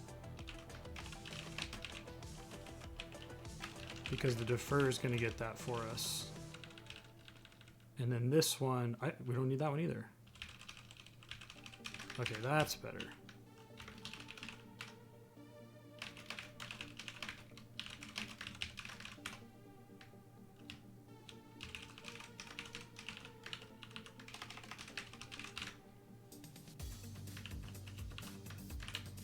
Okay, let's rename that to writer.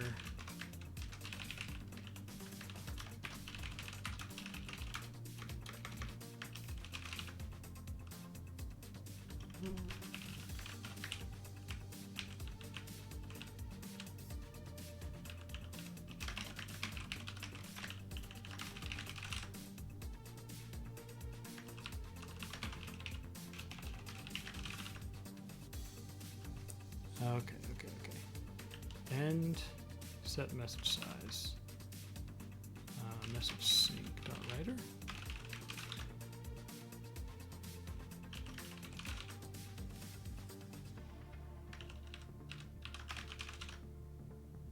Okay, come on. There it is. There it is. That's it. We did it.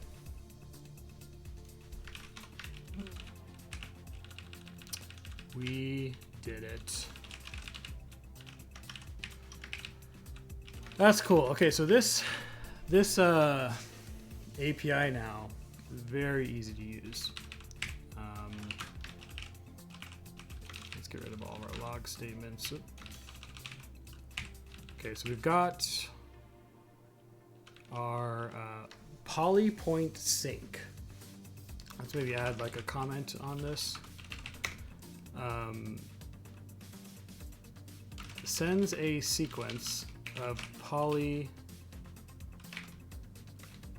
functions, or sends a sequence of poly star functions, i.e. poly line, we'll say messages, where the caller can provide 1 point at a time. If the maximum number of points per message is reached, it will end and start a new message for you.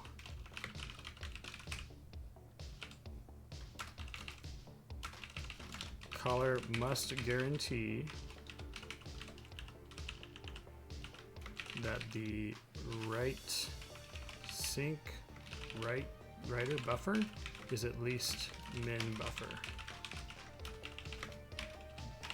big enough to hold the header and at least 2 points.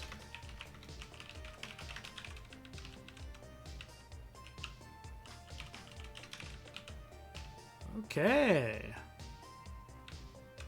Nice. I don't think we need the point count. Get rid of that. Yes.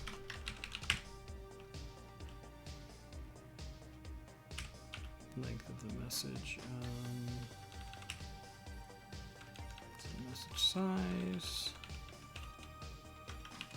Okay, this is awesome. That was hard. That was hard. But we got it done. We never have to touch that code again.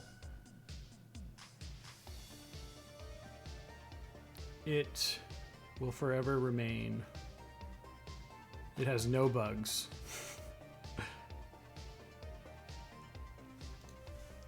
Okay, let's get this committed.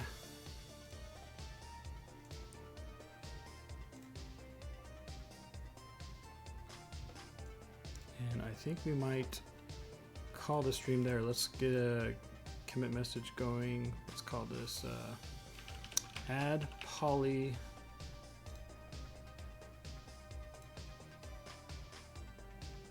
point sync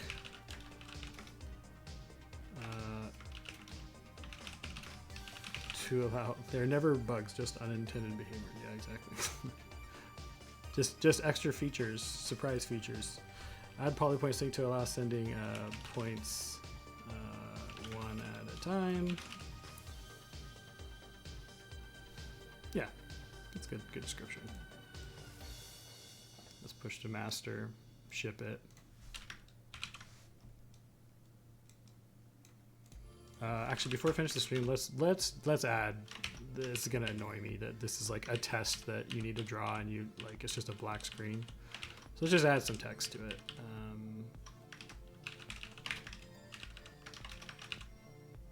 Draw. Let's see. Draw. Okay.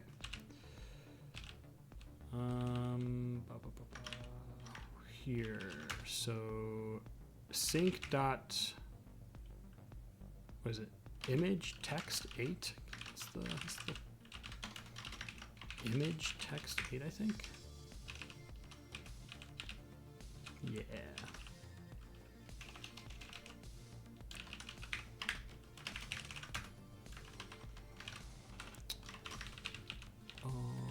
Window size. And let's re-render when the window size changes, and we'll center this.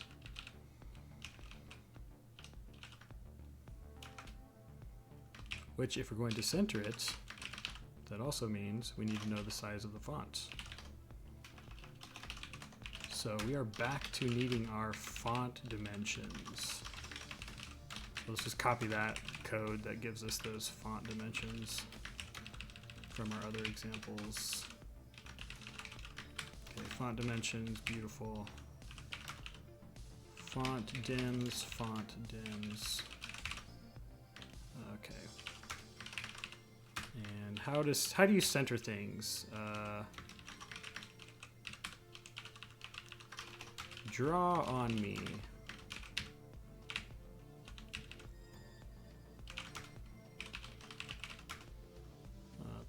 GC. Like this. That's how you draw. That's how you center. Good?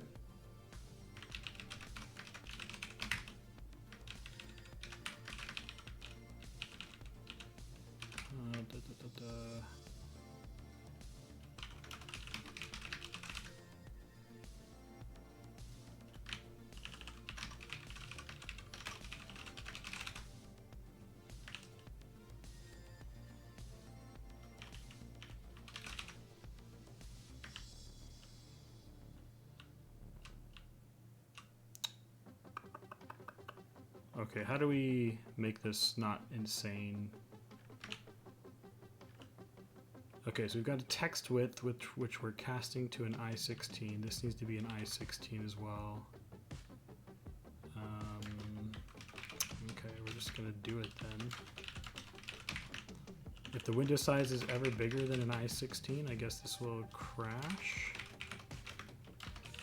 Is that what we want? We could not crash and just like say, give me the max. Give me the max of an I16. We could also do something like cast it to an I32. I32, sure.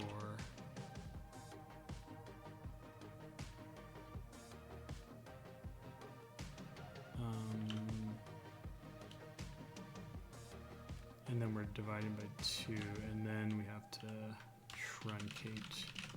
Can you do truncate with signed integers? Don't know. Draw on me.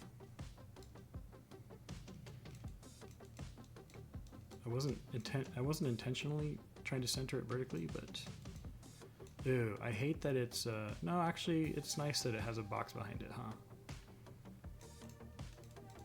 Oh, I feel like right click has to clear it though.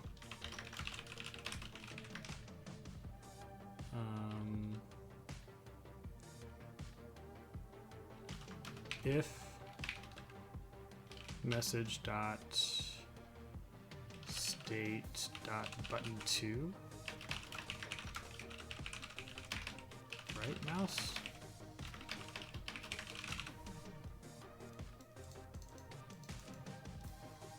Let's just print all the button state and see which one changes.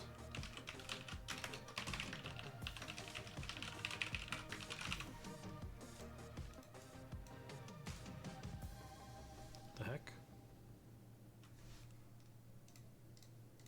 Alright, we're seeing our log. Oop.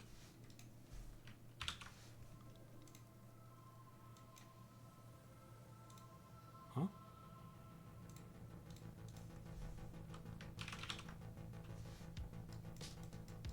What? What the heck? Am I not logging things? No, I'm logging things, right? Where's my log?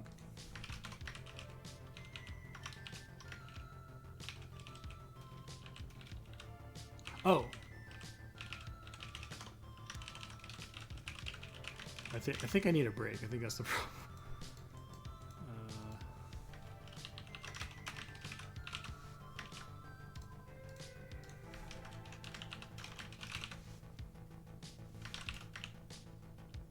You don't know how to print state. getting late here, so I'm going to bed. Everybody says hi. We're wondering if you're wearing flip-flops now as well. Of course, I've got my flip-flops, as always. I'm about to end the stream too, though, so yeah, it's like, what, 9 or 10 o'clock for you guys? Man, you guys playing any Secret Hitler? If you are, don't tell me, because I'm going to be so mad that you played it without me.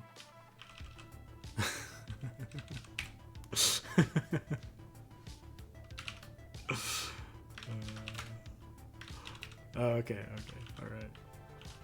You're okay then.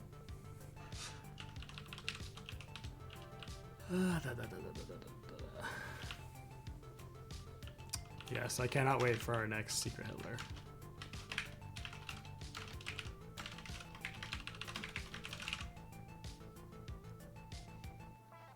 Okay, what's wrong with this? Oh, you're U16. What is button 2?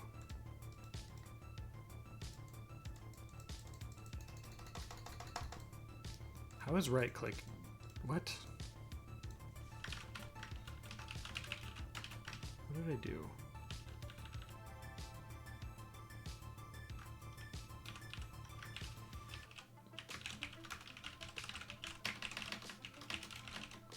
I should start state.button 1.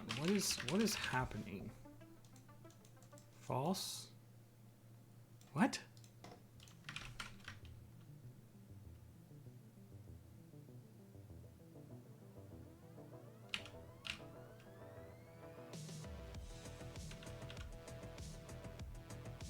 I'm so confused.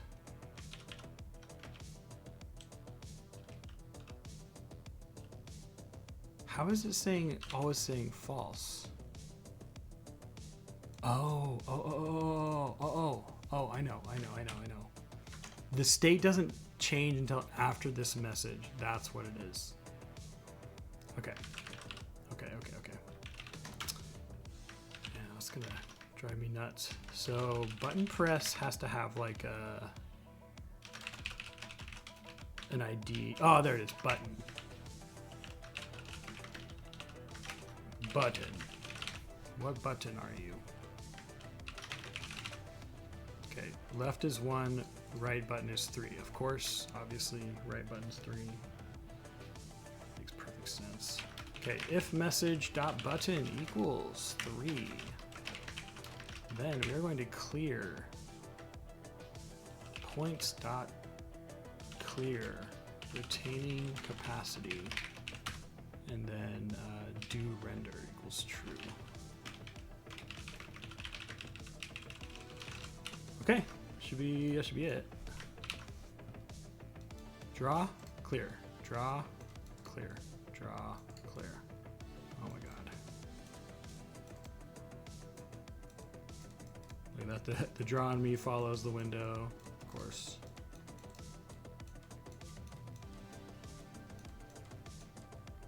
Oh my god, this is freaking sick.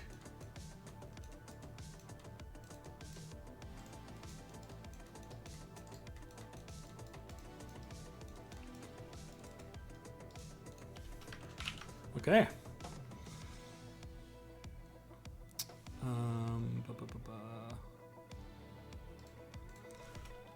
Add a draw on me and clear to draw example. Okay, now I think we can be done. Let's make sure our tests work.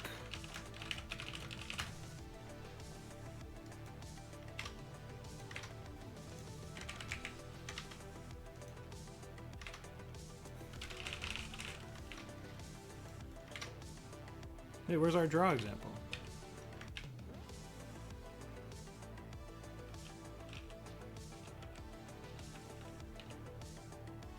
Oh, draw failed. What happened?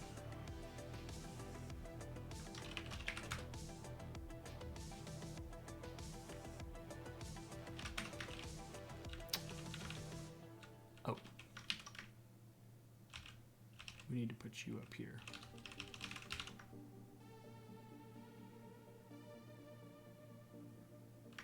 Huh?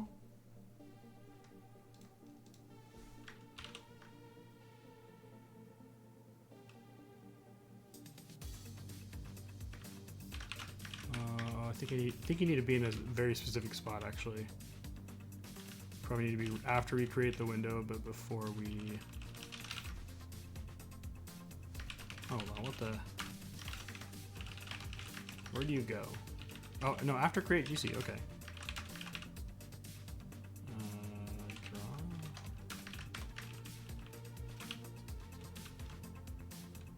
But before map window, is that the problem?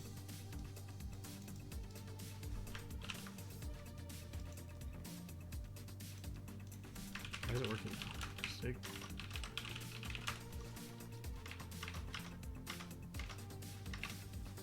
Oh, I don't know. That's weird. Maybe it's a race condition. Maybe we need to actually not do what I'm doing there.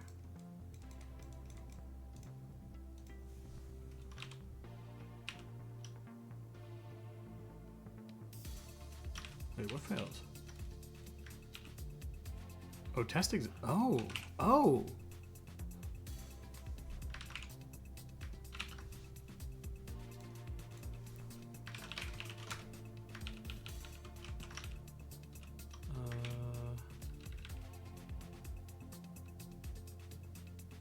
Expected reply, but got configure notify.